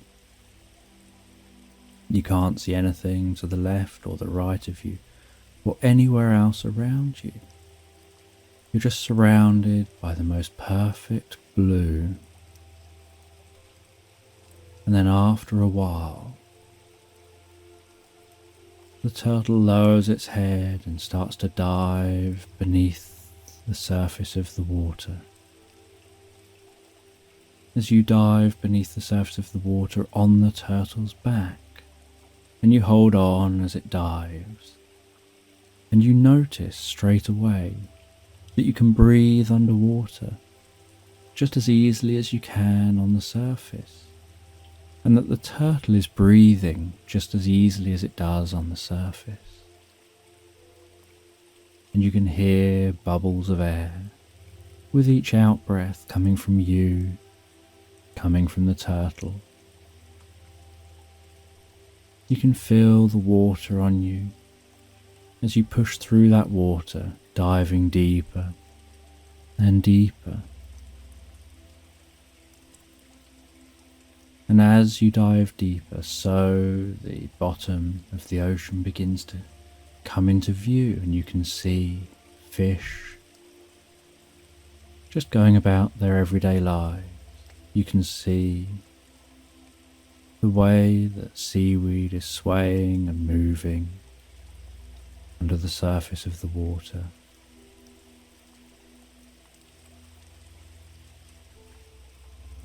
And you don't know where you're diving to.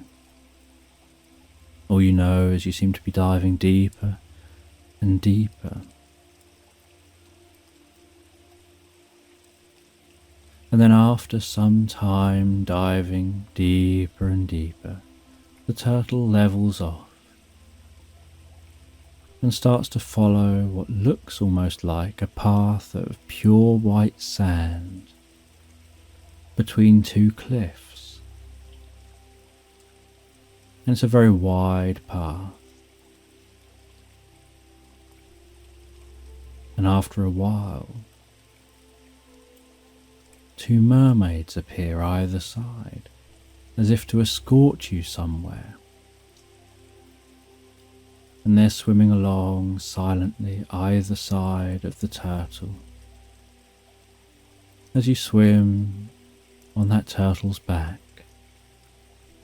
following this path, unsure exactly where you're going, just feeling curious about the experience. And then after you turn a couple of corners, so the sides give way to an open plain of white sand. White sand that appears to have waves built into it, that has ripples across that sand. And off in the distance, you see what looks like a crystal palace. And you notice that the turtle is swimming towards that palace. And that these mermaids are escorting you towards this palace. And all the fish go about their lives, but move out your way as you're heading towards that palace. And then after a while you find yourself entering into the palace entrance. And you follow a long corridor, being escorted by these mermaids. And at the end of a long corridor is a huge door. And two mer people open the door, stand aside, as the mermaids and the turtle and yourself pass through into a huge chamber. The high ceiling, chandeliers, light glistening and reflecting everywhere. Mer people standing down both sides. And what looks like a king and queen on thrones. And the turtle lands on the ground, lowers its head. The mermaids swim off and join the other people. You climb off the turtle's back. You walk your way through the water, finding it so easy and effortless to walk through the water, finding it easier than you expected. And you walk through the water and stand in front of the king and queen. And they tell you that what you seek is deep in the valley, at the end of a cave, and only a two legs can find it. And you don't know what this means, but you're sure this must be something to do with what you're searching for. They say to return after you've got what you seek. So you go back to the turtle, climb back onto the turtle's shell. The turtle raises its head, moves its fins, pushing off the ground, turning around, swimming back out of the chamber, down the corridor, and out of the palace. And the turtle swims around the outside of the palace and starts swimming along behind the palace, away from the palace, further and further, until eventually there appears to be a cliff, and the turtle dives straight down into that cliff, going deeper and deeper under the surface of the ocean, swimming down deeper and further and deeper. As the water gets darker and darker, and you notice as you're swimming down deeper and further how everything seems to get quieter, how it's interesting that time seems to almost stand still underwater. Everything seems to be in slow motion. You swim down deeper and deeper. And after some time, you find that you can barely see in front of you. And then you notice that there's some ground approaching. And then the turtle follows that ground and swims along and finds the entrance to a cave. And you realize you can barely see now. There's no way you're going to be able to see in the cave. And you start to focus on the solution that you want. That you want some light. You want to be able to see inside the cave. You start focusing on that solution. You focus on what it is you want. And as you're focusing on what it is you want, so you find that you can see little green lights starting to flicker all around you, getting closer and brighter and brighter and closer. You notice a shoal of fish starts to form around you and the turtle, below you, above you, to the left, to the right, behind you, of bioluminescent fish. And they're swimming on the spot all around you, lighting up where you are, almost turning the whole of you into a giant torch. And then you think about going into the cave, and the turtle starts into the cave. And as the turtle does, so the fish keep pace with you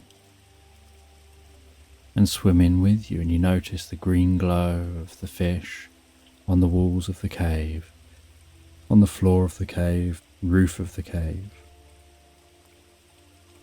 swimming into that cave. And you swim deeper and deeper into that cave, further and further, unsure what you're going to discover. Swimming deeper and deeper, further and further. And then you start to notice something in front of you. It looks like off in the distance is a wooden door, and you arrive at that wooden door. You get off of the turtle. You knock on the door and hear that underwater knock. You then knock in another location. You try and find a way through the door. You can't find any easy, obvious way.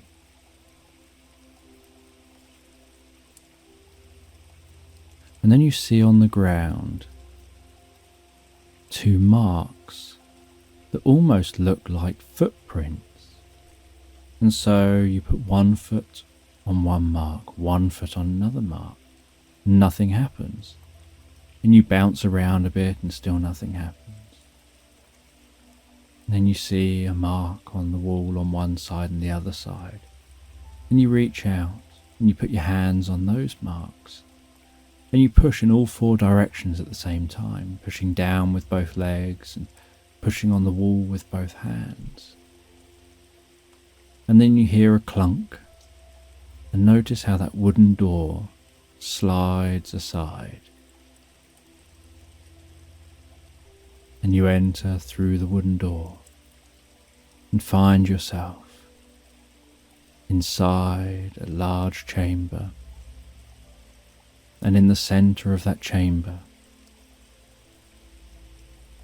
you see a gem, and you notice the way that light seems to be coming from somewhere, almost like light is perhaps channeled from the surface, somehow through the cave, into beams straight on to that gem.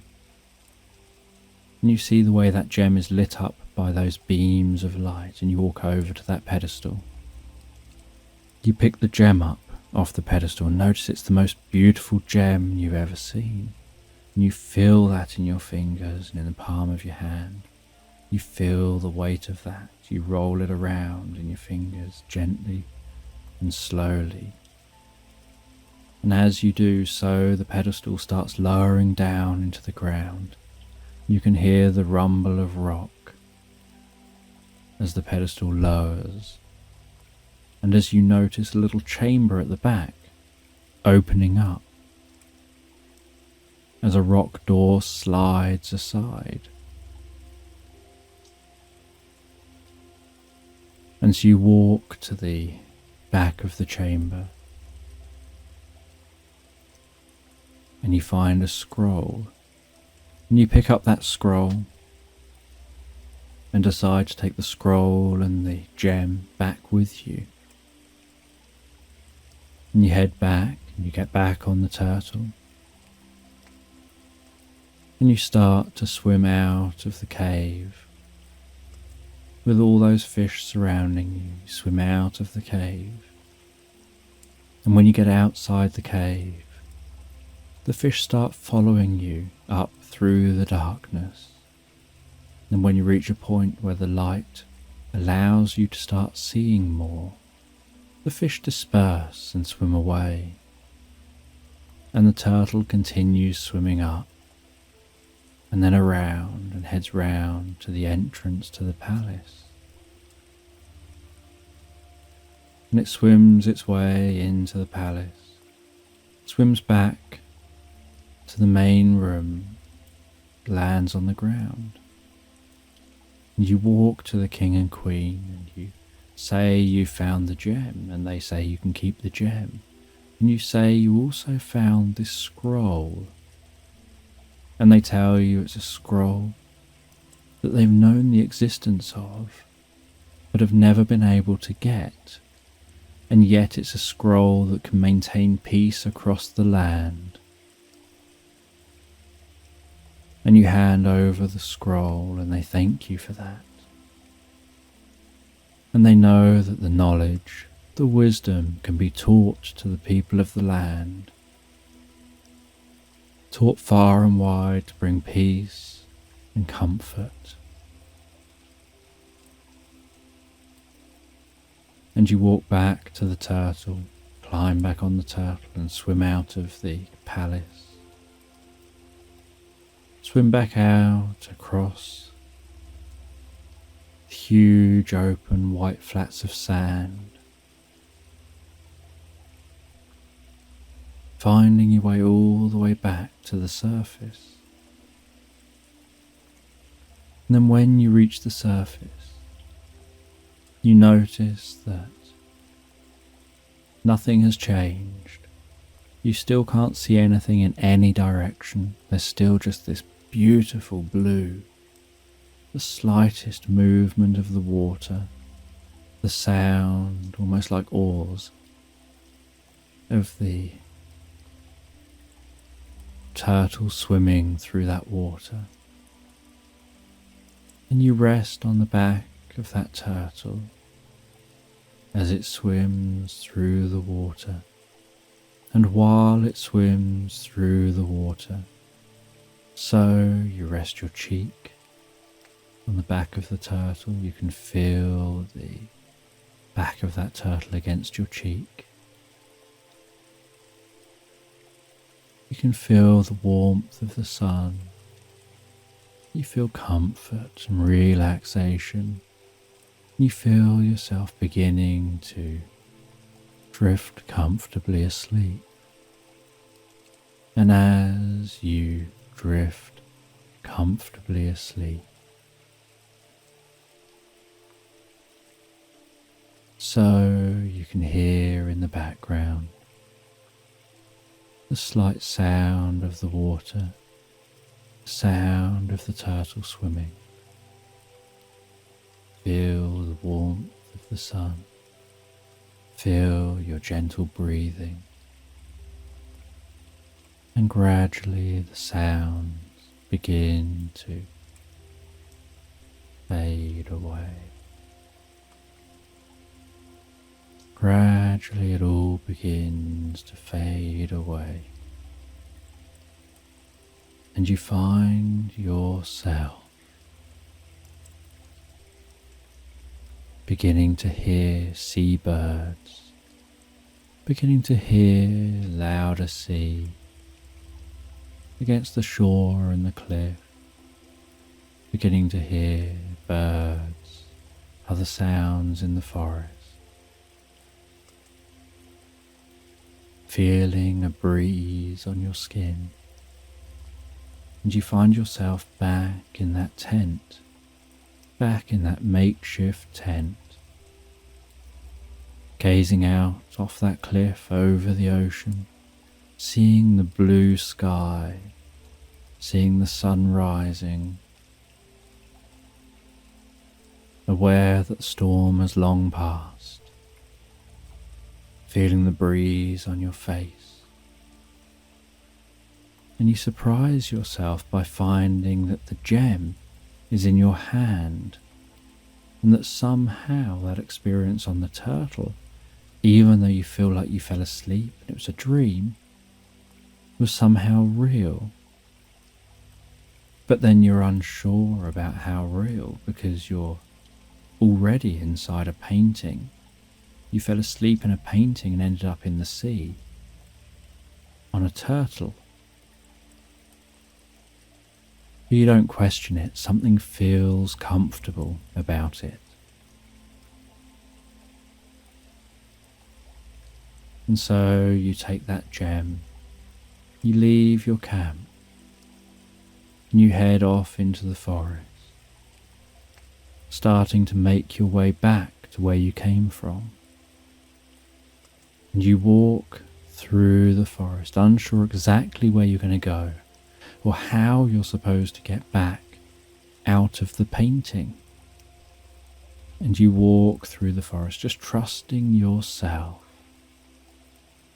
walking through that forest, hearing the sounds in the forest, the relaxing sounds in the forest, the sounds of each footstep, the feeling of breeze, the sounds of rustling leaves as the wind blows in the trees, finding your way through the forest. Then after a while you find your way out the other side of the forest.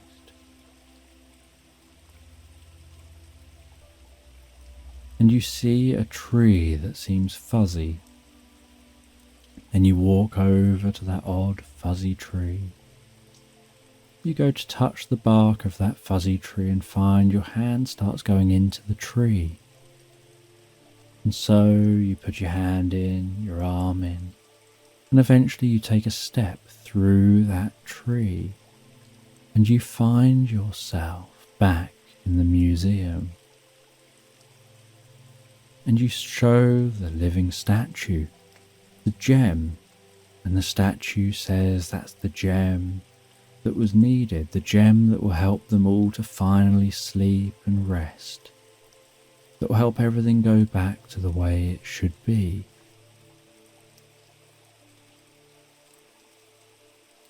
And the statue explains why that gem's so important, and walks you round to a specific statue. And in the head of that statue is a gap where this gem should be. And you place that gem in the gap in that statue. And as you do, so the other statue starts walking away back to where it's supposed to be stood. And before it's reached where it's supposed to be stood, it grinds to a halt and stops in a standing position. And everything goes silent. And you walk back to that painting, and you touch the painting, and it's just a normal painting of a volcanic island.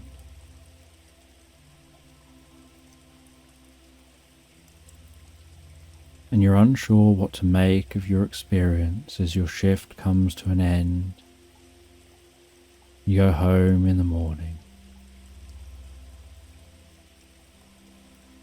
and pondering your experience and the meaning of your experience. You go to bed, and as you go to bed, so you fall asleep. And as you fall asleep, so you drift and dream. You hear tribal drums and you find yourself on that volcanic island, sitting in your makeshift tent, gazing out over the ocean, aware that when you fall asleep here in this tent, you'll find yourself awakening on the back of that turtle, awaiting whatever adventures happen next.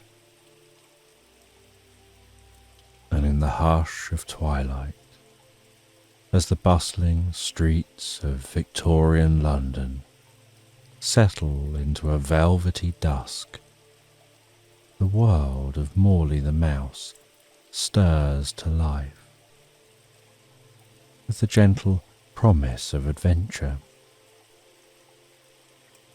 And nestled in the cosy confines of a modest wooden home, Morley, ever the curious soul, navigates the maze of shadows cast by the flickering candlelight. The soft padding of his tiny feet is muffled by the thick layers of an old rug worn by time, but rich with stories. And on this particular evening, a serendipitous glimmer catches Morley's eye.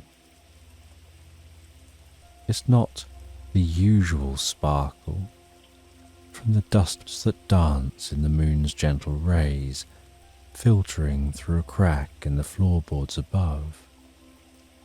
No, this is something different. A secretive shimmer that beckons.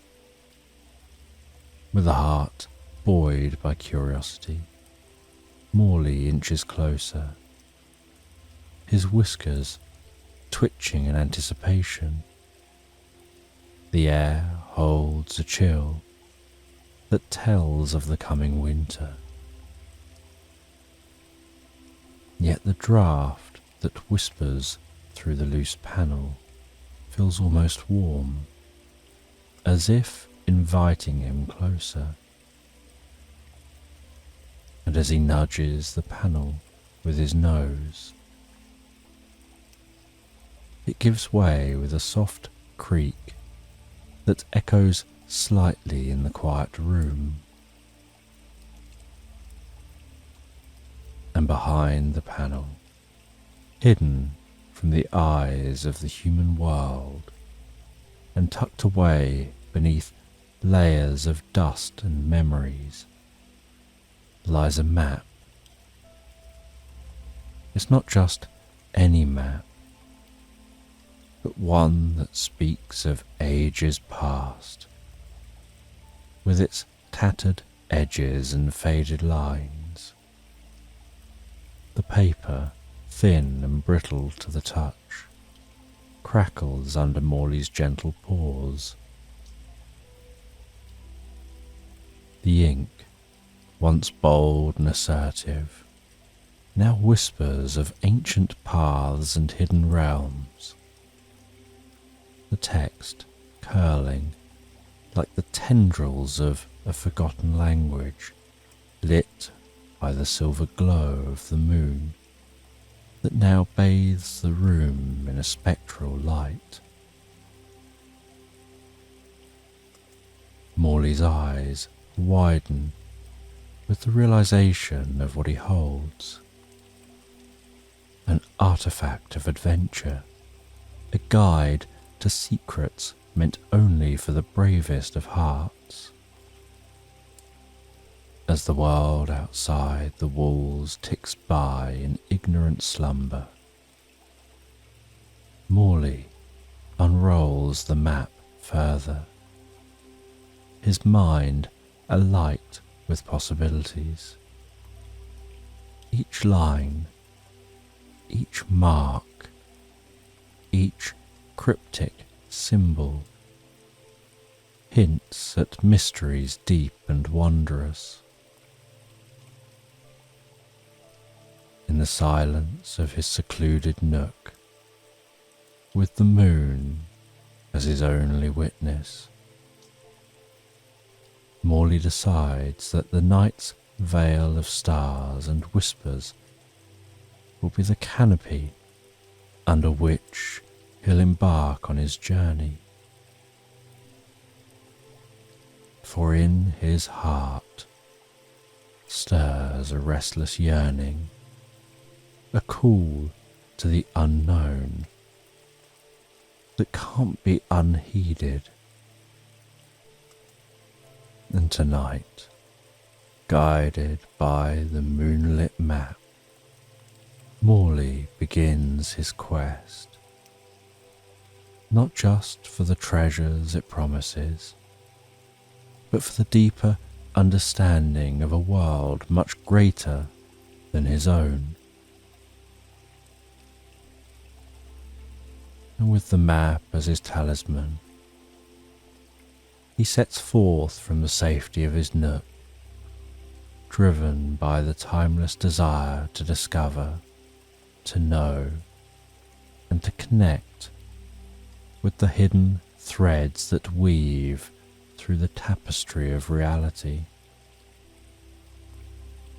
And as the moon ascends its nocturnal throne, casting a silver glow over the cobblestone streets of Victorian London, Morley's heart beats with the rhythm of a newfound purpose. Clutching the ancient map, the little mouse slips through a narrow crack beneath the front door of his home. A portal from the familiar to the vast unknown. And outside, the city whispers with the echoes of the day's end, the distant rumbles of carriages fading into the night, the soft chatter of evening revellers, a melodious backdrop to his expedition. And Morley, small and nimble, finds the vastness both daunting and exhilarating. The map, illuminated under the star-lit sky, appears even more enigmatic, its paths and symbols seemingly alive, shifting with each glance. And guided by the constellations above, which sprawl across the heavens like a celestial map mirroring his own, Morley navigates the maze of streets. The gas lamps along the avenues burn with a steady flame, the golden light casting halos on the fog-laden air, offering islands of warmth in the cool night. Each lamp like a beacon, reassuring Morley as he scurries from one pool of light to the next, his shadow fleeting and spirited. And as he ventures further, the familiar sense of the city, roasted chestnuts from a nearby vendor, the earthy dampness of the Thames, the smoky whisper of coal fires, blend into a tapestry of nighttime aromas that tickle his senses, urging him onwards. The map leads him towards an area seldom explored by the likes of a humble mouse. A forgotten fountain where legend has it, wishes weave into the fabric of fate, and old stones hold the secrets of the city. And Morley approaches the fountain. Its once grand structure, now cloaked in ivy and moss. The trickle of water is soft but clear, each drop a symphony in the stillness of night, resonating with the pulse of adventure that beats within him. Here, under the watchful gaze of carved stone cherubs and the protective shadow of ancient oaks, Morley feels a surge of courage. The map trembles slightly in the breeze, as if excited by its return to the world of exploration. And Morley studies it closely. A line that seemed merely decorative under the candlelight at home now shimmers faintly. A hidden trail illuminated by the moon's touch. With a decisive nod, Morley follows the line as it winds around the base of the fountain, leading him to a small crevice between the stones, hidden from the unobservant eye. And within the crevice, he finds a small rusted key.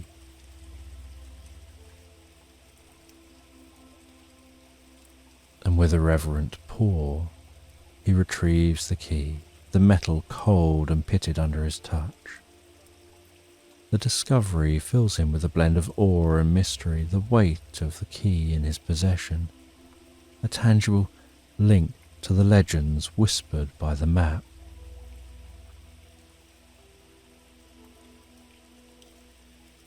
And this moment is marked not just by a physical journey through the city's shadowed pathways, but also an entry into a world woven with the threads of magic and history. And Morley, with the map as his guide and the stars as his companion, steps further into the realm of adventure. Each step a dance with destiny, each breath a whisper of the stories yet to unfold under the watchful eye of the moonlit London sky. And under the watchful gaze of the London moon, Morley feels a gust of wind stirring the quiet night air, ruffling his fur, signalling further mysteries to uncover. And as he rounds a corner of an ancient brick alleyway, shrouded in the mingled aromas of autumn leaves and early chimney smoke, a sudden fluttering sound catches his tiny heart. Perched on an old, gnarled railing is a pigeon. Her feathers, a shimmering tapestry of greys and blues, reflecting the moonlight with a soft iridescent glow. This is no ordinary pigeon. Her eyes twinkle with a wisdom far surpassing the usual city bird's wary glance. She cocks her head, observing Morley with a discerning eye, then, in a surprisingly gentle voice, speaks. "Well met, little seeker. The winds have carried tales of your quest. It seems you and I are to share a fragment of the path tonight." Morley, taken aback by the pigeon's knowledge and eloquence, nods respectfully. "I'm Morley, he introduces himself, his voice small but filled with determination.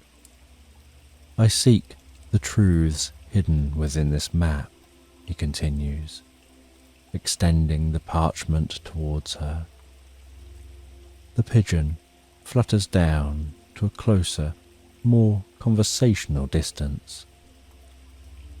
I'm Seraphina, she declares, her tone melodious, almost musical. The winds of fate blow in many directions. They speak of places shrouded in shadow and light, secrets hidden in the heart of the city, known only to those who listen. Seraphina's wings unfold slightly, and with a graceful motion, she indicates the sprawling cityscape before them. Beyond the river's bend, where the old mill's wheel turns no more, lies a garden forgotten by time. She begins, her voice a soothing murmur blending with the rustling leaves. There the wind tells of a stone that holds the key to the sky, reflecting the stars' own light. Morley listens, enraptured by the tales of hidden wonders that seem to permeate every corner of London. Places he's never thought to explore, secrets that now beckoned with the allure of discovery. And how might I find these places, wise Seraphina? He asks, his eyes wide with a mix of awe and curiosity. With this, Seraphina responds, gently tapping the map with her beak. But heed well, young Morley, for each secret uncovered leads deeper and deeper into the labyrinth of the unknown. You must be brave in the pursuit of knowledge. Taking a moment to ensure her words have taken root in Morley's eager mind, Seraphina continues. The stone in the garden will not reveal itself to those who look merely with their eyes. It requires a heart open to the wonders beyond the mundane, a spirit attuned to the deep currents of magic that flow beneath this ancient city. She then fluffs her feathers, preparing to take flight. I must go now, for the eastern winds call me to distant shores. Remember, Morley, seek not only with your eyes, but also with your heart. The path may be perilous, but the rewards are the stuff of dreams.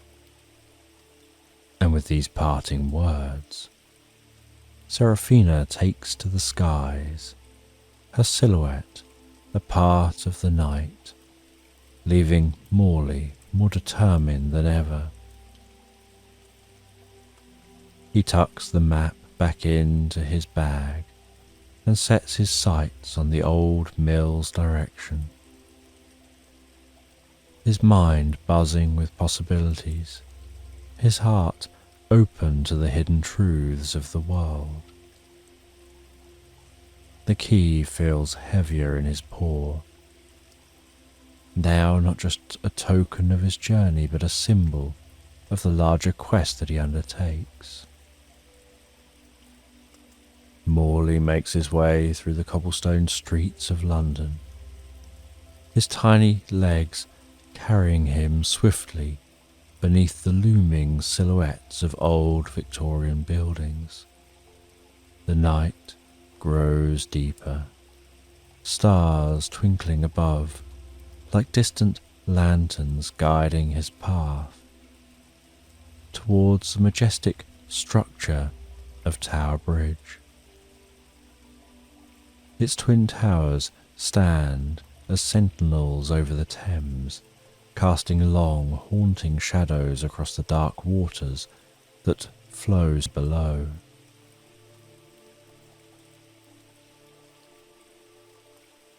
As Morley approaches the bridge, the gentle lapping of the river against the banks mixes with the soft hum of the city at night, creating a gentle symphony of tranquility. The moon, a slender crescent, casting the slightest silver glow over the bridge, illuminating the ancient stones with an ethereal light. With careful steps, Morley scurries to a secluded spot. Here, where the shadows dance with the flickering lights reflected in the water, he finds the first tangible clue of his quest. Etched into the damp stones beneath the bridge, partially obscured by moss and the wear of time, is a riddle, its letters almost glowing under the moonlight. Where east meets west and time is kept, a lion's gaze where secrets slept. Seek the face that shows dual sight, find the next path by the light. Morley ponders the riddle, his whiskers twitching in thought. The words speak of a meeting place, of east and west, an allusion perhaps to the very bridge under which he now stands, a historical connection between the two sides of the city. Yet the reference to a lion and a dual sight intrigues him more. A lion's gaze, he muses aloud, and a face with two sides. His thoughts race as he considers the landmarks of London, each a potential key to the next phase of his journey. Then it strikes him. The Royal Observatory in Greenwich, known for its placement on the prime meridian where east indeed meets west, and where time itself is measured and kept. Excited by his deduction, Morley knows that his journey must now take him to Greenwich. But the riddle speaks also of a lion's gaze and a face with dual sight. This he interprets as the famous Shepherd Gate clock at the observatory, a 24-hour analogue clock that's unique and offers a face that shows both day and night, a literal dual sight. With the night deepening and the path set, Morley prepares for the journey to Greenwich. He finds his way through the shadowy streets, clues firmly etched in his mind. As he moves away from the river, the sound of water fades into the background, replaced by the occasional hoot of a night owl and the rustle of leaves in the gentle breeze. The adventure carries him forward, each step a stitch in the grand tapestry of his quest, weaving through the historical heart of London towards a destination known for its celestial observations. Here Morley anticipates not only the discovery of the next clue, but also a deeper connection to the cosmic dance of the stars and planets. In this blend of the cosmic and the earthy, Morley finds a profound symbolism in his quest. Not merely a treasure hunt, but a journey of alignment with the universe's greater rhythms and secrets. And as he ventures towards Greenwich, His heart is light, his purpose clear, and his resolve unshakable. The night, a faithful companion, cloaks him in its protective embrace, guiding him safely under its starlit canopy. And as dawn's first light begins to dissolve the night's velvet shadows, Morley arrives at the historic site of the Royal Observatory in Greenwich, with the Shepherd Gate clock as his guide, bathed in the golden glow of morning. Morley feels the rush of discovery coursing through his veins. With mention of an undersea city, he finds himself wanting to explore further into unknown depths. He trusts the map's mystical guidance and ventures towards the Thames, its waters mirroring the awakening sky. And as he observes the banks of the Thames, he finds a nondescript pipe, partially submerged and overgrown with reeds. He realizes this is a secret entrance. He squeezes through the grate.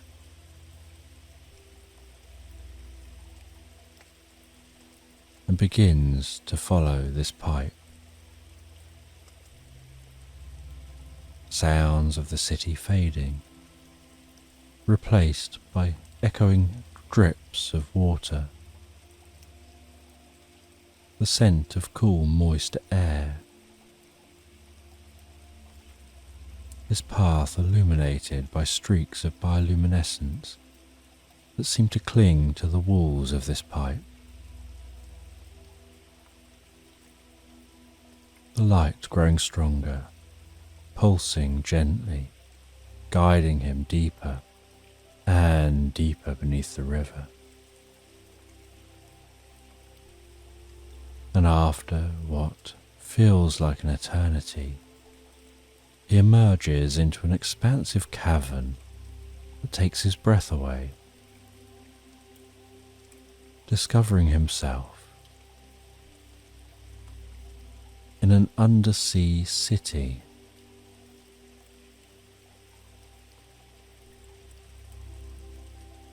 Aglow with a myriad of bioluminescent lights, casting a surreal glow over buildings carved from coral and stone.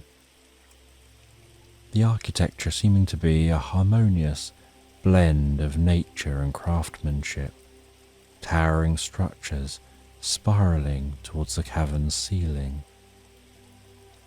intertwined with flowing seaweed and bright, colourful anemones.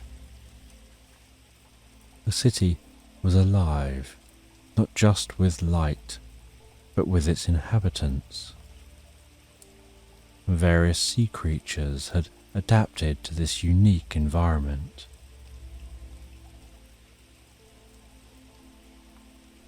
He could see fish outside the cavern, with translucent fins gliding effortlessly through the water, their paths marked by trails of light.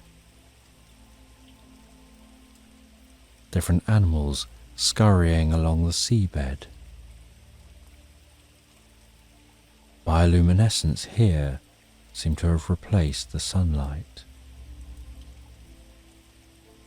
Amazed, he realizes that this hidden city is a sanctuary, a secret place where the wonders of the natural world remained untouched by time and human influence.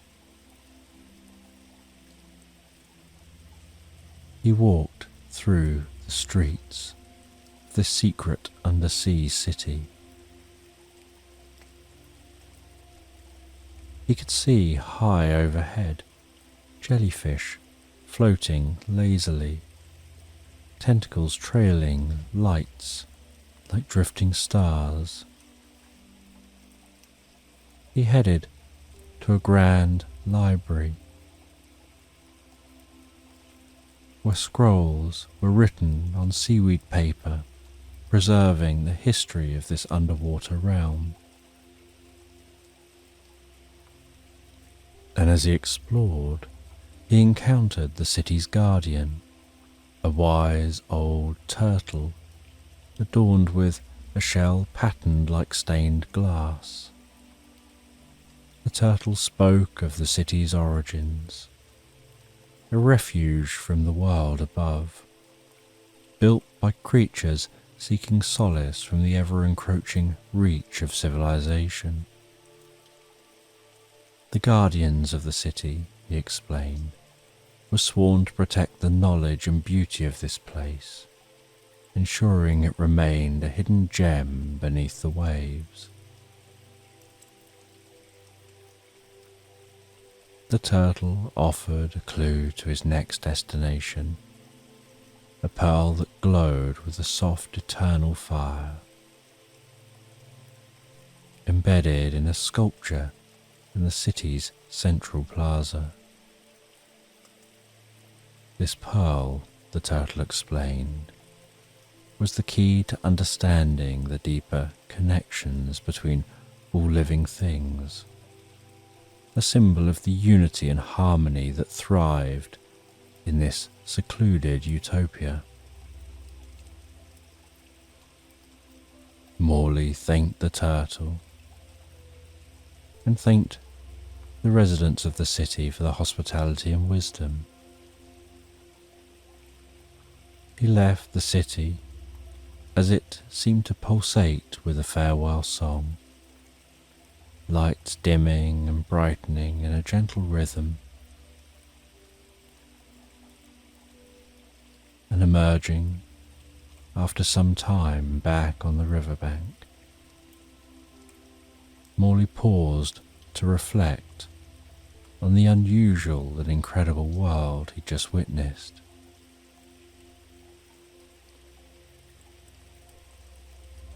He continued his journey, now guided by the mysterious pearl,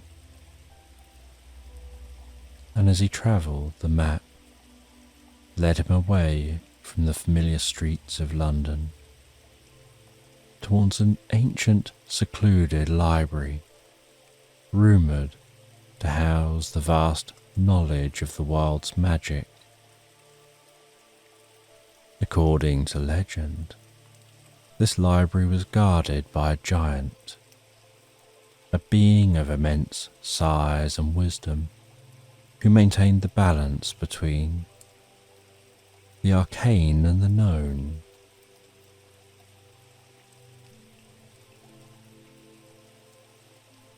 And he travelled out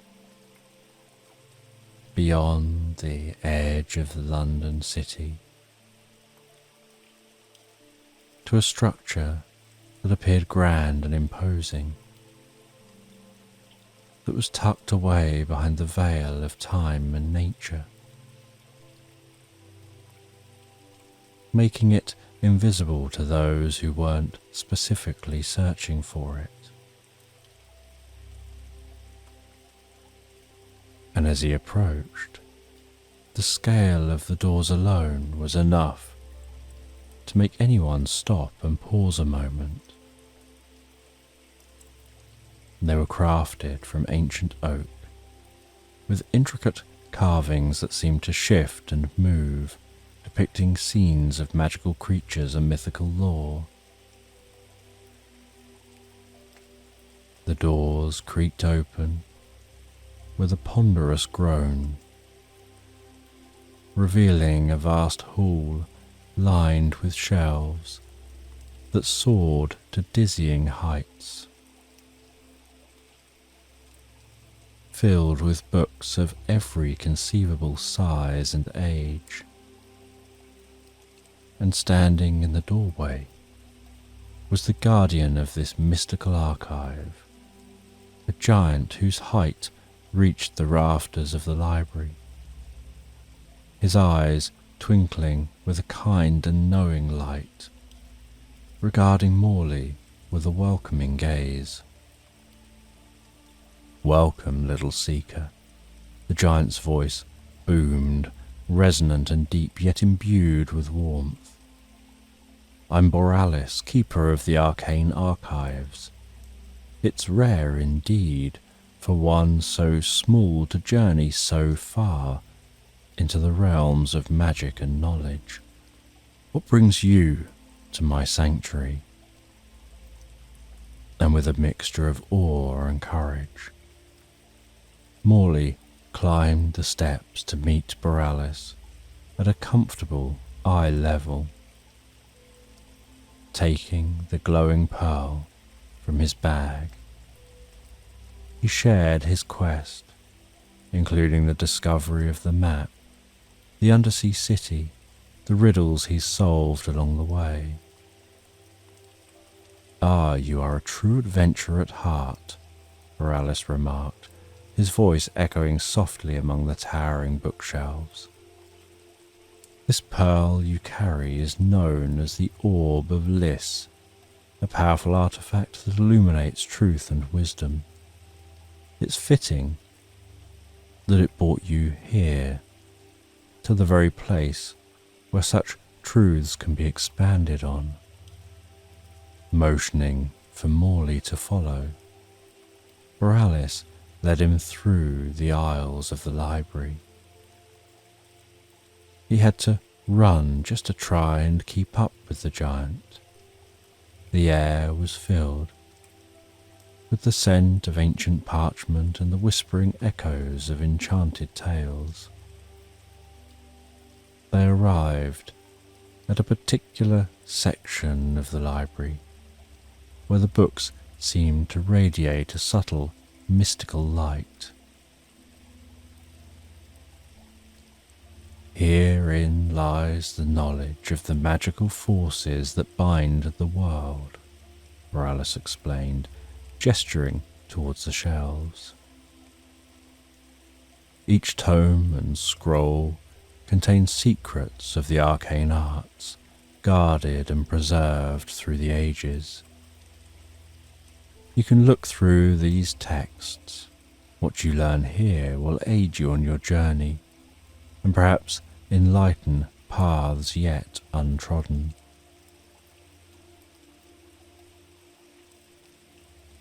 Morley opened a thick volume bound in leather that shimmered with a light of its own.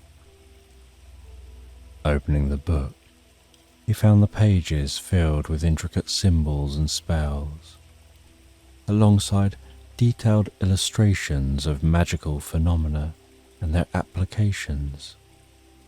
Each word and image pulsed with energy, as if the magic contained within was alive and breathing.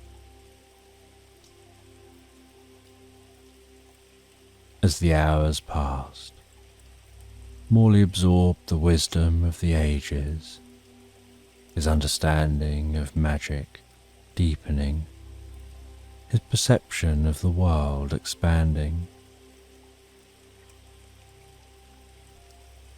As the day turned to evening, and the light in the library shifted from the bright clarity of afternoon to the golden hues of sunset, Morley felt a profound sense of gratitude and purpose.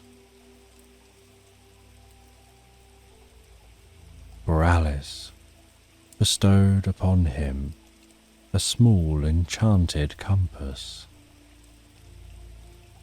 "This will guide you beyond the written word," Borealis said, placing the compass gently in Morley's paw. "Magic is not only about spells and ancient lore.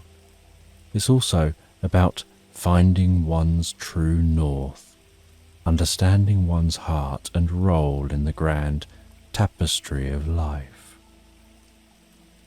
Thanking the giant for his wisdom, Morley prepared to continue his journey. Now equipped with new knowledge and a magical compass to guide his way. He left the library as the stars began to twinkle in the night sky, feeling as though he carried with him a part of the magic that the library housed, a magic that was now a part of him. With the enchanted compass and a heart full of newly acquired knowledge, he set forth under the canopy of starlit sky, following the magical artifact's needle, journeying through more winding streets and alleyways, before arriving at a lush area on the outskirts of the city. And it was here, as the sky was painted in pinks and gold, that he noticed something peculiar. A soft, melodic chuckling that seemed to come from nowhere and everywhere all at once. Intrigued, he followed the sound, treading softly on the dew-kissed grass. And the source of laughter soon revealed itself. A small, sprightly figure, with a twinkle in his eye and a green hat perched jauntily atop his head. "Good morning to ye, fine sir," said the figure with a bow so deep it seemed almost comical. "I'm Finbar at your service." Morley, taken aback by the sudden appearance, but charmed by the leprechaun's demeanour, introduced himself and shared his quest, including the enchanted compass and the lessons learned. Finbar listened intently, his eyes gleaming with curiosity. "Aye, that's a grand lad tale," Finbar replied, his voice rich with the lilting accent of the Isles. "But it seems to me you're in need of a bit of fun and perhaps a challenge to test your belief in the unseen." Without waiting for a response, Finbar snapped his fingers and a shimmering mist enveloped them. When it cleared, Morley found himself standing before an ancient stone, upon which rested a curious box of intricate design and craftsmanship. The box was adorned with symbols that shimmered with an ethereal light, and it seemed to pulse with a life of its own. "This here is the puzzle box of Ashling," Finbar declared, his eyes alight with mischief. "Within it lies the next piece of your map, but only for those who believe enough to see beyond mere appearances. Solve the puzzle and the path shall be clear. Fail and, well, you might find yourself a bit turned around." Morley approached the box. He noticed the symbols corresponded to those he'd seen in the giant's library.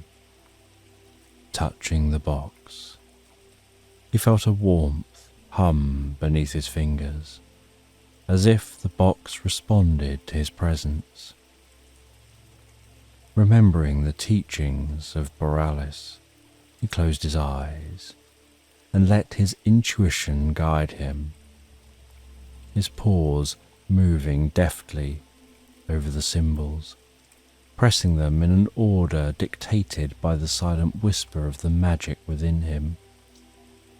And as each symbol clicked into place, the box began to transform.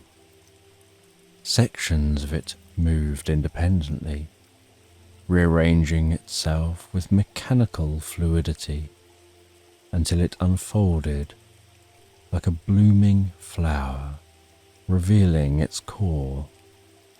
Nested within was a fragment of the map, glowing softly, surrounded by a faint golden light. "Well done," Finbar exclaimed, clapping his hands with delight. "You've got the heart of a true believer, and that's no mistake. Remember, the world is full of magic, hidden just beyond the veil of the ordinary, waiting for those with the eyes who can see and the heart which can understand."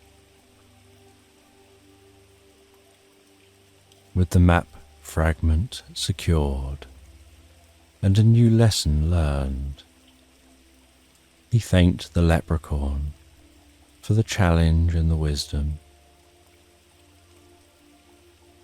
The leprechaun winked and gave a tip of his hat before vanishing into the morning mist, leaving behind just a gentle trail of laughter and a faint echo of his words.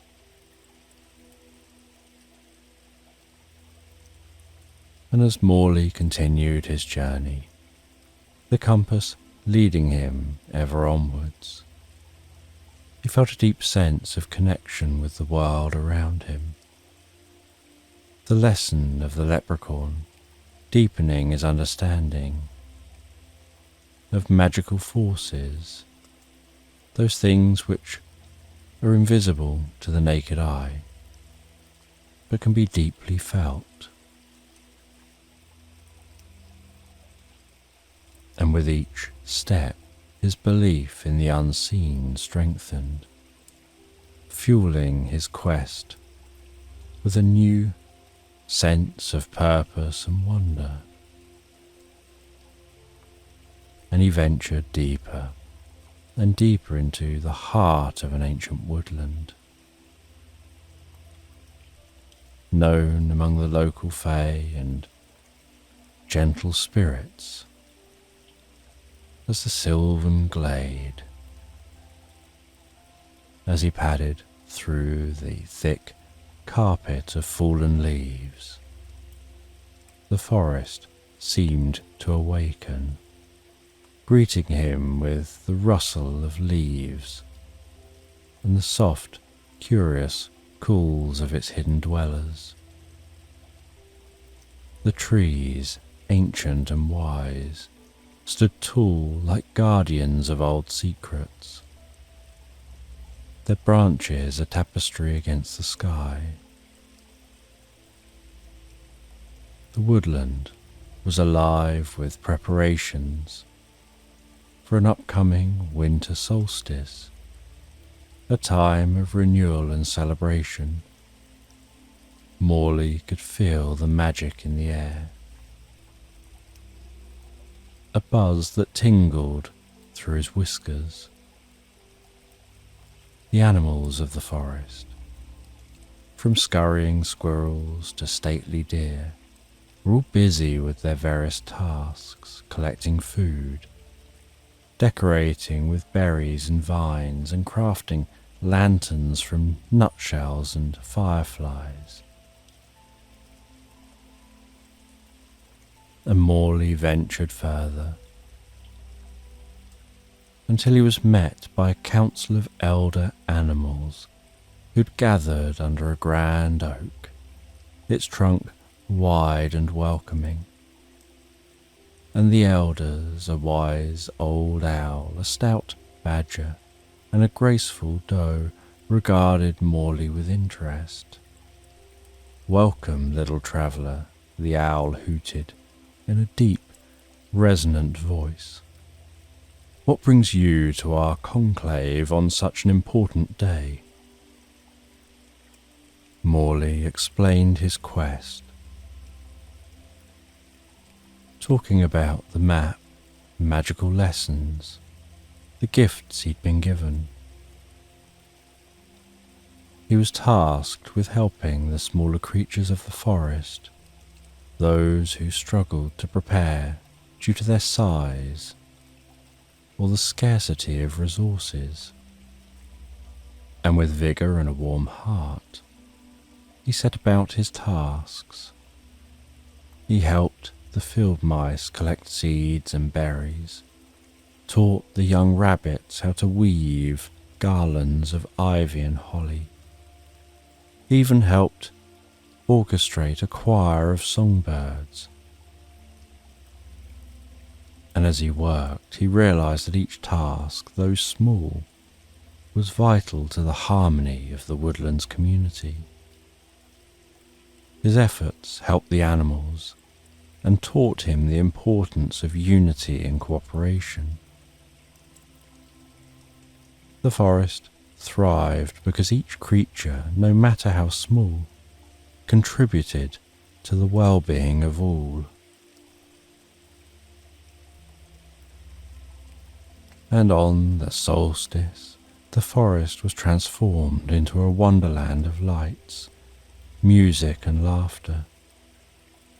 Lanterns hung from branches, casting gentle glows that shimmered off the land below.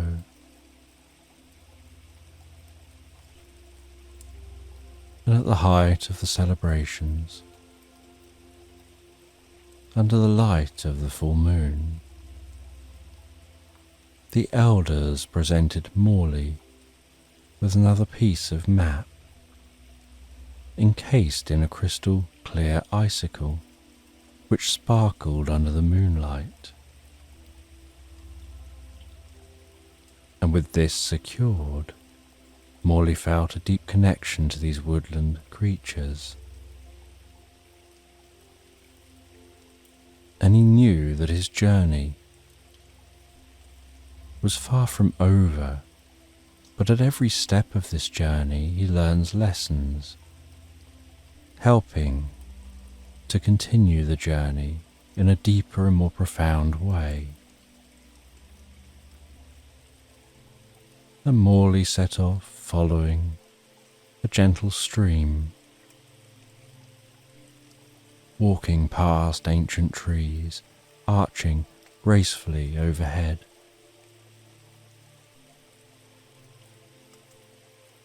Enjoying the sensation of the moss-cushioned steps,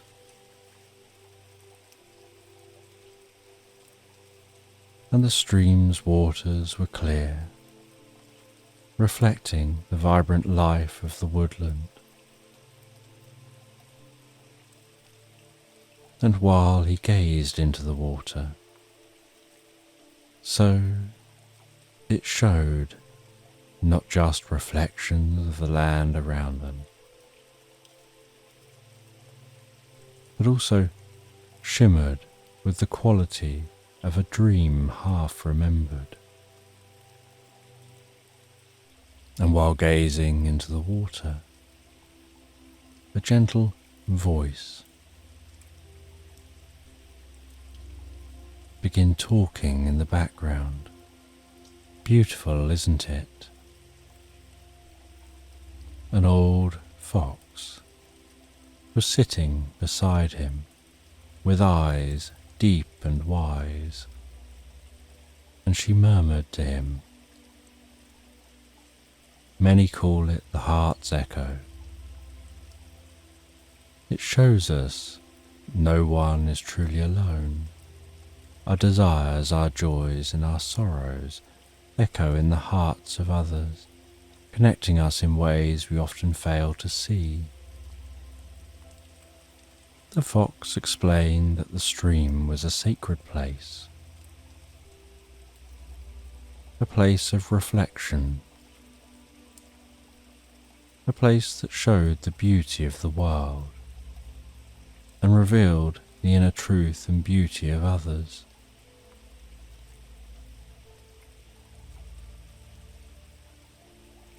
Morley listened, captivated by the wisdom of the fox. He thought about his journey, the creatures he'd met so far, the tasks he'd completed, the gifts he'd been given. And he set off once again from the fox, following the stream as it flowed out of the woodland. following the magical compass. He journeyed through a small clearing where he stopped to rest for the night. This tranquil spot, nestled within a gentle embrace of towering pines and whispering ferns, allowed him the luxury of viewing the heavens above, the twinkling stars, the velvet sky, the stories of the universe. And he realized while gazing at the stars that the constellations seemed to almost be talking to him, that they were more than just a collection of stars, but maps of stories ancient and wise. The Great Bear, the Hunter, the Twins, each constellation a chapter of a cosmic tale woven through time and space, reflecting truths he'd uncovered on his journey.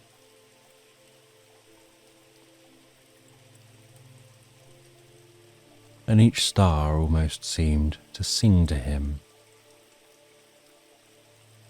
their light offering guidance, illuminating his path, not just through the forest, but through life itself. He almost felt himself connecting the dots of light with his paw, tracing shapes in the air, following those clusters of stars.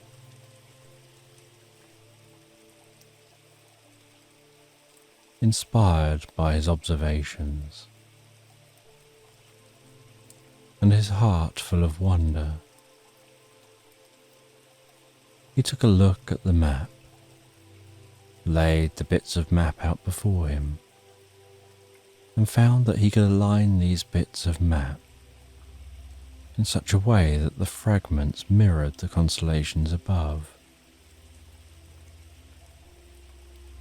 as if this map wasn't just a guide through the physical world, but a reflection of the celestial guide above.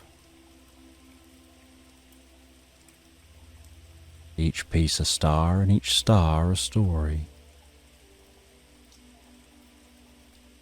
And in the morning he packed up the map,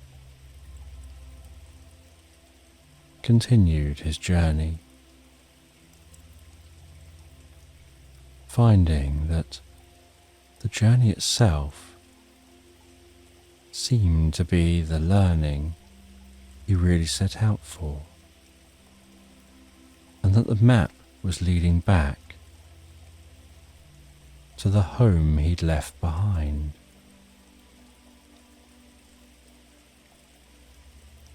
And something about this return journey, following the map on this very slightly different journey back towards his home.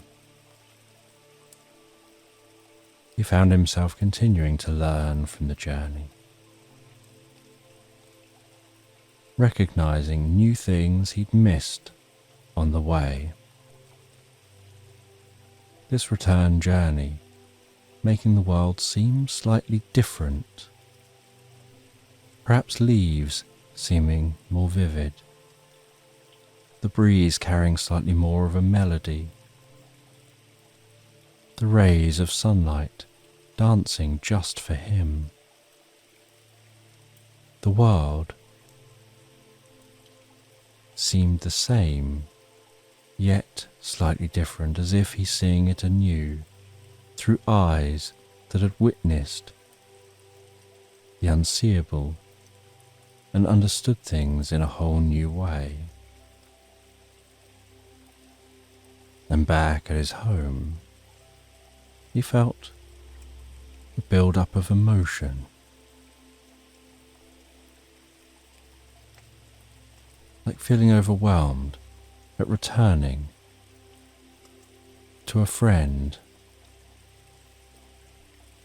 who'd not been seen for a while. returning with new experiences, new understandings of the world. As he wandered around the inside of his home, rearranging things, placing objects he'd gathered on his journey onto shelves. Each object reminded him of elements of the journey he'd taken. He felt a profound sense of fulfillment. He started a journey, a quest for knowledge and discovery, guided by an ancient map, found additional pieces of the map, found additional trinkets to help guide his journey, met numerous beings on the way, only to realize that the knowledge and discovery was the journey, not the destination, as the destination took him right back to where he started, just with a slightly different understanding of things. He noticed his greatest discovery wasn't anything marked on any map. It was a realization that each of us is part of a larger story, a thread in the tapestry of the universe, woven through moments of connection and kindness.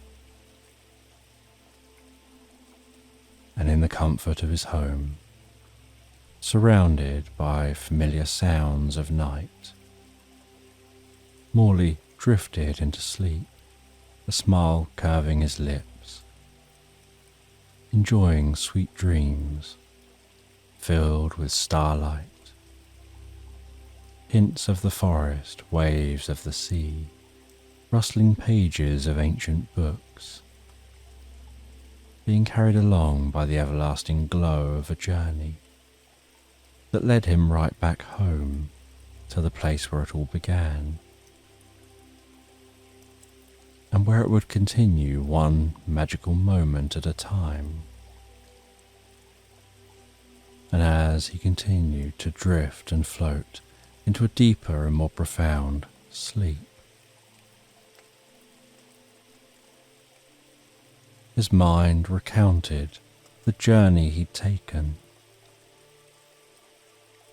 and with each passing moment, with each gentle turn of the earth, he slept so deeply, so soundly, just a small creature with a grand, adventurous heart, enjoying the magical tapestry of life. He drifted and floated so peacefully, so relaxed asleep, into Slumberland. And in the secluded heart of the sprawling, misty swamp near Pixie Dust Dell,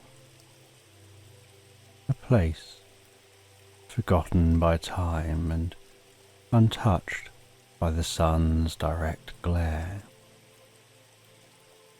resides Valen, a being of the night, with a nature as mysterious as the twilight itself, and the swamp, a labyrinthine expanse of waterlogged earth, ancient trees and thick fog, holds within its embrace a myriad of life and secrets.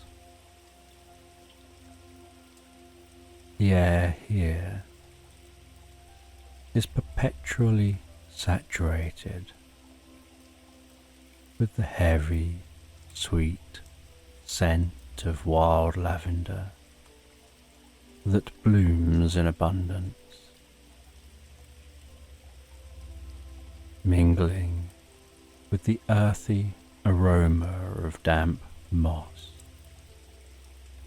and the distant, almost ethereal sound of waterfalls cascading, hidden in the forest's depths.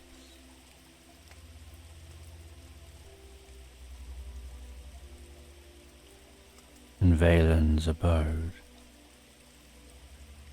the stark contrast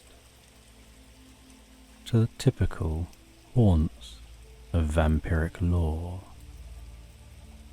far from the dark, foreboding layers of legend. Valen's home is a sanctuary of tranquility and rustic beauty. It's cleverly nestled among towering cypress trees, whose knotted and twisted forms seem to whisper ancient secrets. The lush ferns and dense undergrowth create the most beautiful carpet, adding a touch of softness to the swamp's mysterious depths. The exterior of this hidden cottage is almost alive, draped in a thick veil of soft, hanging moss that sways gently with the breeze, blurring the lines between structure and nature. Bioluminescent fungi, scattered like scattered stars fallen to the earth, light the winding path to the wooden door of Valen's home. Their glow is soft and inviting, casting a fairy tale luminescence that beckons one forward, away from the enclosing darkness of the swamp. Each step on the moss-covered path is a soft echo in the stillness. The light and the fungi reflecting off the lingering dewdrops like tiny lanterns guiding the way.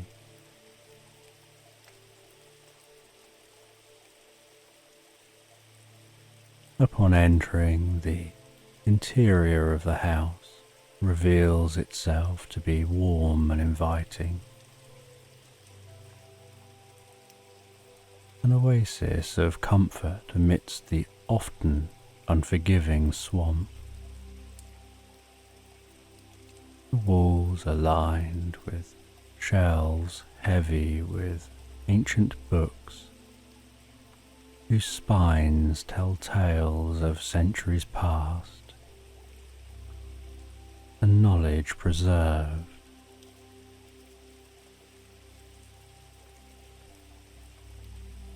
The titles, some gold leaf and others merely embossed into worn leather,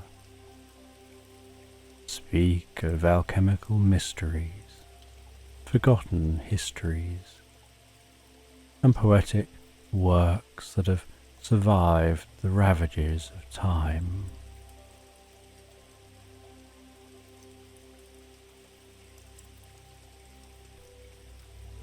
At the heart of this quaint home, a large fireplace crackles merrily,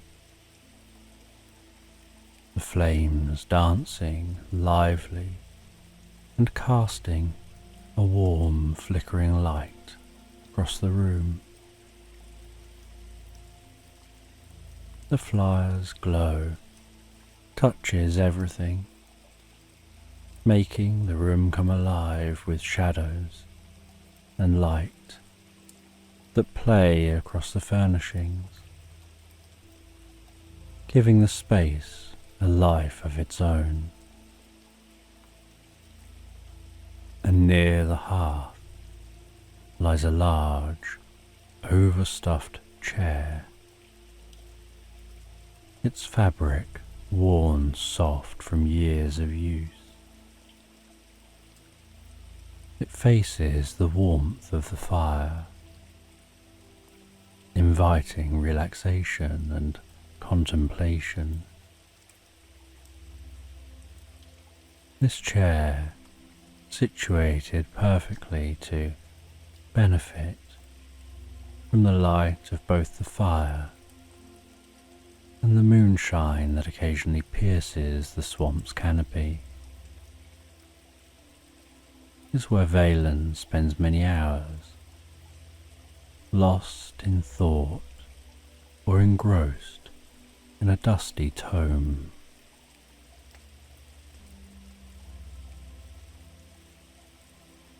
This serene abode, so deeply entwined with the natural world around it, reflects Valen's own nature, mysterious, tranquil, and deeply connected to the mystical elements of the swamp.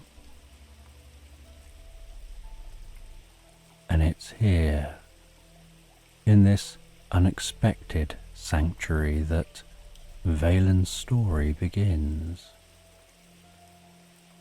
As the vampire prepares to embark on a quest that will delve deep into the forgotten and magical corners of the swamp, seeking a knowledge as ancient and hidden as the vampire itself.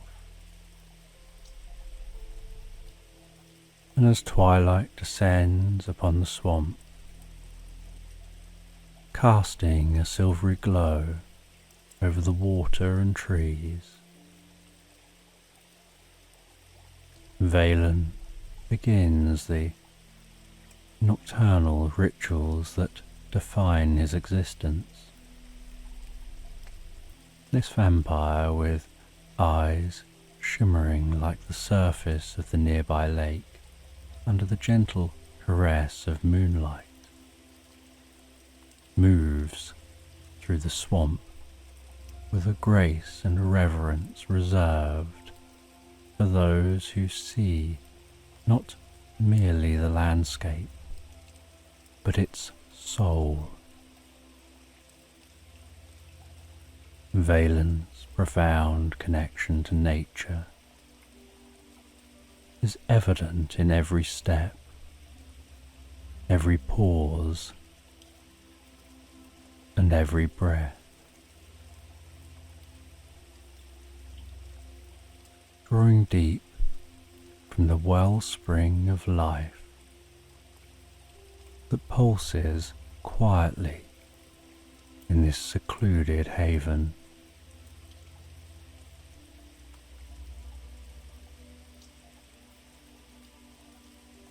Valen sees beauty in the perpetual cycle of decay and rebirth that defines the swamp. The rotting logs that nourish new growth, the fallen leaves that carpet the ground with a mosaic of russet and gold, and the chorus of life that rises with the falling of dusk will speak to him of a deeper truth, a harmony that binds all things. This understanding shapes his daily practices, each one a thread in the fabric of his serene existence. And in the still hours of the night, Valen often finds solace under the expansive, starlit sky. Seated upon a fallen log or a patch of soft earth,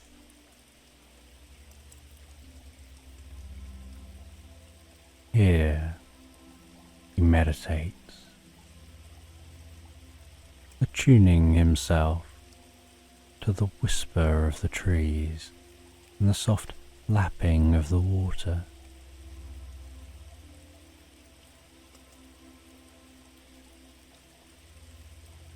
His mind drifts with the clouds,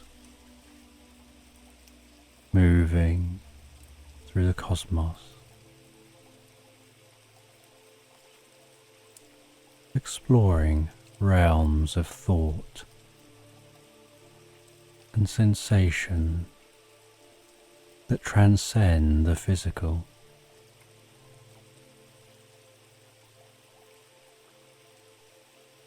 This meditation is not merely a practice of mindfulness,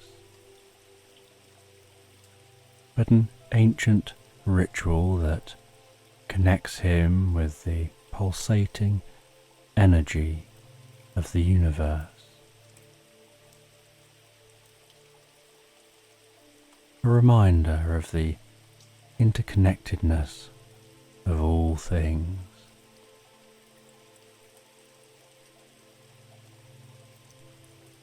And alchemy also plays a crucial role in Valen's daily life.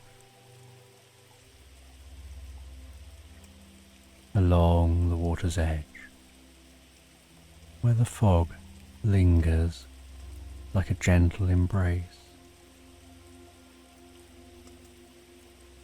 he collects herbs and plants,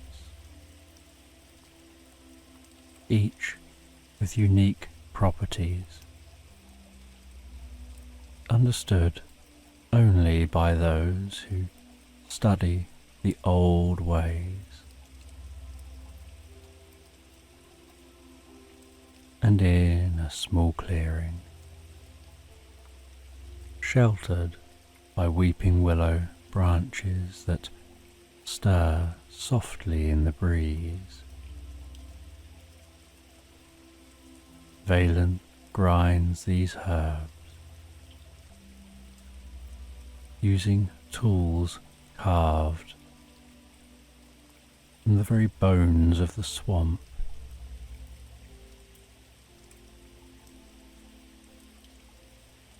He mixes elixirs and brews that can heal, soothe, and sometimes reveal hidden truths through the magic infused within them.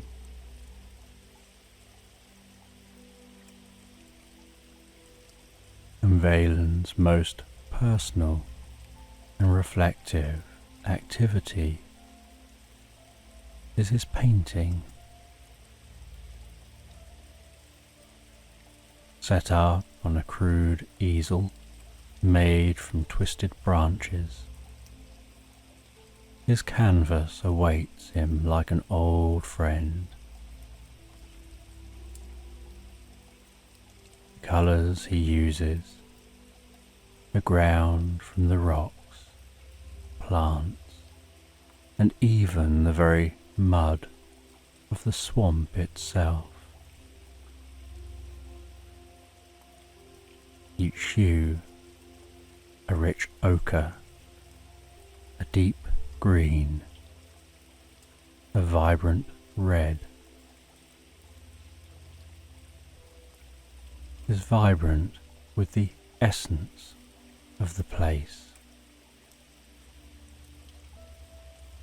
As Valen paints, each stroke is like a delicate wisp of a dream, a line in a poem written in colour and form.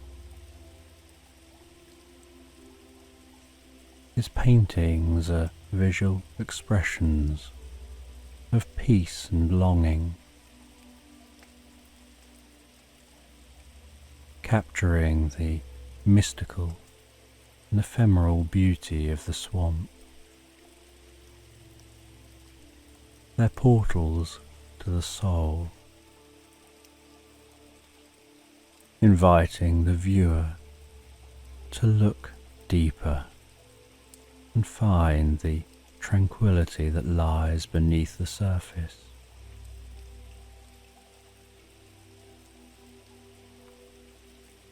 And these twilight hours, spent in communion with the world around him, are not merely a way to pass the time, but are an essential part of Valen's very being. They're a celebration of existence, an acknowledgement of the beauty and complexity of life in all its forms. Through these practices, Valen remains tied to the world, a part of its ongoing story of life, death, and rebirth, ever seeking to understand more, even as he finds contentment in the tranquil heart of the swamp.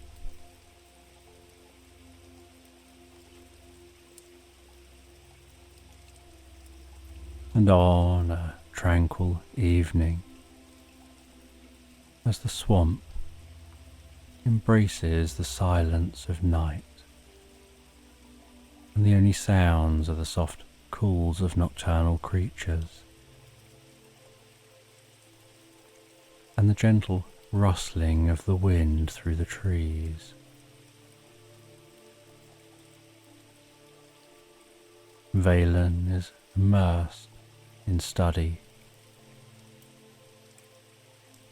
The vampire's abode filled with the gentle rustling of pages and the occasional clink of a glass vial as Valen pored over ancient texts and arcane artifacts,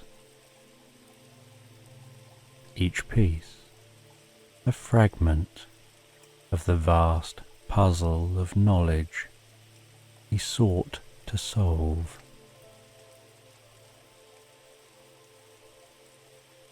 The fire crackled in the fireplace, casting the most beautiful, warm glow, flickering across the walls, filled with books and curiosities collected over centuries.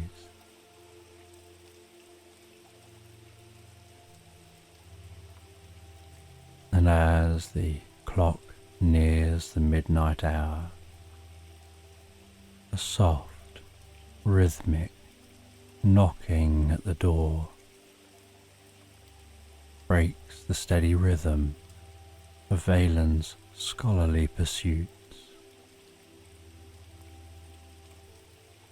It was an unusual disturbance in the solitude that Valen usually cherished, causing a slight stir of curiosity. Approaching the door, Valen could sense that the visitor carried an energy of the natural world, intertwined with a hint of magic. Opening the door revealed a small woodland fairy barely the size of Valen's hand, hovering in a halo of soft, shimmering light. The fairy, with wings delicate and translucent, fluttered gently in the air, holding a parcel wrapped in broad leaves, tied with strands of vine.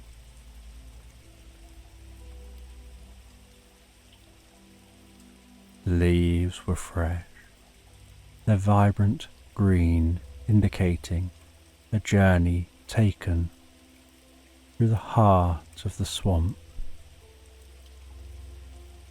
from places Valen knew well, to the hidden realms that even he had yet to explore. With a respectful nod, the fairy presented the parcel to Valen, its tiny voice barely above a whisper, yet clear in the stillness of the swamp night.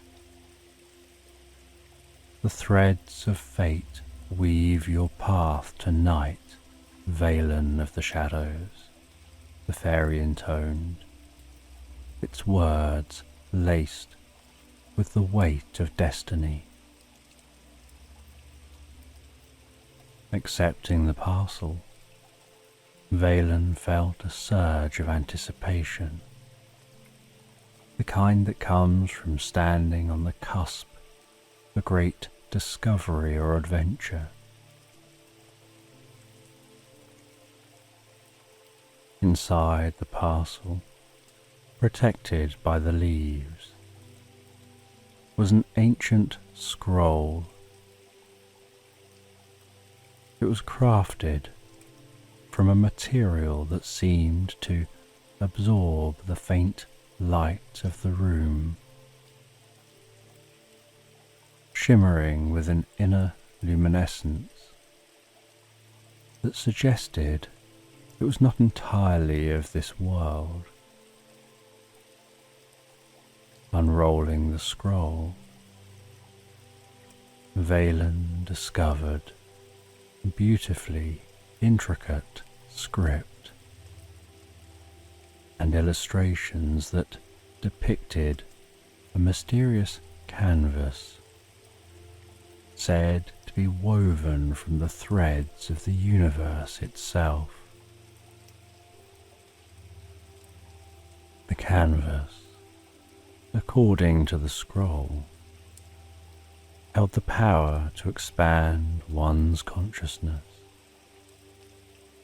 allowing the beholder to comprehend the language of the cosmos, a dialect of pure energy and universal truth.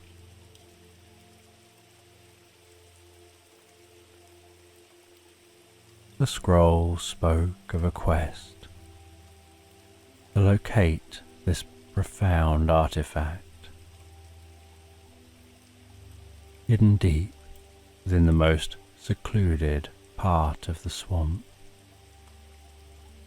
shielded by time and layers of secrecy, only penetrable by one who was both of the swamp and beyond it.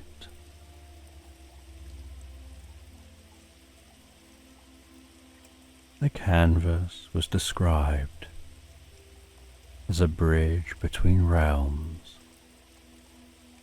a meeting point of the physical and the metaphysical, capable of revealing the interconnectedness of all things. Intrigued and feeling a deep stir within his soul, a call to adventure that resonated with his own eternal quest for knowledge, Valen felt the weight of destiny upon him, the promise of uncovering deeper mysteries and expanding his understanding of existence itself was irresistible. With the fairy still floating patiently by, casting dancing lights across the darkened room, Valen made the decision to embark on this quest. The promise of understanding the deeper mysteries of existence, of connecting more profoundly with the universe, drew him forth, and he knew his path would never be the same. Thus, with a heart both heavy and exhilarated, with the potential of what was to come, Valen prepared to step into a story that was woven long before he'd read the scroll. Guided by the unseen hands of fate and the clear, bright eyes of the woodland fairy who had brought him the call to adventure,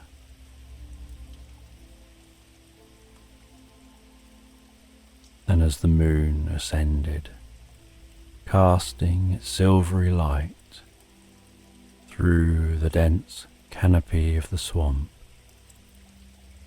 Valen began the sacred ritual of preparation for the upcoming quest. This is no ordinary journey. It's one that could expand the very fabric of his understanding, weaving new threads into the tapestry of his eternal existence. Each item Valen selects is chosen with purpose and care, their significance far deeper than their mere utility.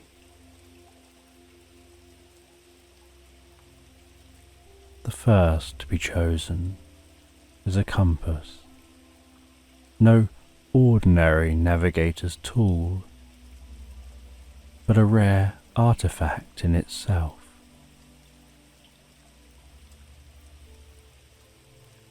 The compass is encrusted with moonstones, each glowing faintly in the moonlight, stones believed to be the tears of the moon goddess, shared in her nocturnal journey across the sky.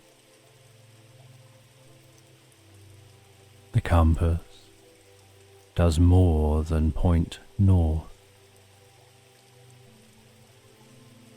It aligns with the energies of the cosmos, guiding Valen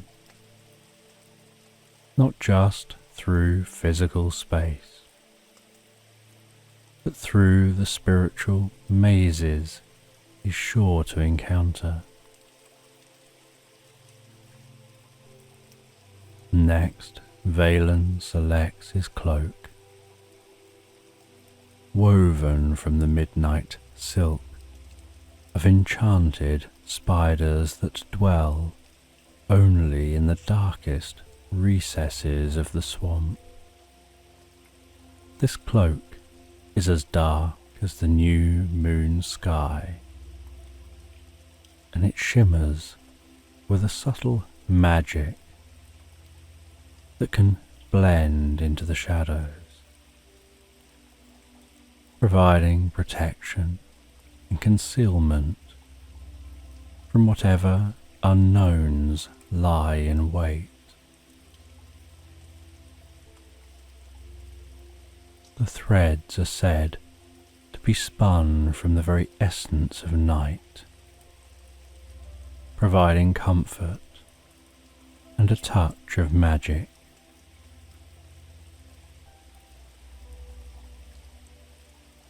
The preparation of provisions is treated with equal reverence.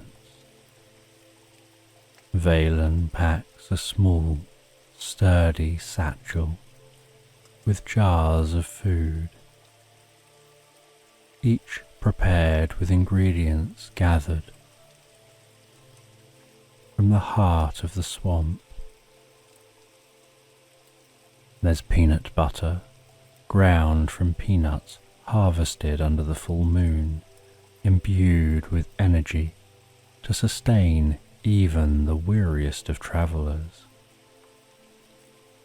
alongside sandwiches wrapped in leaf parchment, leaves chosen from the ancient singing oaks, believed to impart strength and clarity to those who consume their bounty. These are no mere meals, but sustenance for body and soul, crafted to ensure vitality and resilience.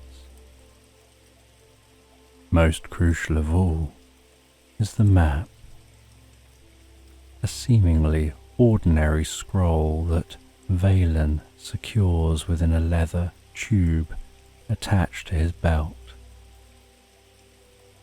But under the moon's gentle glow, it transforms, revealing paths and landmarks invisible to the untrained eye.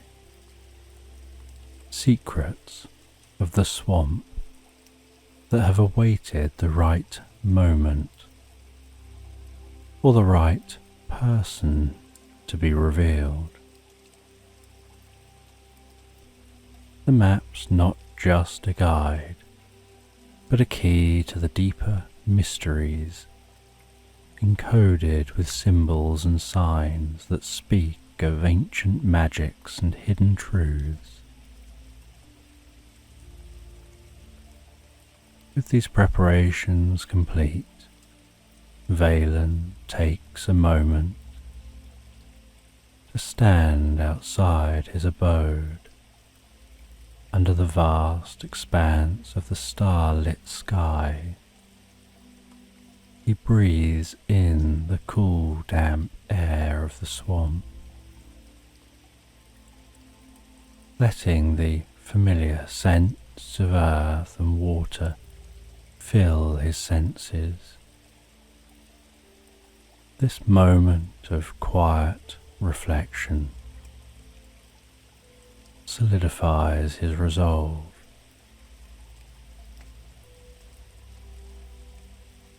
And with a final glance at the peaceful sanctuary of his home, he steps forward into the night, ready to follow the moonlit path that now lay vividly before him, charted in a map filled with promise and peril. And in this solemn hour, as all of Valen's senses sharpen, curious about what lies ahead, feeling a sense of calm, of being such a well-prepared beginning, setting the stage for a journey that's as much about the inward exploration of his own spirit as it is about the physical journey through the shadowed heart of the swamp. And as Valen ventures deeper and deeper into the heart of the swamp, the landscape begins to transform. The familiar, comforting aspects of the swamp give way to more treacherous and unknown territories. Here the trees grow denser, their gnarled roots intertwining to form a mesh that blankets the soggy earth. The moonlight struggling to penetrate the thick canopy, casting only the faintest glimmers of light on the path ahead.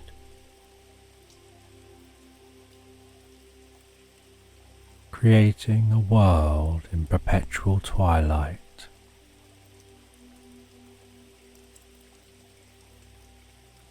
And in this eerie tranquility,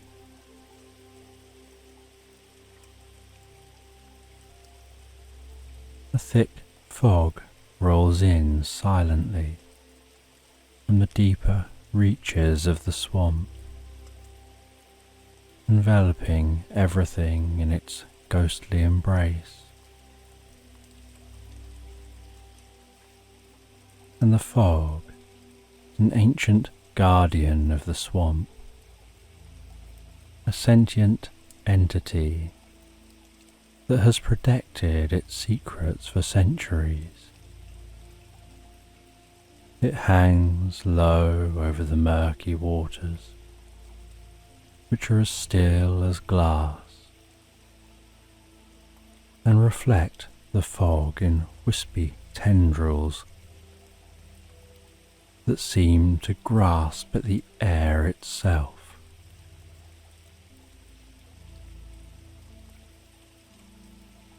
And the fog speaks in hushed tones, a language not heard but felt, a murmur of the ancient spirits of the swamp. Valen, with senses heightened by the vampiric nature and honed by centuries of existence, listens intently. The hushed tones tell of paths that are safe to tread, guiding Valen away from quicksand hidden beneath deceptively solid surfaces, and from carnivorous plants whose beautiful flowers are a lure for the unwary. They also murmur warnings of areas fraught with peril, sacred groves where the spirits rest and do not welcome the footsteps of strangers. As Valen navigates through the fog, every sense is attuned to the subtle shifts in the environment. The slight rustle of leaves might signify the presence of a swamp creature observing the intruder, or the gentle ripple across water could hint at the path the fog suggests to avoid. With each careful, measured step, Valen harmonizes with the rhythm of the swamp.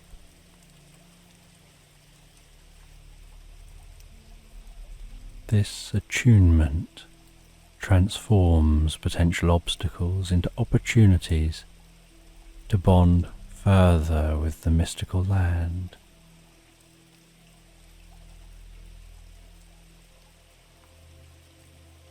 It's as if Valen is beginning to dance with the fog, delicate balance of give and take, as he learns to move with the swamp rather than against it.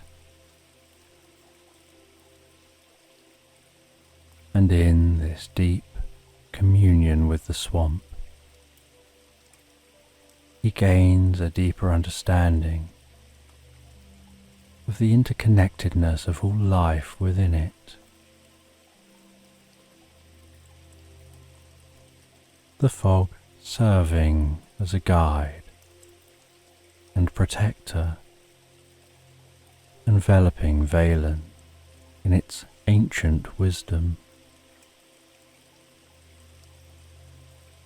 Each hushed tone adding a layer of knowledge, enriching Valen's journey, not just towards his destination, but also into the depths of his own being, mirroring an internal quest for enlightenment. And as the fog slowly lifts, revealing paths carpeted with moss and framed by towering ferns and waving reeds, Valen emerges, changed, no longer just a traveller, but feeling like he's now a part of the swamp's vast living tapestry.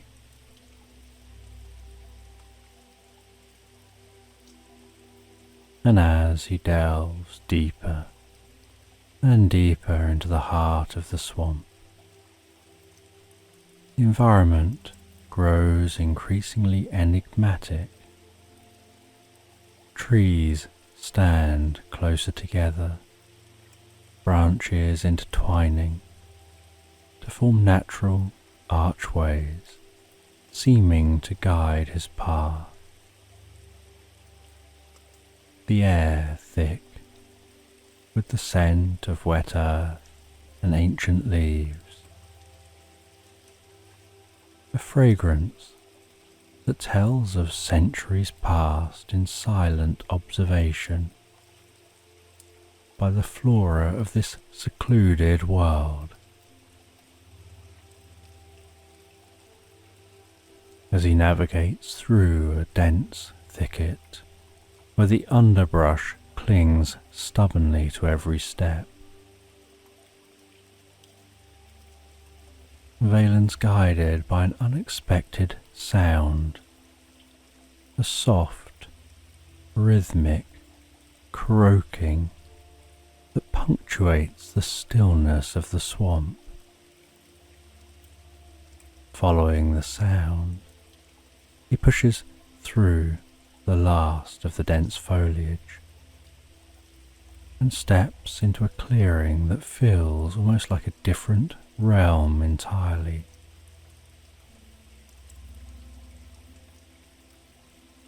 In this natural clearing, where the moonlight filters through a break in the trees, casting silvery shards of light,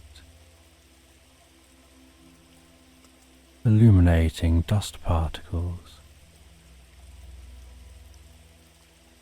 he notices the alchemist frog, and this creature is no ordinary inhabitant of the swamp, but a wise old being whose shimmering green eyes reflect the world with the clarity of dew-covered leaves. The frog rests on a lily pad, floating upon a small, clear pond, regarding Valen with an expression of expectant wisdom.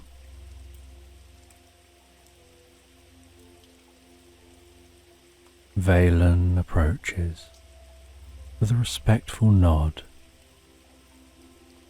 recognizing the creature's sagacity and the frog having awaited Valen's arrival.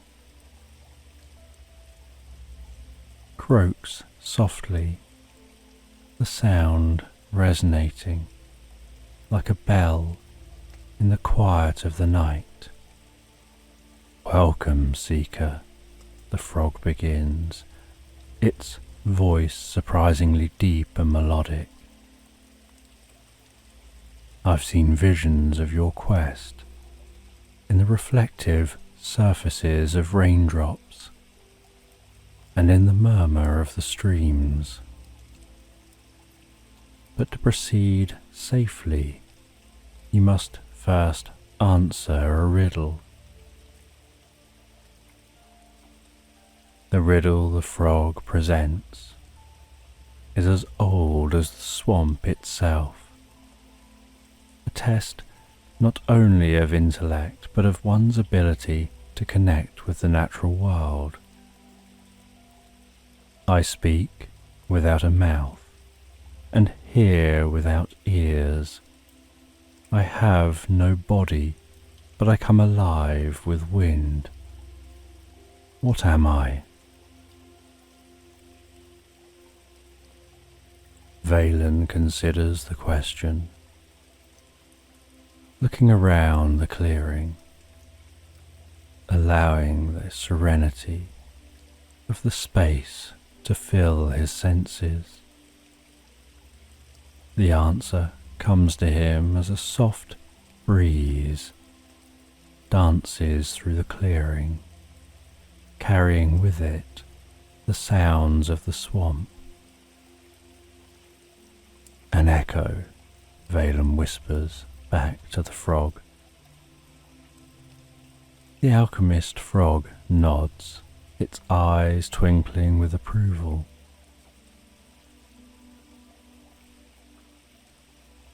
"You're wise and attuned to the voice of the world," it responds. The frog then hops off its lily pad, landing on the edge of the pond with a soft splash. With a graceful leap, it leads Valen to the edge of the clearing, pointing with one webbed foot towards a grove bathed in perpetual moonlight, a place where the light seems to gather and linger, creating a sanctuary within the swamp. Beyond here, in the grove, where moonlight never fades, you'll find allies for your path ahead. They, like you, seek the deeper truths hidden beneath the surface.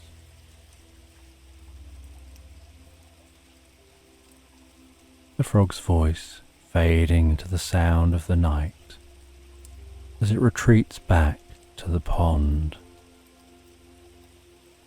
Grateful for the guidance, Valen steps towards the indicated grove,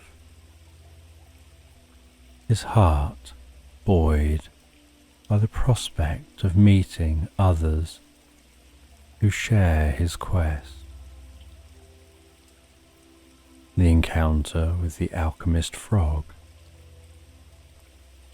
not only moves him closer to his goal,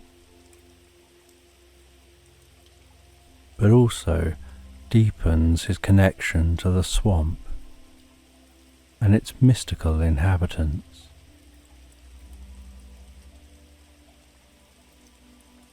Each one met, strengthening his resolve and broadening his understanding of the vast web of life that thrives in this ancient place.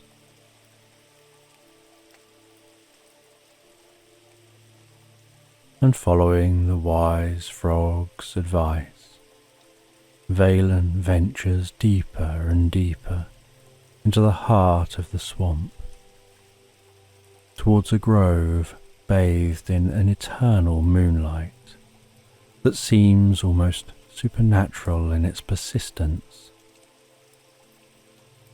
Trees here arch gracefully overhead, their branches weaving a delicate lattice that filters the moonlight into patterns on the forest floor. This grove, untouched by time and shadow, holds an aura of ancient serenity and hidden knowledge. As Valen steps into the grove, the air grows perceptibly cooler, tinged with the scent of old stone and moss.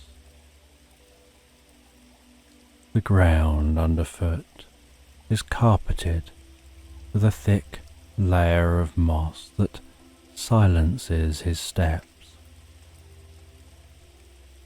adding to the surreal quality of this place. Scattered throughout the grove are stones, large and small, each covered in runes that glow faintly in the moonlight. And these runes are not merely decorative, but are imbued with the old magic of the swamp, telling stories of forgotten civilizations and hidden secrets. And it's here among these delicate stones that Valen discovers fragments of what appears to be a torn paper map. These pieces, seemingly inconsequential to an untrained eye, flutter gently in the slight breeze, as if recognizing Valen's presence and the importance of his quest. They dance towards him, animated by the latent magic that permeates the grove, urging him to reach out and grasp them. Each fragment of the map, like a puzzle piece, delicate and aged, with edges worn soft by time and elements. The paper itself is thick, made from a pulp that hints at ancient craftsmanship, perhaps from the very trees that now watch over its discovery. As Valen collects each piece, he feels a sense of connection, a link to the quest that grows clearer with every fragment gathered. And under the soft glow of the moon, which seems to shine with extra intensity as if to aid him in his task, Valen begins to assemble the map on a flat stone altar at the center of the grove. Each fragment fits with the others in a perfect harmony, revealing not just geographical details, but also magical sigils that pulse gently with a light of their own. The assembled map shows a pathway that winds deeper into the swamp, leading to a hidden cave, the supposed location of the mythical canvas. But the map remains tantalizingly incomplete. edges fray into nothingness, and sections of the path disappear into blank spaces, suggesting that more of the map is yet to be found. And the map hints at other locations, shrouded in the mists of the deeper swamp, where more clues and perhaps more allies await.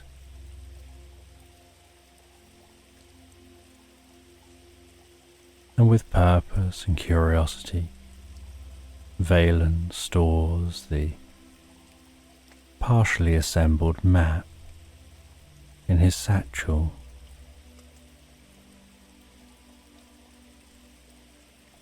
And with the moon casting its silver light as a guide, he steps forward, deeper into the shadowed heart of the swamp. Guided by curiosity of that map and the steady luminescence of the moon,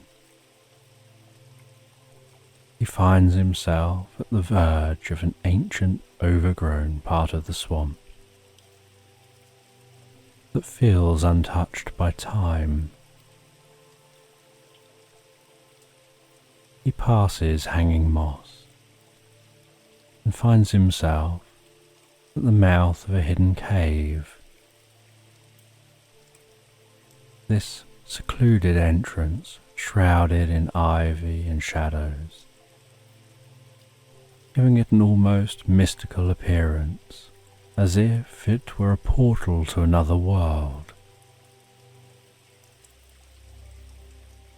And the guardians of this cave are ethereal woodland fairies, creatures so delicate and fine that they seem to be made of light and shadow.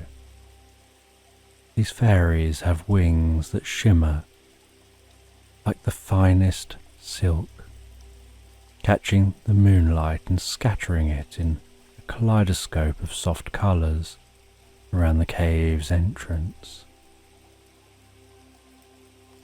Their eyes glow with a gentle luminescence radiating wisdom and kindness. And they recognize the purity of Valen's intent as he approaches. They flutter around him in a welcoming dance, their movements graceful and synchronized, casting swirls of light that reveal the hidden entrance to the cave more clearly. Their presence is comforting, filling the air with a sense of peace and magic that eases Valen's spirit. They communicate without words, their twinkling lights and serene expressions guiding him forward, encouraging him to discover what lies within. And as Valen steps into the cave, the atmosphere changes immediately. The air is cool and still, scented with earth and stone.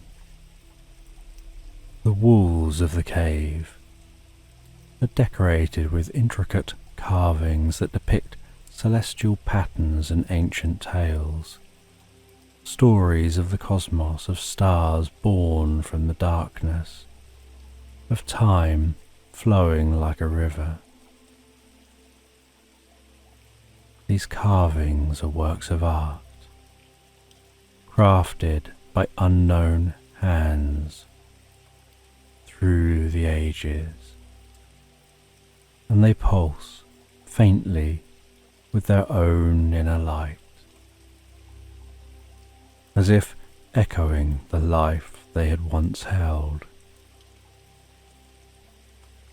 And as he travels deeper and deeper into the cave, the path narrows and the air grows heavier, charged with a mysterious energy. Valen feels a vibration underfoot, a soft, almost imperceptible hum that seems to resonate with the core of his being, drawing him further in, towards the heart of the cave, where he finds the canvas.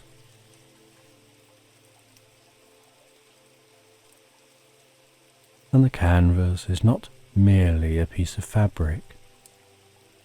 It's a living artifact, partially covered in moss and vine, yet pulsating with a life force of its own. The canvas is large, spanning nearly the width of the cave, held in place by stones that glow with an ethereal light.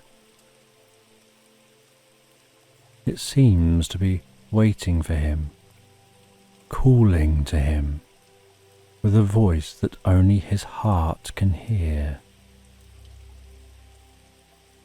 Valen stands before it, awestruck by the power it emanates,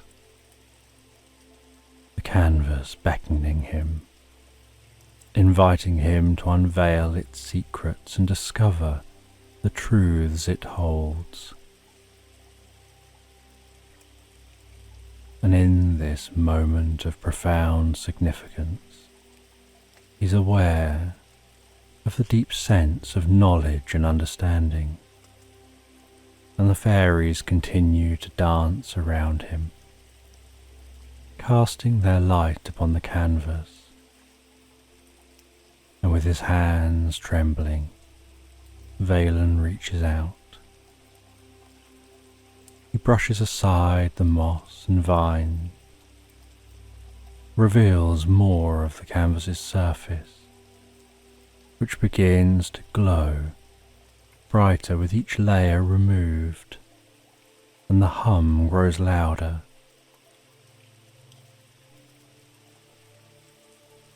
The discovery, hidden for ages within the heart of the swamp and guarded by the fairies,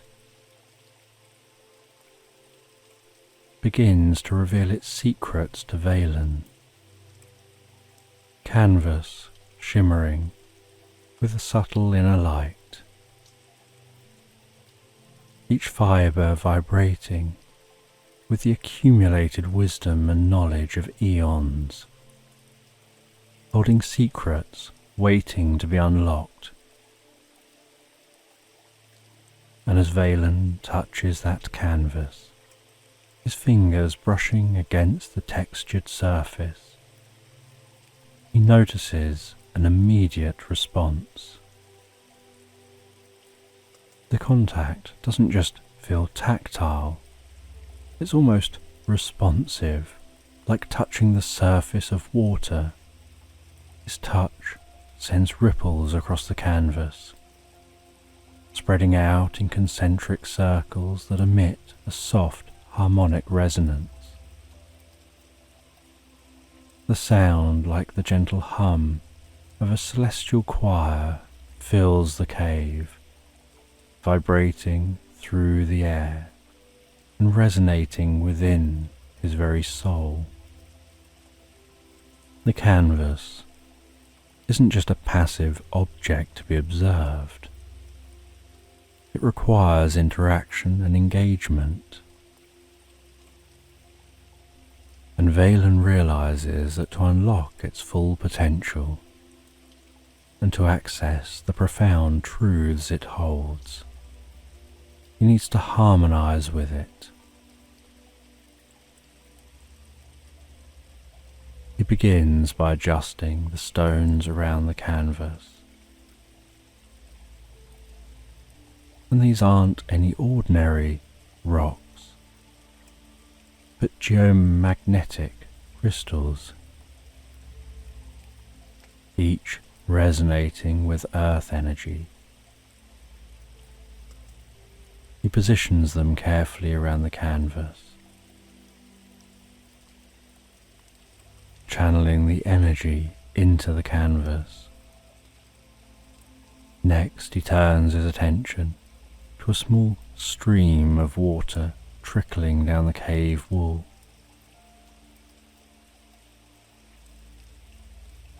He redirects some of this water, guiding it along a channel etched in the cave floor, forming a network of flowing water that encircles the canvas. And the movement of the water not only adds a dynamic element to the cave's atmosphere, but also enhances the canvas's energetic field, amplifying its mystical properties. And Valen uses mirrors crafted from water-polished quartz. These mirrors are unique in their ability to capture and redirect moonlight, even from the faintest sources, and he positions them strategically around the cave, catching the beams of moonlight that filter in through small crevices in the cave ceiling and the cave's entrance, angling the mirrors to direct those beams towards the canvas, bathing it in a silvery glow that seems to awaken the deeper magic woven into its threads. And as these elements align and synchronize, and the canvas begins to glow with increasing intensity,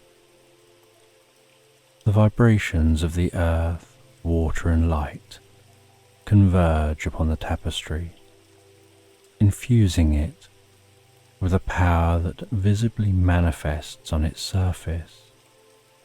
Images begin to emerge, spiraling galaxies, ancient civilizations rising and falling, intricate interconnected roots of swamp trees. These revelations are more than just visual.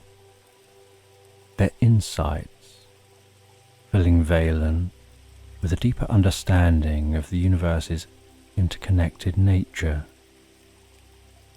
Each image telling a story, not just of the past, but of the cosmic truths that bind existence.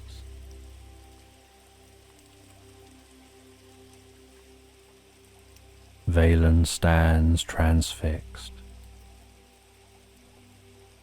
As he aligns the final elements, the entire cave pulses with a vibrant energy. The canvas transforms into a portal, a gateway that connects the individual consciousness with the collective wisdom of the universe.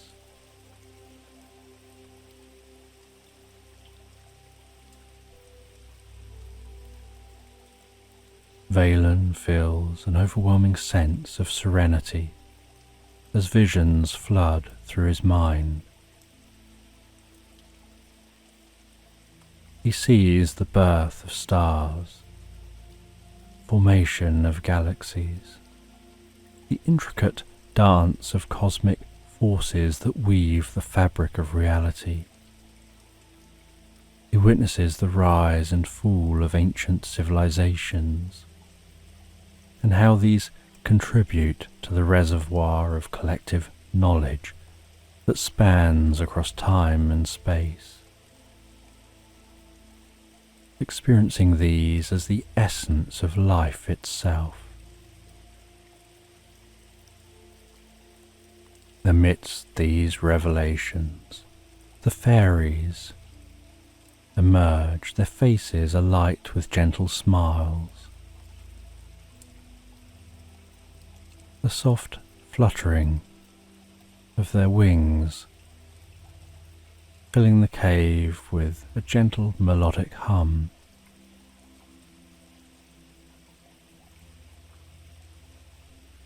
And following this experience, Valen feels a transformation forming deep within his core. He carefully leaves this canvas and returns through the cave, following his journey back towards his area of the swamp.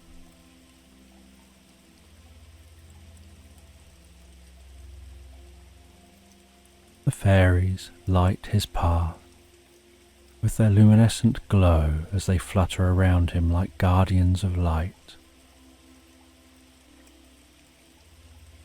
He arrives back at his cozy nook.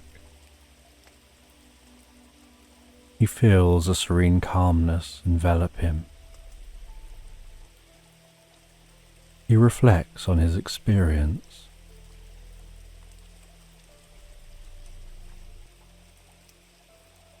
He feels a deep sense of fulfilling peace as his journey comes full circle, bringing him new wisdom and understanding.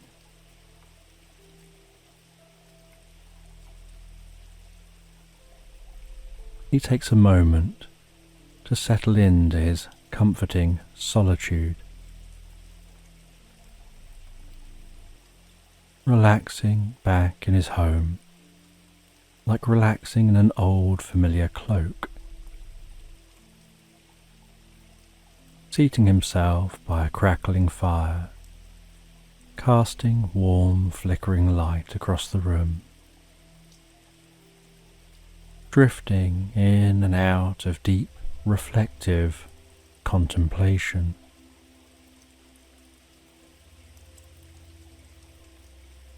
Before heading over to his sturdy, well-used writing desk and beginning to journal about his journey, with his hand moving steadily, penning down each detail with precision and care, writing about how the adventure began, his encounter with the alchemist frog, navigating the ethereal fog,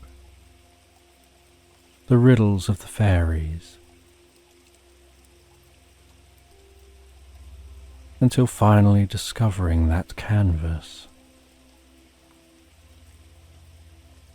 And as he writes, he feels a profound peace enveloping him, a knowledge that his journey will serve as a beacon for future seekers.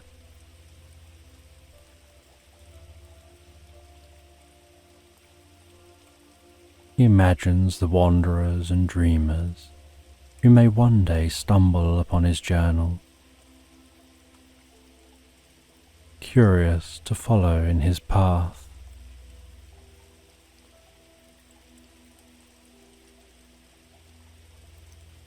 And as the fire burns down to glowing embers and the night deepens around him, he feels a contentment that only comes from fulfilling your purpose. And the journey has been long, filled with many lessons, and he allows himself to relax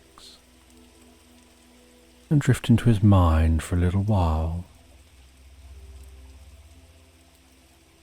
And as night continues on outside,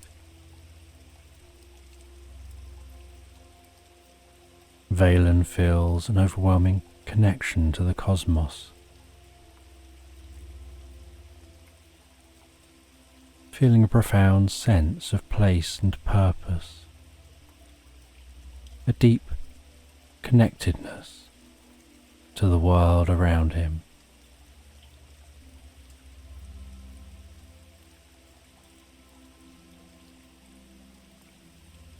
And as night deepens and the ambient sounds of the swamp,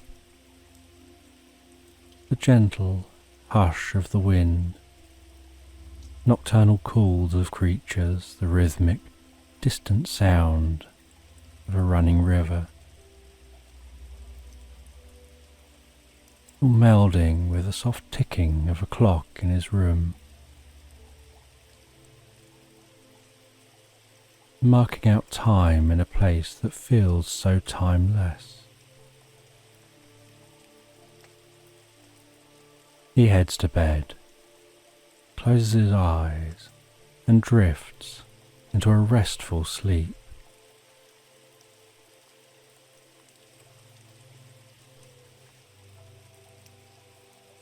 Finding himself drifting and floating, so peacefully relaxed, asleep into Slumberland.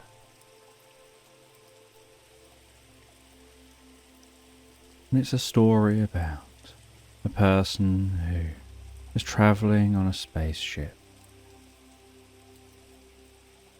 And the year is way off in the future from here. And they've been travelling from Earth for many years. They've explored different planets, different solar systems. Their technology has advanced to a tremendous level where they can travel at almost the speed of light. But there's a flaw with this, that although time doesn't take long for them, now they're heading back towards Earth. They're aware that thousands of years will have passed, and all those loved ones will have also passed. So although it's only been a few decades to them,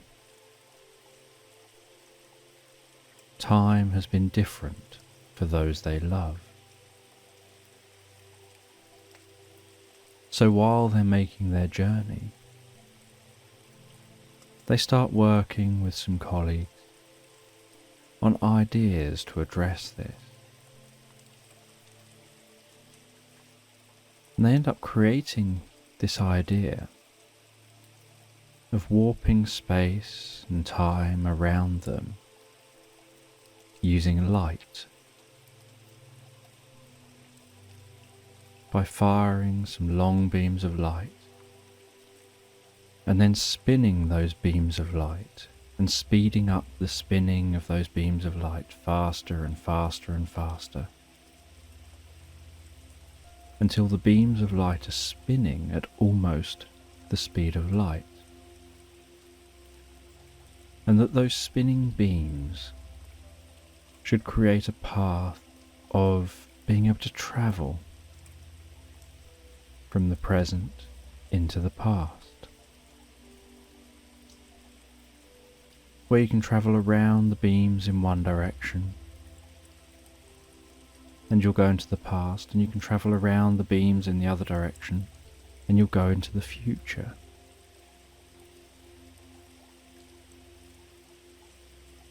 But they don't know how to make sure they're fine-tuned.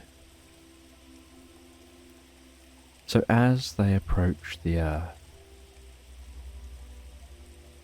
they fire these beams from a satellite they send out into space from the ship. They then fly the ship close to the beams into the twisted space, and they barely notice anything as they get close to those beams in the twisted space and then pull away from the beams a little bit.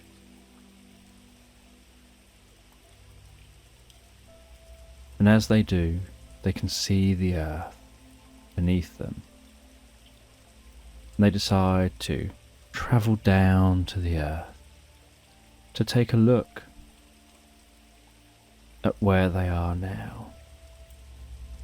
They're not picking up any communication. They can't seem to pick up any satellites.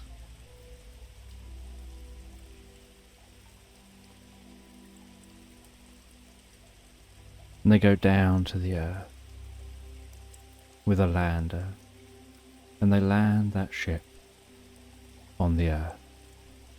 And with a small team, they wander out onto the Earth to explore.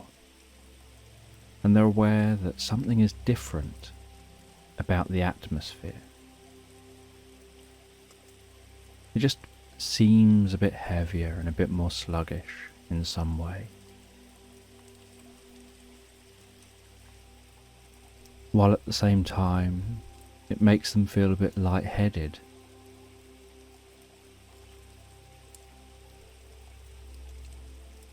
And then they notice the ground vibrate. They hear a thud. Then they hear another thud and the ground vibrates again, then another and another. And they look around trying to work out where this thudding is coming from. They walk through some trees. And then they see what they thought was giant tree trunks, except that they raise off the ground and slam back down. And they look up and notice it's a huge dinosaur with a long neck stretching way out in front of it, the long tail stretching way off behind it. And it's sweeping its head from left to right and then right to left, eating at the plant. And it eats its way along, a bit like a typewriter moving along, from one side to the other. And then once it reaches the end and has cleared all the food there, it takes a big step forward with all its legs, making 4 thuds. And now it's slightly further forward and it repeats. It just eats, swinging its neck from that side back to where it came from, eating all the food. And then it steps forward again. And they look around, they notice there's many of these dinosaurs doing this.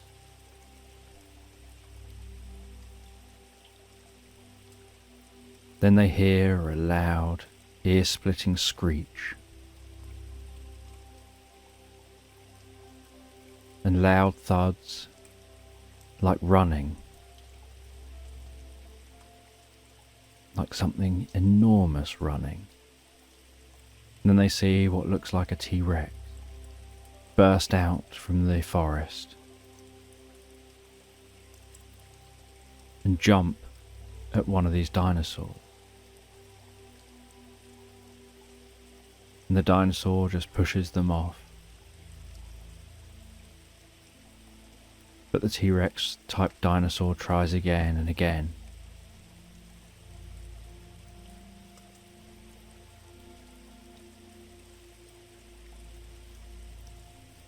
And the astronauts are unsure of what time period this is.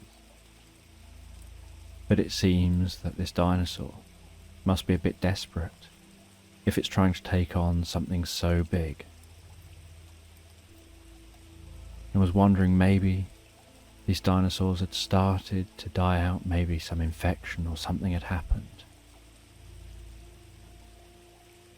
before any asteroid had hit.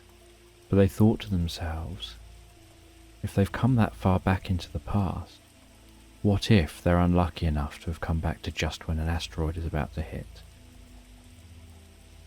So they go and get back on their ship, take off back towards space, fly back to their main ship, and head back to their time machine. And they swing round again, and then fly off again.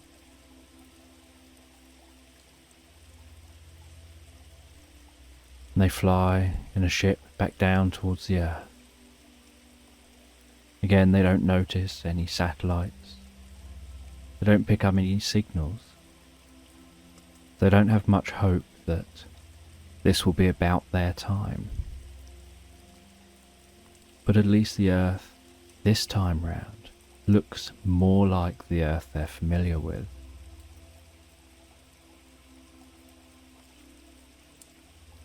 So they fly down to the earth.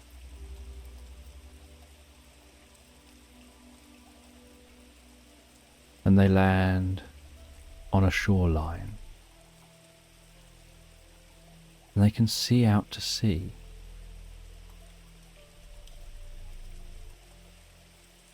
Vast numbers of huge whales. It seems like whales have taken over the earth, taken over the ocean.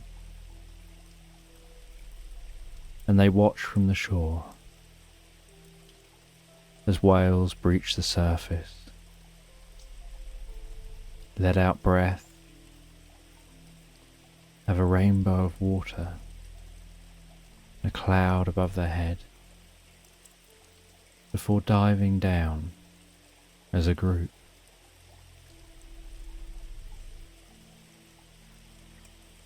And they watch this a while and they try and figure out where and when they are.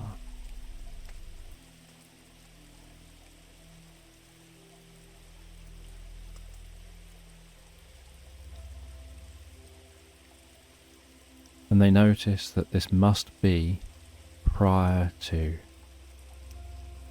humans doing lots of whaling, because there are so many whales and they can't see any human settlements.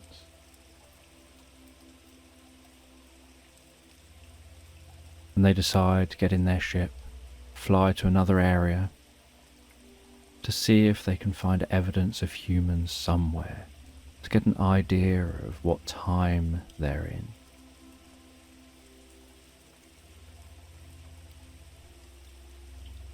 Because although they're attempting to get back to their time, the time they set off, they're intrigued by this ability to time travel and what it is they can learn. But at the same time they know they can't change the past. They've got to do their best not to interfere with anything.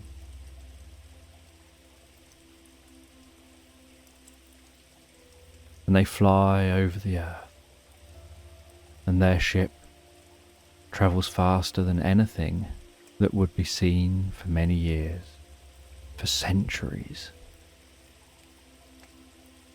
taking just minutes to fly around the earth. And so as they fly, they scan.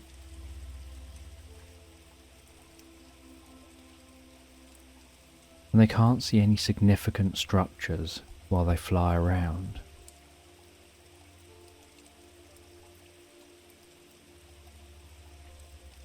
And then eventually they notice, as they fly over Egypt, there are some large structures there. And they notice that there's a pyramid, a huge pyramid, just in the process of having the outside of it put into place. And they land some distance away, and they decide to go and investigate.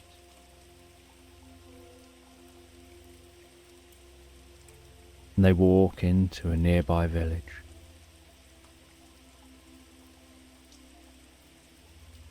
Get some clothes to blend in. And the walk to go and investigate the building of this huge pyramid.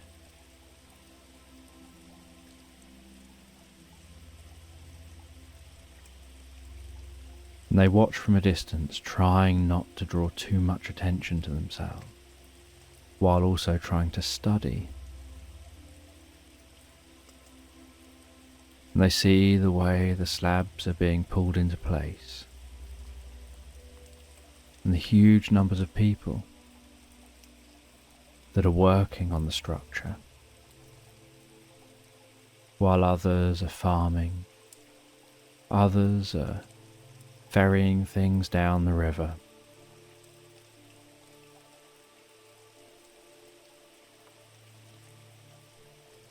And they notice all the hustle and bustle in this area.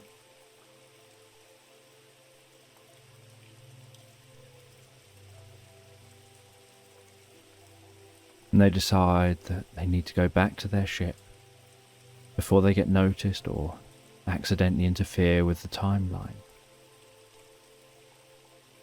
So they go back, get in their ship, launch off into the sky, go back into space, and head back to their main ship.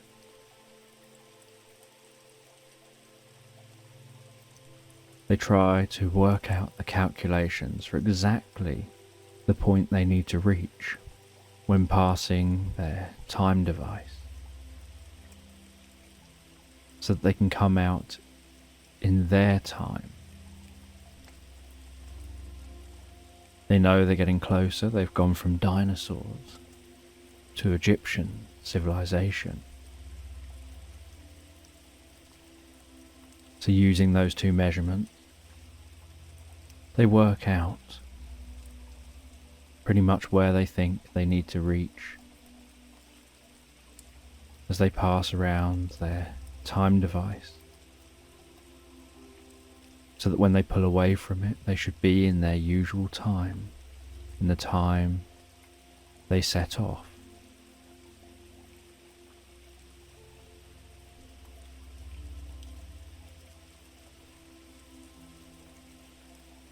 And so they fly towards it, swing close to the beams of laser, pull away, and they immediately pick up that there are satellites joining them in space. They can hear chatter coming through radio signals. So they realize that they're at least at a point where there's a civilization on the planet that has things in space.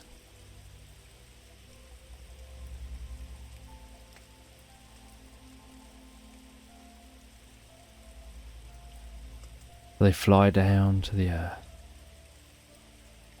They see that there's cities everywhere.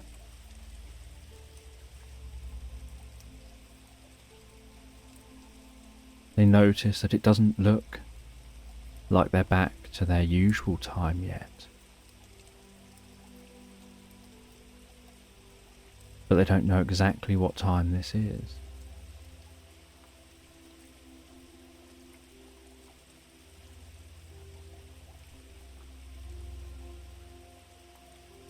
So they land in a park on the outskirts of a city. They head into the city to have a look, see where they are, when they are.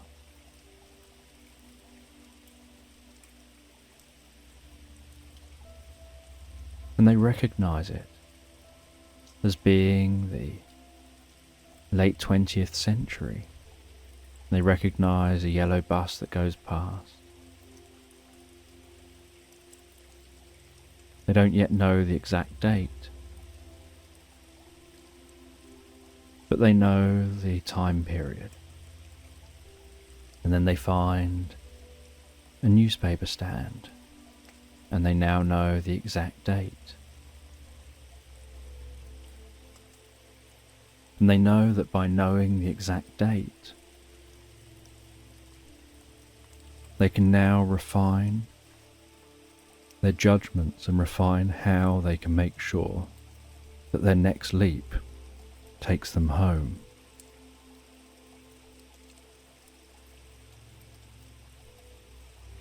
They continue to explore for a while, take in the culture, learn what they can about this time period, while not interfering, before heading back to their ship, getting on board their ship, and launching and heading back into space, joining their main ship. And they start working on making sure that their next close encounter with their time device will take them home. And they realize that to make these really tiny time jumps of just a few hundred years, you have to be incredibly accurate. And using just these two lasers spinning in close proximity, they've got to be more accurate than a couple of atoms of the exact spot they need to reach. So they realise they need to make their time device larger. They need it to be wider so that there's more circumference to target at. But to do that, they need to energize the time device. They need to make those lasers even more powerful and add in more lasers.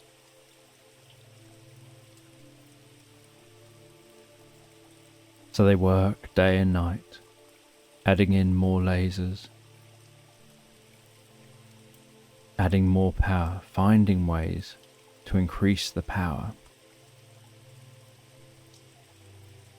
They become aware that they're going to need so much power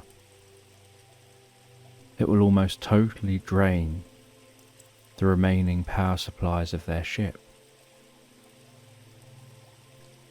So they need to know that this time they land close enough to their usual time, within perhaps just a few years, so that they can stay wherever they land.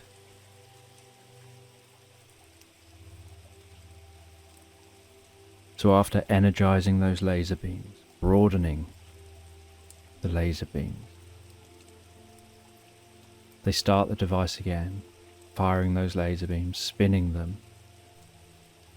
And as they spin faster and faster, they begin to twist, twisting time and space around with them. And they're broad enough now that they're confident they can get within 5 or 10 years of the destination they're seeking.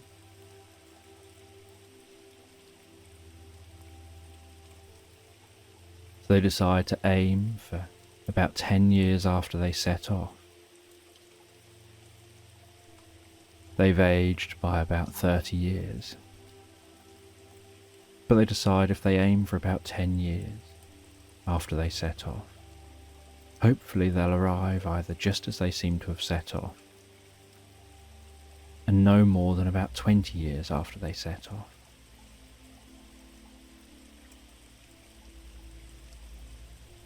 And so they plot the coordinates to be as close as they can to the correct spot around the edge of those laser beams.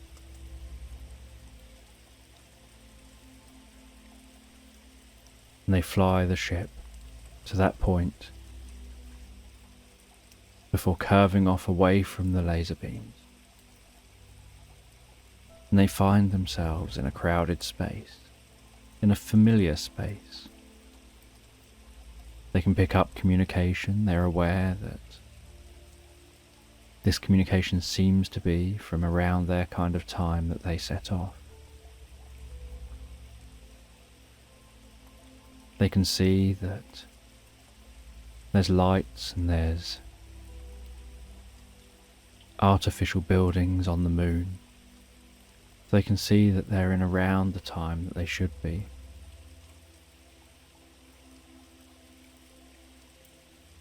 And they have to take the whole ship down to land, because they won't have enough power for the ship to remain in space and have a lander go down and come back and then land the ship. They have to do it all at once. They go down to the surface of the Earth. They land the ship. The crew leaves the ship across a narrow bridge from the ship onto a landing pad. Everything seems familiar. They were guided in, their ship landed, following automated processes of the era.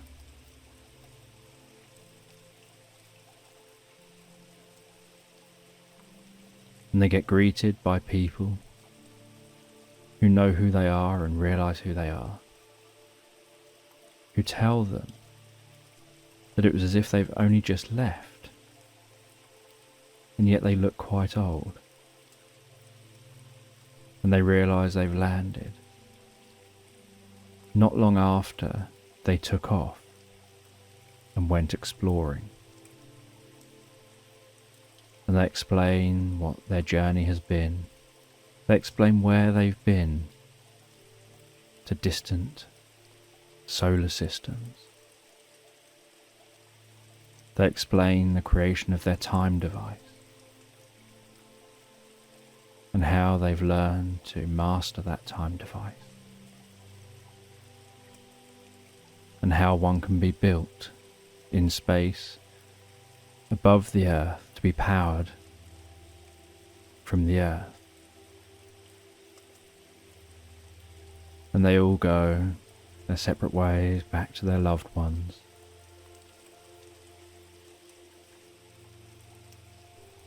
to enjoy their time back on Earth.